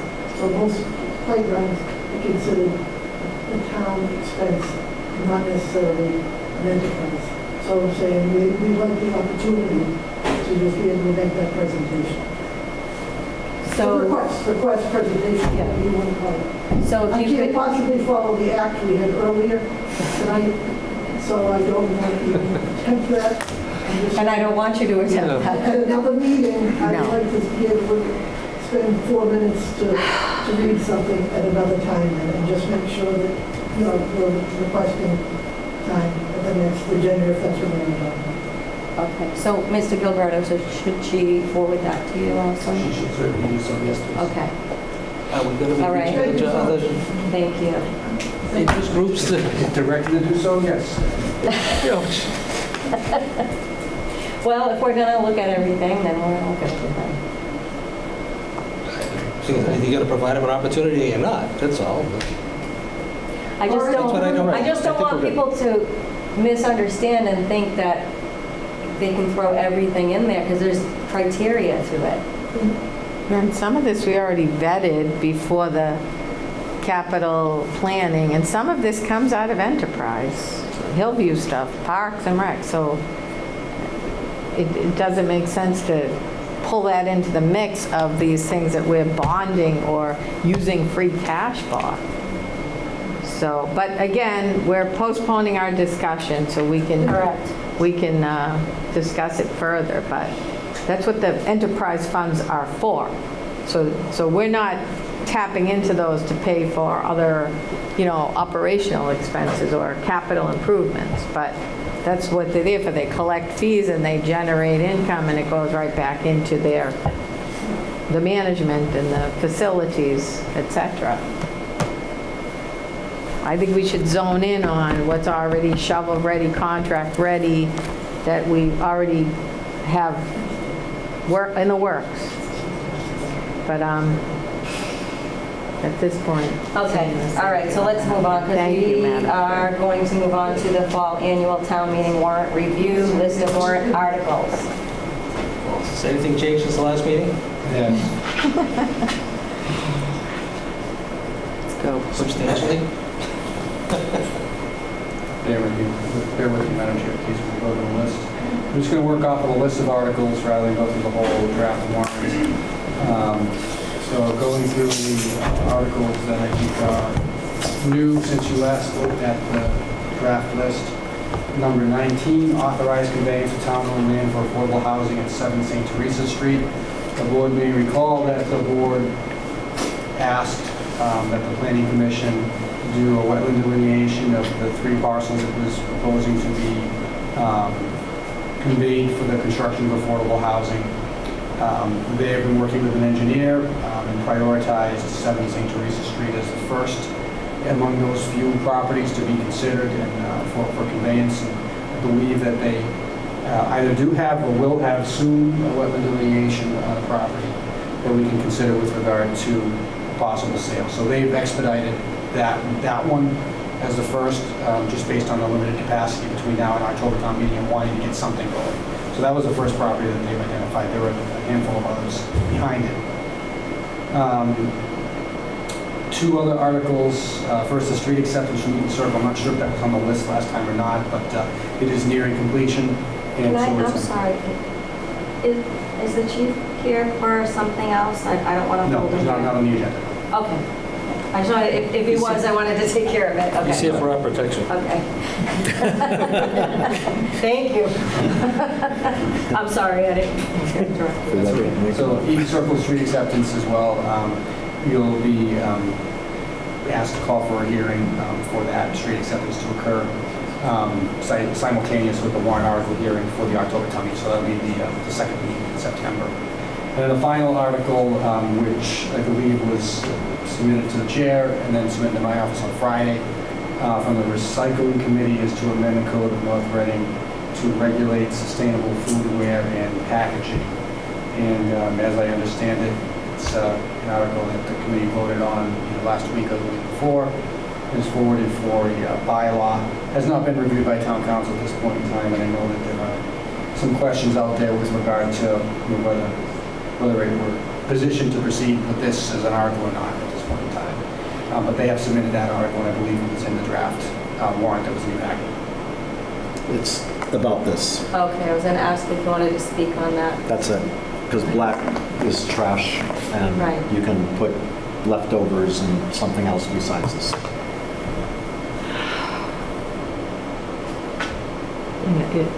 Madam Chair? Yes. That impacts the Absolutely. restaurant community? Yes, it does. Have they been provided with a copy of the draft so I that don't they're believe they aware have. of it? I don't believe they're aware of it at this point.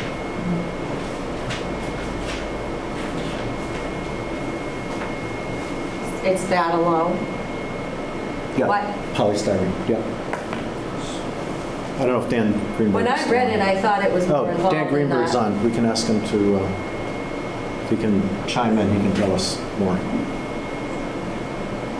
If he's not sleeping. Mr. Greenberg, are you on? If you are, if you'd like to speak on this, could you unmute yourself? Yep. The plan is, I've already made preliminary arrangements to make a presentation to the Board of Health because they would be the enforcement agency for this. It certainly makes no sense for me to go much further unless and until the select board agrees that it goes on the warrant, and then I have a plan of meeting with every food establishment in North Reading that is covered, would be covered by the bylaw, to explain to them the reasoning, explain to them the requirements. And the important part is our research has shown us that there are in fact less expensive alternatives that are much more amenable to our recycling process than those that are made out of polystyrene. I remind everyone, styrene is a neurotoxin. Polystyrene breaks down into styrene. It is insane that we allow these materials to be used in the most sensitive of areas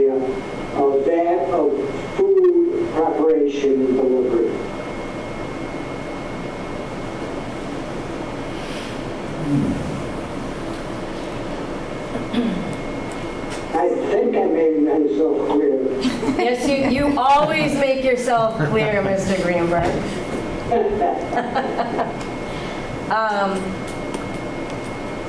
Personally, I would not be supporting that. I feel I feel people can make their own choices. If they choose not to go somewhere that has that, they don't.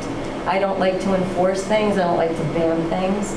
I don't like to put that onto the restaurants who already struggle enough.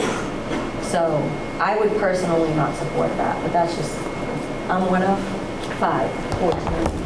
But if it's going on the warrant, it's the recycling committee that's putting it on and sponsoring it, and we don't usually say keep it off.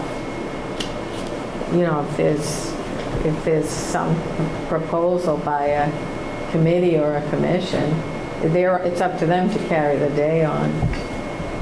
I believe what the charter says is if a proposed warrant article is delivered to the select board and signed by the deadline was today, and I delivered the signed copy to Karen Marion's office on Friday, that in order for it not to appear on the warrant, it would require a vote of 3 of the 5 members of the select board. I do believe that's what the charter says. I don't remember ever voting not to have something. It's not. Yeah, if a board, committee, or commission wants town meeting to consider something, Yeah. even if the select board isn't in favor of it as a courtesy, they have a right to bring it forward. The philosophy has always been they have a right to bring it forward.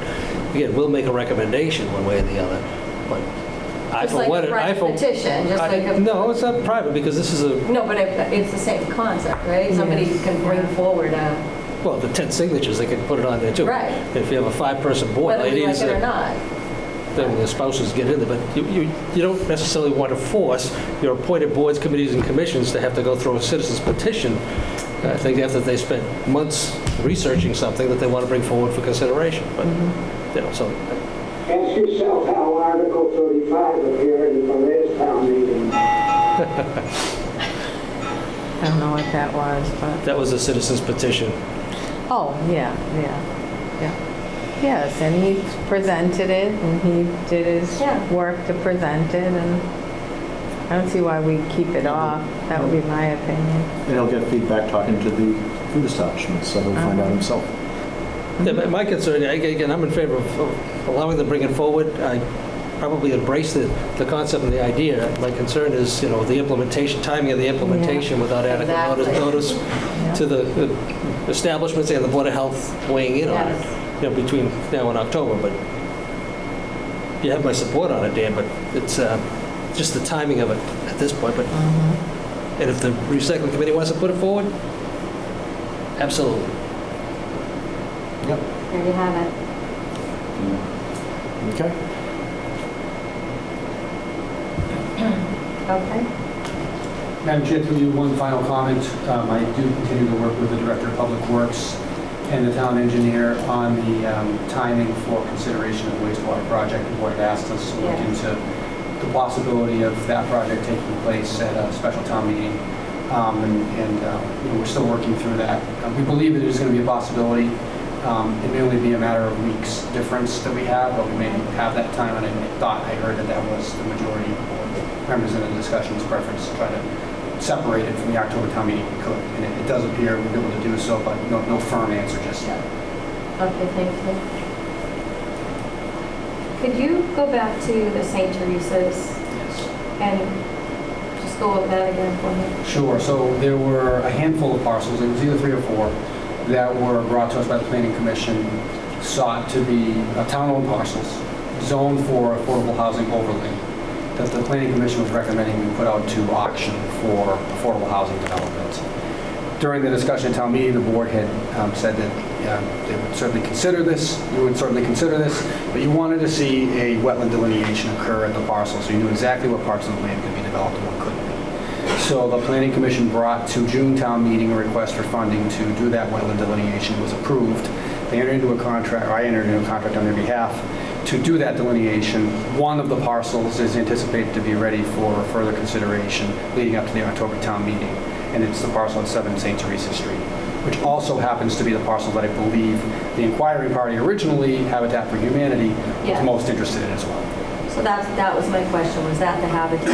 It was. We would not, I thought it was on Oakdale Road extension. there were multiple that they were interested in, but my understanding is that this is one that they were looking at.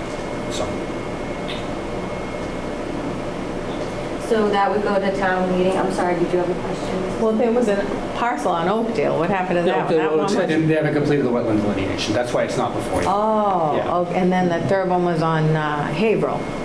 Yes, correct. And that definitely is wet.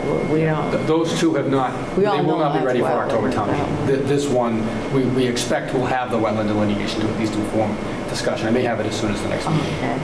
Just, Madam Chair, if you recall, when they brought it forward, we embraced the idea and the concept, but the argument was put forward by us, that we should know what we own and what can be done on it. So the wetlands delineation should be done so that we know when we put it out, Yeah. what can be done on it, what we want to have done on it, so the RFP would reflect that, and that's why we're here today. So it's good. But progress is being made, and if it's one at a time, it's one at a time. One's better than none. And so what is the result of that going to town meeting? What happens from that? We would be authorized to sell the parcel for Would the be authorized to purpose sell it? to be developed for affordable housing. There are other questions that will come up. Will there be a sale price for it, for We example? can decide after that, once it's, I think that we'll hear from the planning commission what they're thinking. I mean, I can say right now, when this first came up 2 years ago, Madam Chair, through you, that the planning commission had received indications that we were unlikely to get any proceeds from the sale if we wanted it developed for affordable housing. We were probably not going to receive revenue. So, but that obviously would be subject to the procurement process for the final determination. thank you. All right, is that all for, I believe I've covered all of the articles, Madam Chair. so we have left appointments? I'm ready. Yes. Madam Chair, I move to appoint the following individuals to the Capital Improvement Planning Committee for terms to expire on June 30, 2024. Leanne Gonzalez, Vincenzo Studo, Lorianne Galvin, and Michael Garaberto. Second? All right, I have a motion and I have a second. This is a Roll call. roll call, Mr. O'Leary. Aye. Oh, we have to say the names? Oh, I'm sorry. Madam Chair, through you, we wrote the motions for your own appointments so that you didn't have to say the name. You just vote yes. We don't have to say the names? For I think 2 of the, or 3 of the 4. Okay. I believe that's how But it it is roll call. You generally take a roll call for appointments. Mr. O'Leary, you were right. Aye, anyway, but Leanne Gonzalez, Vincenzo Studo, Oh, you said we Lorianne don't Galvin, have and to. Michael Gilberto. You said we just need a yes. I remember those 4. I'm just going to say all 4. Leanne Gonzalez, Vincenzo Studo, Lorianne Galvin, Michael Gilberto. Leanne Gonzalez, Vincenzo Studo, Lorianne Galvin, and Michael Gilberto. Ms. Gonzalez, Mr. Studo, Ms. Galvin, and Mr. Gilberto. Very good. All right, Madam Chair, I move to appoint the following individuals to the Economic Development Committee for terms to expire. Vincenzo, I'll say that in a second. Vincenzo Studo, Associate Member, December 31, 2024, and Catherine Ranapelli, Full Member, May 4th, 2024. Second? All right, I have a motion and I have a second. Mr. O'Leary, Mrs. Manupelli and Mr. Studo. Mr. Wallner, Mr. Studo and Ms. Manupelli. Minnie Manupelli and Studo. and the chair is Kelly and Studo. Madam Chair, I move to appoint the following individual to the Facilities Master Plan for terms to expire June 30th, 2024. Warren Pierce, Jr. Second? All right, I have a motion and I have a second. Mr. O'Leary, Warren Pierce, Jr. Warren Pierce, Jr. Mr. Wallner, Mrs. Minnie Warren Pierce, Jr. and the chair is Warren Pierce, Jr. Madam Chair, I move to nominate the following individual to the Taxation Aid Committee for a term to expire December 31, 2024. Gail Manning. Enthusiastically second? Enthusiastically.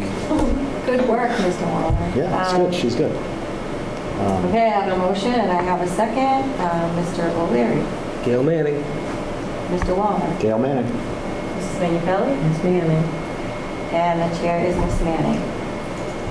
Ms. Manning, through you, Madam Chair, Ms. Manning's actually on the meeting virtually, so if you want to thank her. Okay, yes, thank you for stepping up, Ms. Manning. I think that is, it's great. First of all, thank you for speaking up. Yes. And now Yeah. thank you for stepping up. And Yeah. reactivating the tax aid committee to do what it should be doing. Great. So thank you. And are we on to upcoming meeting schedule? Madam Chair, through you, I put in the meeting packet the dates for all of the meetings. I think this really was to discuss the date for a strategic planning meeting, trying to pick a date. Okay. Okay, what do we got for dates? Anyway, for upcoming? Through you, Madam Obviously the Chair, 6th. Previously agreed to Wednesday, September 6th, Monday, September 18th, Monday, October 2nd for a fall annual town meeting, Monday, October 16th, and we had November 6th and 20th, and we expect the tax classification will be December 20th, and then December 4th and 18th, mostly for license renewals and reappointments. Sorry, can you say December again? I'm sorry. 4th and 18th. 4th, 18th, okay, yeah. And so they should all be first Yeah. and third Mondays. Okay. So strategic planning, we usually do that typically, is that a Saturday? Usually in the fall. It's been in the evening. It's been in the evening. There may be in a year we did a Saturday, I but feel like we did. whatever works for everybody. Tuesday-ish, Wednesday-ish, we've done those 10 days. Anybody have any ideas you want to throw out? Right after the October meeting? The October town meeting? So, I know Mrs. Minipelli, it's probably hard for you to do evenings. Is there an evening that is better for you?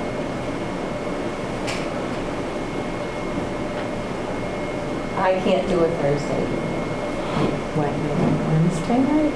A Wednesday night? Yeah, Wednesday That could work. works. 18th would be good for me, or 25th. 18th or the 25th? Mm-hmm. It's October, right? Yeah.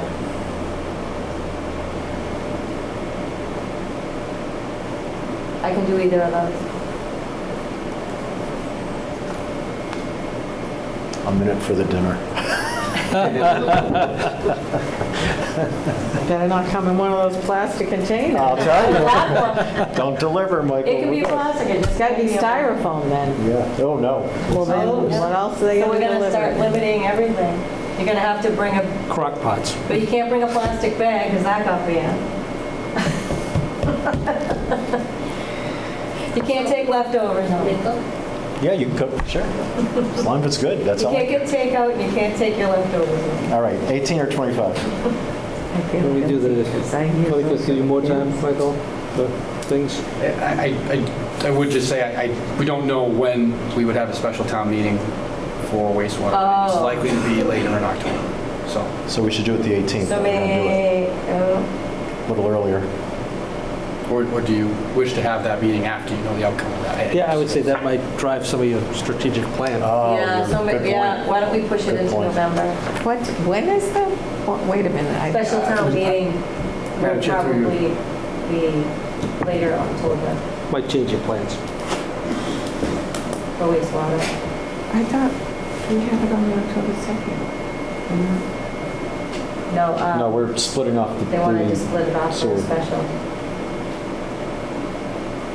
Isn't that on the warrant articles we just reviewed? It's number 11. It is, through you, Madam Chair, I was asked to identify whether or not we could push out the date to a later point from October 2nd. The reason why is because they haven't, the wastewater committee has no chance to get the word out in 5 They're weeks. trying to do that committee. They need and time. get the- They need time to get the information out to the community.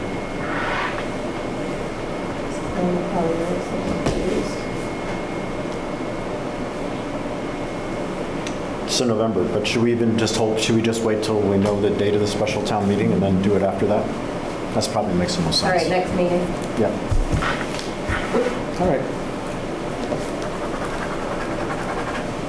Herb Ball. Town Administrator's report.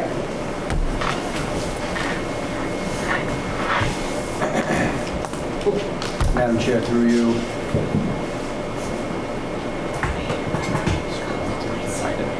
Fire department responded to and controlled a structure fire at 218 Haverhill Street last Sunday night. I attached the media release that they put out. They did a great job of trying to control fire from spreading at that single-family residence. And I also wish to congratulate Derek Howe on his promotion to the rank of lieutenant in the North Reading Police Department, and I attached a copy of the media release as well. So congratulations, Lieutenant Howe. Congratulations, Lieutenant Howe. Absolutely. Thank you, Madam Chair. That's it? Short and sweet? All right, old and new business. Mr. O'Leary? Just congratulations to Lieutenant Howe. Mr. Wallner, I think, were you stating something? Yeah, I do. We were supposed to have, the CPC was supposed to join us for a combined meeting, and we were extended an invitation to them, and it was supposed to be no later than today. Today, we've had our meeting. CPC is not here to talk about accessory dwelling units. It is on a strategic plan that we are an age-friendly community. We have talked about accessory dwelling unit policies for a long time. I've been going in front of the CPC for 2.5 years now. Last time I was there, this was before before you joined. It was promised it was going to be in the October town meeting. It is not in the October town meeting, and so that policy was killed in committee. And so I find that to be an unacceptable position. I am happy you're the liaison, Ms. Menapelli, so if you want to go back and ask the CPC to reconsider that'd be great. I'm willing to do it myself. I'm even willing to go even farther and say the select board should take that over.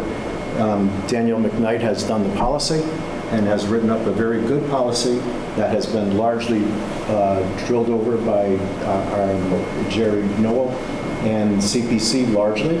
I think that we should take it over and make this policy happen, because 90 communities in Massachusetts have already done it. We're not the first to go down the path. I don't understand the resistance of doing this, but I know we need it because we have people who are living in their houses that have to move. Okay. CPC knows that this is an issue. They have their own housing studies showing that people are moving out because they're overhoused. We need to have an accessory dwelling unit policy. It's not being done. I'm suggesting, if nothing else, the select board takes it on, pushes it forward. I'll respond to that.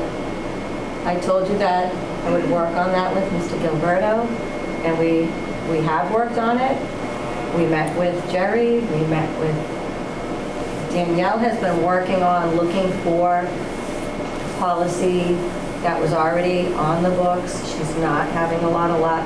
She has tried to get the committees together. We have tried to get the committees together. It's just timing. It's not resistance. It's just timing. It's not an unwillingness. They are willing to do it. We just have to find a time that we can all do it together. They voted against it, so that I'm not buying the unwilling part. And you had told me August 21st would be the date that this would happen.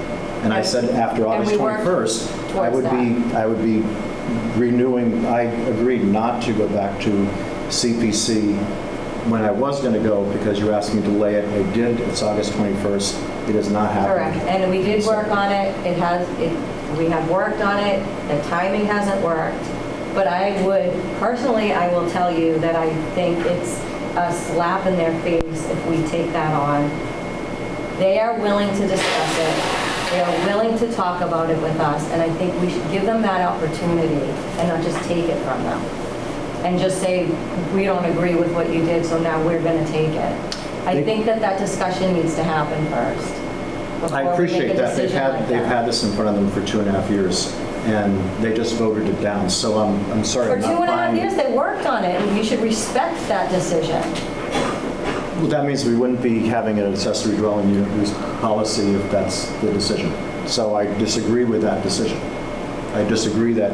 You can disagree with it. Yeah. Just like other committees might disagree with things we do. Yeah. You can disagree with it. But we also have the ability to be able to take that over if no one else is taking the lead. But we should give them the respect of having a a discussion with them first. I haven't heard from anybody from the Why do people CPC come forward. I don't know why, something happened to my seat, but I haven't heard anybody from the CPC come forward and Just explain go the on new with it. position. it's easier to reach the floor this way anyway, so my feet can touch the floor.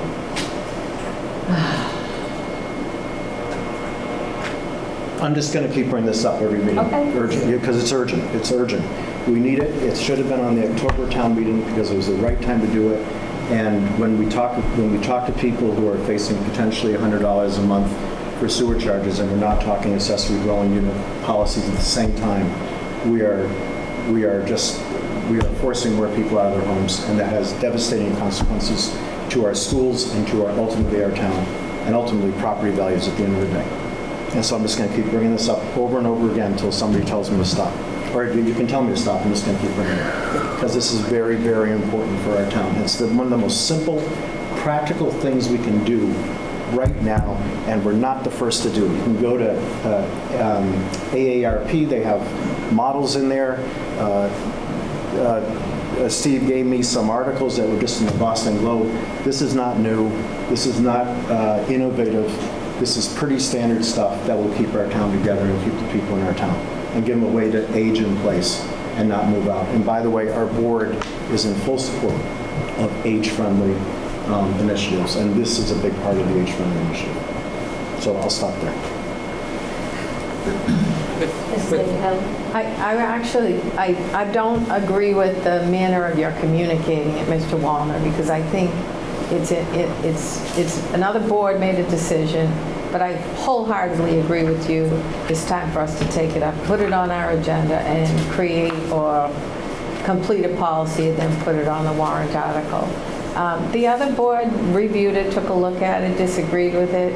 That may have been because there were changes that are not palatable to that board, and it would have been nice to get that back in the form of a written recommendation, but we didn't, and that could happen on the town meeting floor.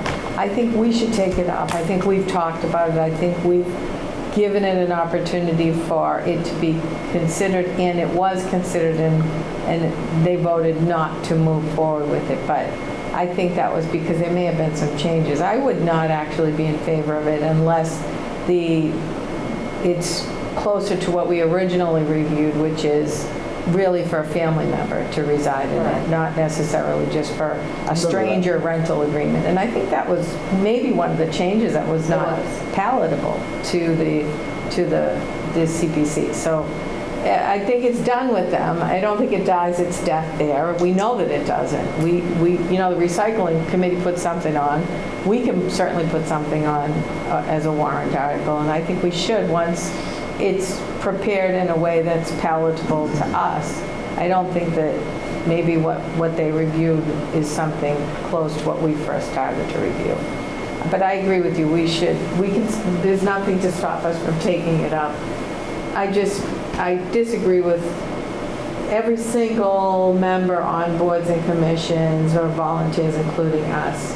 They're doing their work, they're spending the time, they're taking the hours, they're volunteering just like we are. We can disagree, but I don't know that it's okay to, and sometimes we do disagree and we are very dynamic in our disagreement, but I don't think it's right to get mad or upset or angry at a board. I'm frustrated because I've been told many times that this would be done. That's okay, but they did do it. They did do it. They did consider it. They've taken a long time to look at it, which is their role to do that, and they've said no, they're not recommending it. So we as a board have to decide, okay, they've said no, they can stand up at town meeting, just like we don't agree with the finance committee on some recommendations. They don't agree with our recommendation on some things. It's just like any other, advisory opinion. It doesn't mean it dies its death there. I agree with you. Good. But I don't know that it's fair to just keep going after them or tell me I'm the liaison and do that. I wouldn't do that to you, and I don't think it's appropriate. Well, so far I've been the only one of the select board to go to the CPC on a regular basis to say that accessory dwelling unit is an important policy. There's been no liaison that has ever delivered that message. So I've gone myself independently to do that a number of times. And I've been beaten up a number of times doing that. But at the end, they all agreed we needed to do it.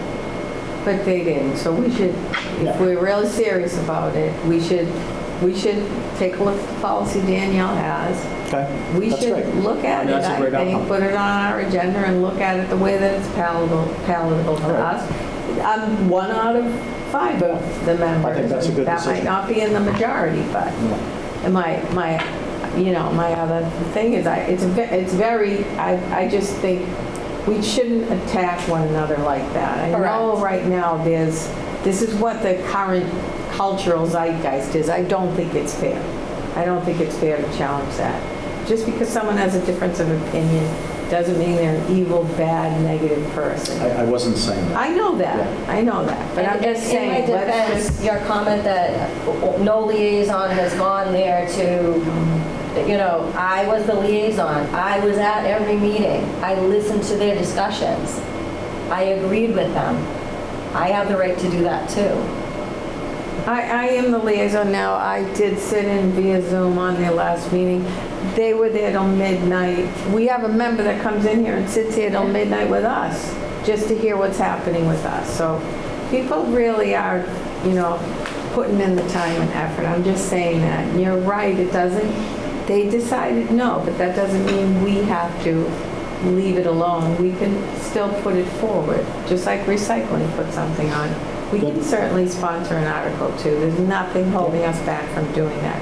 I wouldn't do it though if it's changed to such a degree that it doesn't resemble the original one that we looked at with Danielle so long ago, which was precisely intended for what you're saying.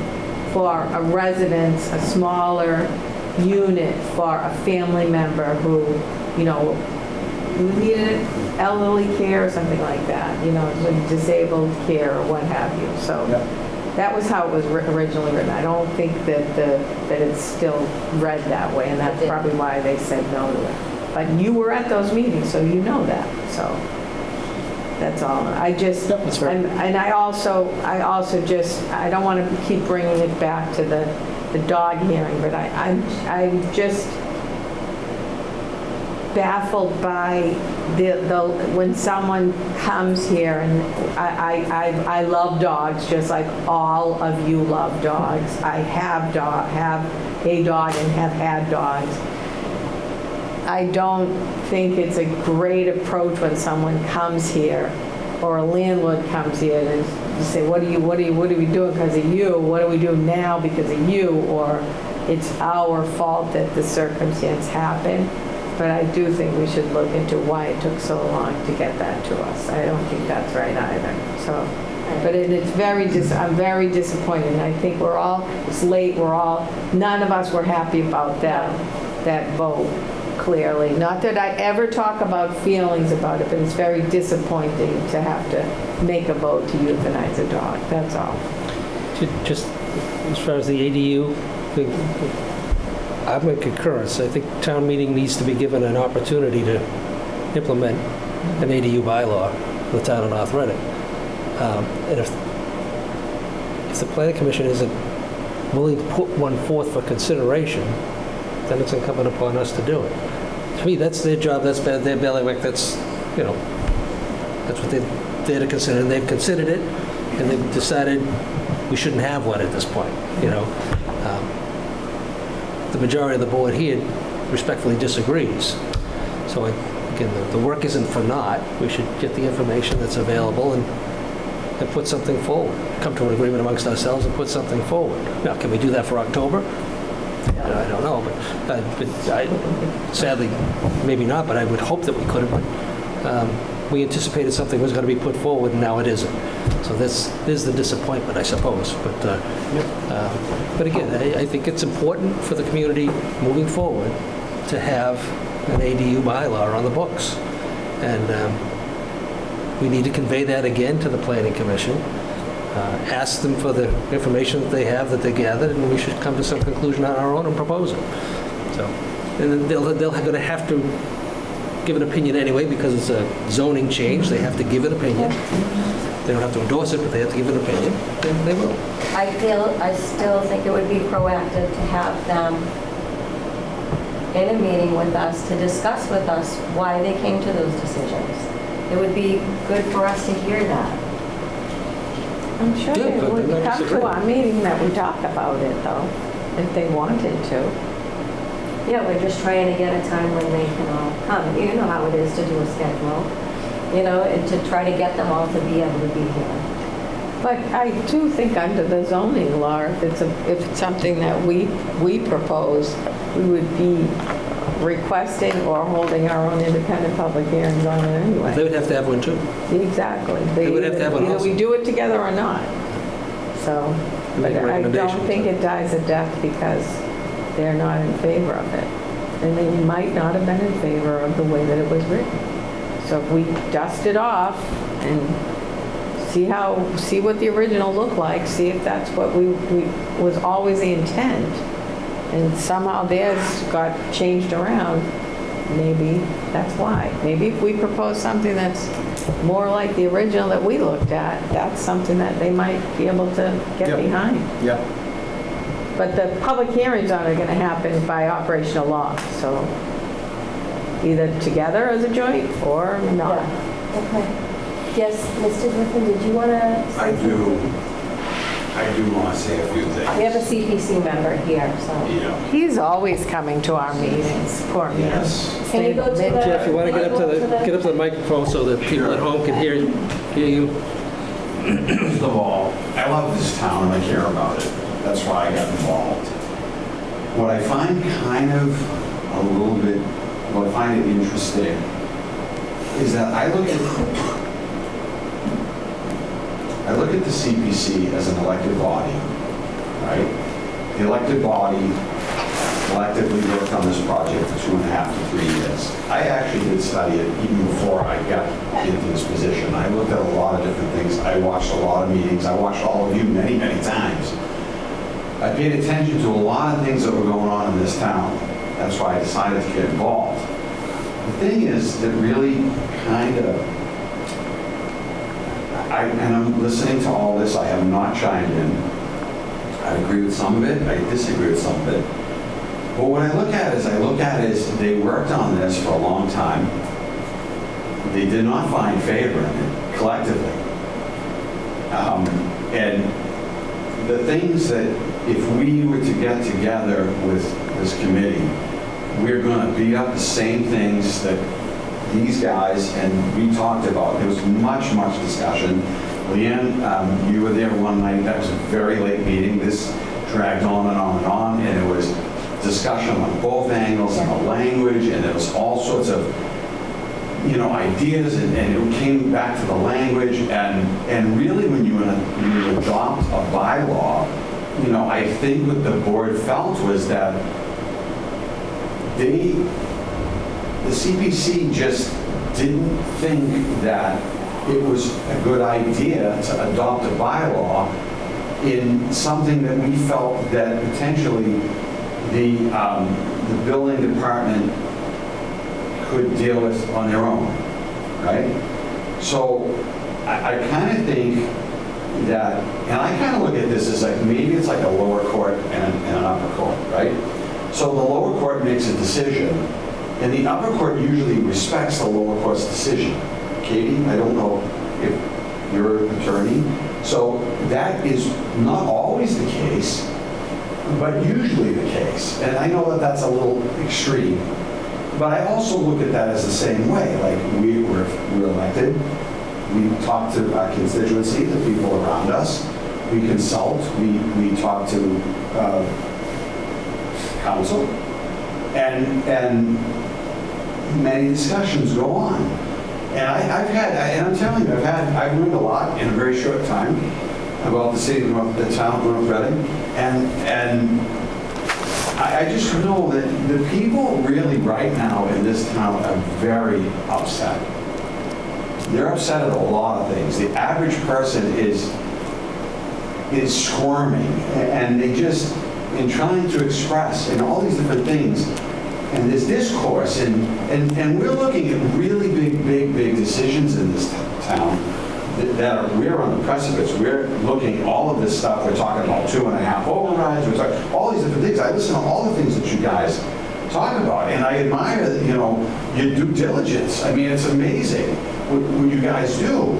But we all try to do that collectively. We all try to make our community a better place. Are we going to disagree? Absolutely. You think there are things tonight that happened in this room that some things that I agreed with and disagreed with?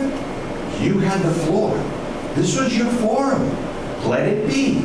And that's the way I look at this. We have a town structure in place for a purpose. We have to respect one another's position. So we're not going to meddle in certain things if we entrusted you. So when I went to the ballot box and I voted for Steve O'Leary 18 years ago, or whatever it was, or I voted for Katie, or you, right? You know, like when I voted, I trusted you. I still trust you. So I look at this as you have to also trust us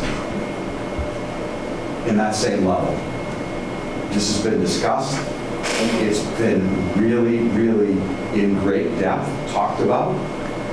And I really do think that because we collectively decided not to move forward with it, I see that if it becomes another, if it resurfaces again, I see that as an undermined issue. I really do. I don't think, and maybe I'm wrong. You are, because we have equal footing under the statute. Right. To well, propose maybe I am. zoning. And Maybe that was a little citizens do. harsh, Katie. Maybe that was a little harsh. Citizens can propose zoning too. Yes, I agree. I'm speaking now because, you know, this was very passionate discussion that took place, Katie. And Leanne was there that night. That was a really tough night. And, you know, Jeremiah and Warren, and we all just really interjected, and we became one unit. Yeah.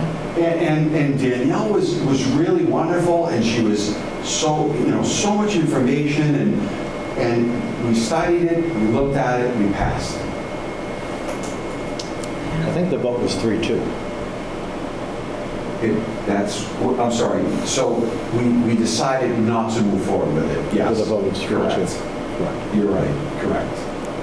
I think it originated with us to have it go over there. And I think what we were expecting back was that written recommendation in favor or against. And I don't think that happened, and it should have, but it didn't. But it's not to take away from any of that. That's why I said this work people are putting in, they're rolling up their sleeves, they're spending the time, they're volunteering, they're looking at things, whether they're elected or appointed around here. Right. They're doing it out of their love for the community and their intent to improve the community. That is not to take that away. Yes. But I think it definitely would have been helpful to see the reasoning why come back to us. Maybe you're right, Katie. Maybe the communication wasn't clear enough. But your vote is clear, and we have to, we right. have reciprocity with other boards and commissions. Right. But I don't think it dies there. I think it's something that we've talked about for so long. Right. That we were hoping to have a working version that it wasn't agreed on by CPC, and we can acknowledge that and understand that. Maybe there's a way for us to make it so that it is palatable, or hear the reasoning back why not. You know? And again, I think when we discussed it here, we put it where it properly belonged, with the planning commission, we anticipated it to get to a yes, whatever the version was going to be, or if not yes, why not? You know, and I don't know why not. I'm not sure it's a why not, other than I don't want it, you know, but I don't know. Yeah, I don't know the pros and the cons enough. There was really, Steve, there was really a lot of discussion. I'm sure. There should be a lot of discussion. And it was, I mean, it just went back and forth and back and forth and back and forth. And I think that the board, you know, I mean, they worked very hard on it. I mean, you know, Jeremiah and Warren and everybody did work for a long time on this. And I just, you know, I mean, the board made a decision to just not move forward with it. So if this board decides to take that up, know that because that board didn't take it up, that their constituency, the people that they talk to in their bodies, because I know for a fact that the people that were involved with this, they all are talking. They all care like we care. They have their circles and the circles beyond the circles, and they get input all the time from the community. And that's really where this came from. That decision came really from the people in those circles and the input that was accumulated. What I hear from my circles is there are a lot of people who have accessory dwelling units that are off the books. And there's many people, when I bring this up, when I even talk about accessory dwelling units, people's eyes light up and say, that'd be great. By the way, I've already done it, or that'd be great, I'd love to be able to do that. Please tell us how to do that legally. And so I've never had somebody say to me, oh yeah, accessory dwelling units, that's bad, don't do that. I've never had that happen. And I've been studying this for like 10 years. 10 years I've been asking these questions. And I've done a really deep dive. I mean, and I have not, just finish, Yeah. just to finish, but I've never had anybody come back to me and say, yeah, this is unacceptable to do this in the Okay, well, you know, it's interesting because I am absolutely, completely opposite of you. And the people I have spoken to and the conversations I have had, people just, I think what it is, first of all, people are very skeptical of the unknown, right? And I think that when you start to just lay out some of the things that go along with ADUs, there are a lot of like legal things that go along with ADUs, problems that can happen with ADUs, and you can't get the tenant out. They're 4 months or like 6 months in arrear. I have to get them evicted. Like, it's not just all, hey, Granny's gonna live in this ADU and that's great for my family. It's not just that, and that's the problem. And then the discussions have just gone around the table with all issues like that, and there were also the benefits of the ADU as well. All of that stuff came out, and it seemed overwhelming, even in our chamber, that it tipped one way out of favor. That sounds to me like I said, it kind of evolved into something different than what we originally looked at or were thinking of. Especially if you're talking about tenants and evicting tenants. It's a drastic difference to what we were originally. Because how do you enforce family? How do you enforce that it's only family? That people aren't going to just rent them out? Well, so... Because it would be in the bylaw. That's how. Are you going to go in and check and ask for papers to see if they're family? However that would be set up in the bylaw. Absolutely. Madam Chair, so I think and this discussion has already been talked about. This has already gone by the books on our end. And like, there were so many issues, Katie, that came up. It was so overwhelming over the top that it just became like a mess, a big mess. And we as a town have to deal with it at some level, but we have some things in place for those levels, and we have a building department, and we have electrical inspectors, and we have plumbing inspectors, and we have all these safeguards, and we can't control everything that everyone does in their house. You just can't.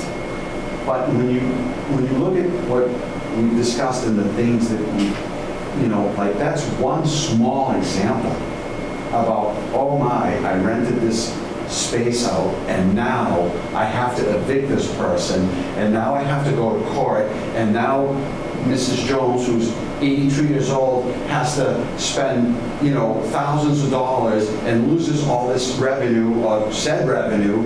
And again, that was just one example, and that one example basically mushroomed, and then we took many examples and looked at those things too. In some of my experiences, I deal a lot with town inspectors myself. I belong to the MPGIA, which is accumulation of 120 plumbing and gas inspectors, and just the violations alone and all these different issues and carbon monoxide problems and, bedrooms right next to boilers and heating equipment and, then you're talking about hyperbaric chambers and my God, Katie, it just goes on and on and on when you really get into the nuts and bolts of what we're talking about.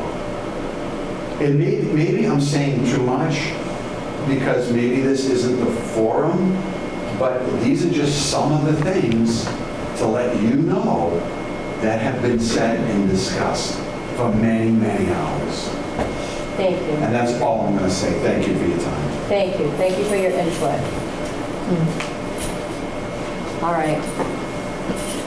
Motion to adjourn? We should still move forward. Really? So are we, Should we is adjourn? Danielle, can we get Danielle to come to the next meeting? Madam Chair, through you, Yes. I would say that, Go ahead. in response to the question, Yeah. as I've indicated to some of the board members, the Planning Commission's indicated it's not going to pursue submitting a warrant article. I would need to defer to them as the appointing authority and supervisor for the town planner as to whether they want to make her available to us to consult on that issue. I hope that they would, but I don't want to make that assumption because she does report to the Planning Commission. So if we were to work on something and submit it to them and they were having a hearing process, she would need to review it and be part of it, obviously. Was there a draft warrant article? There was never a draft warrant article, but there was certainly draft bylaw language, at least a few versions of it. So all I'm saying is I don't want to sit here and say, yeah, she'll be at the next meeting, because that's not necessarily just my decision. Could you forward to us what the draft warrant article language is, the different versions? Versions, yeah. I think that would be great. I think that would be helpful for everybody to see. Just forward it to us. And is it a committee decision or is it a chair decision of the CPC? I probably would talk with the chair and with the planner. Yeah. So if you could, that'd be great. Because more than likely, Warren will say yes. Can I just say one more thing? Yes, I please. forgot to say one more Go thing. Not on this topic. You want to switch it?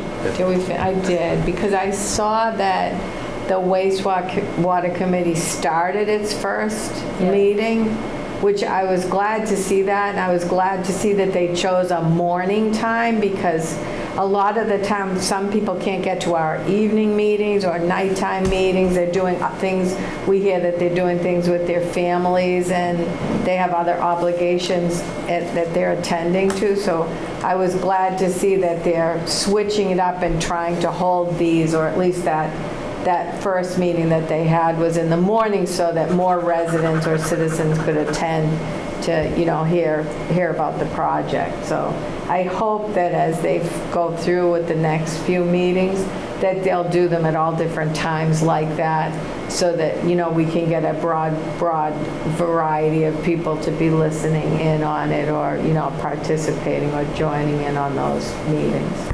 It was good to see that they did the 8:30 in the morning one for people that can't make it later shift or after, in the evenings. That's all. Motion to adjourn. Okay. You ready? Madam Chair, I move to adjourn. Oh, second. Okay, have a second. All in favor? Aye. Thank you, Mr. Thank you. Thank you for Good your night. comments.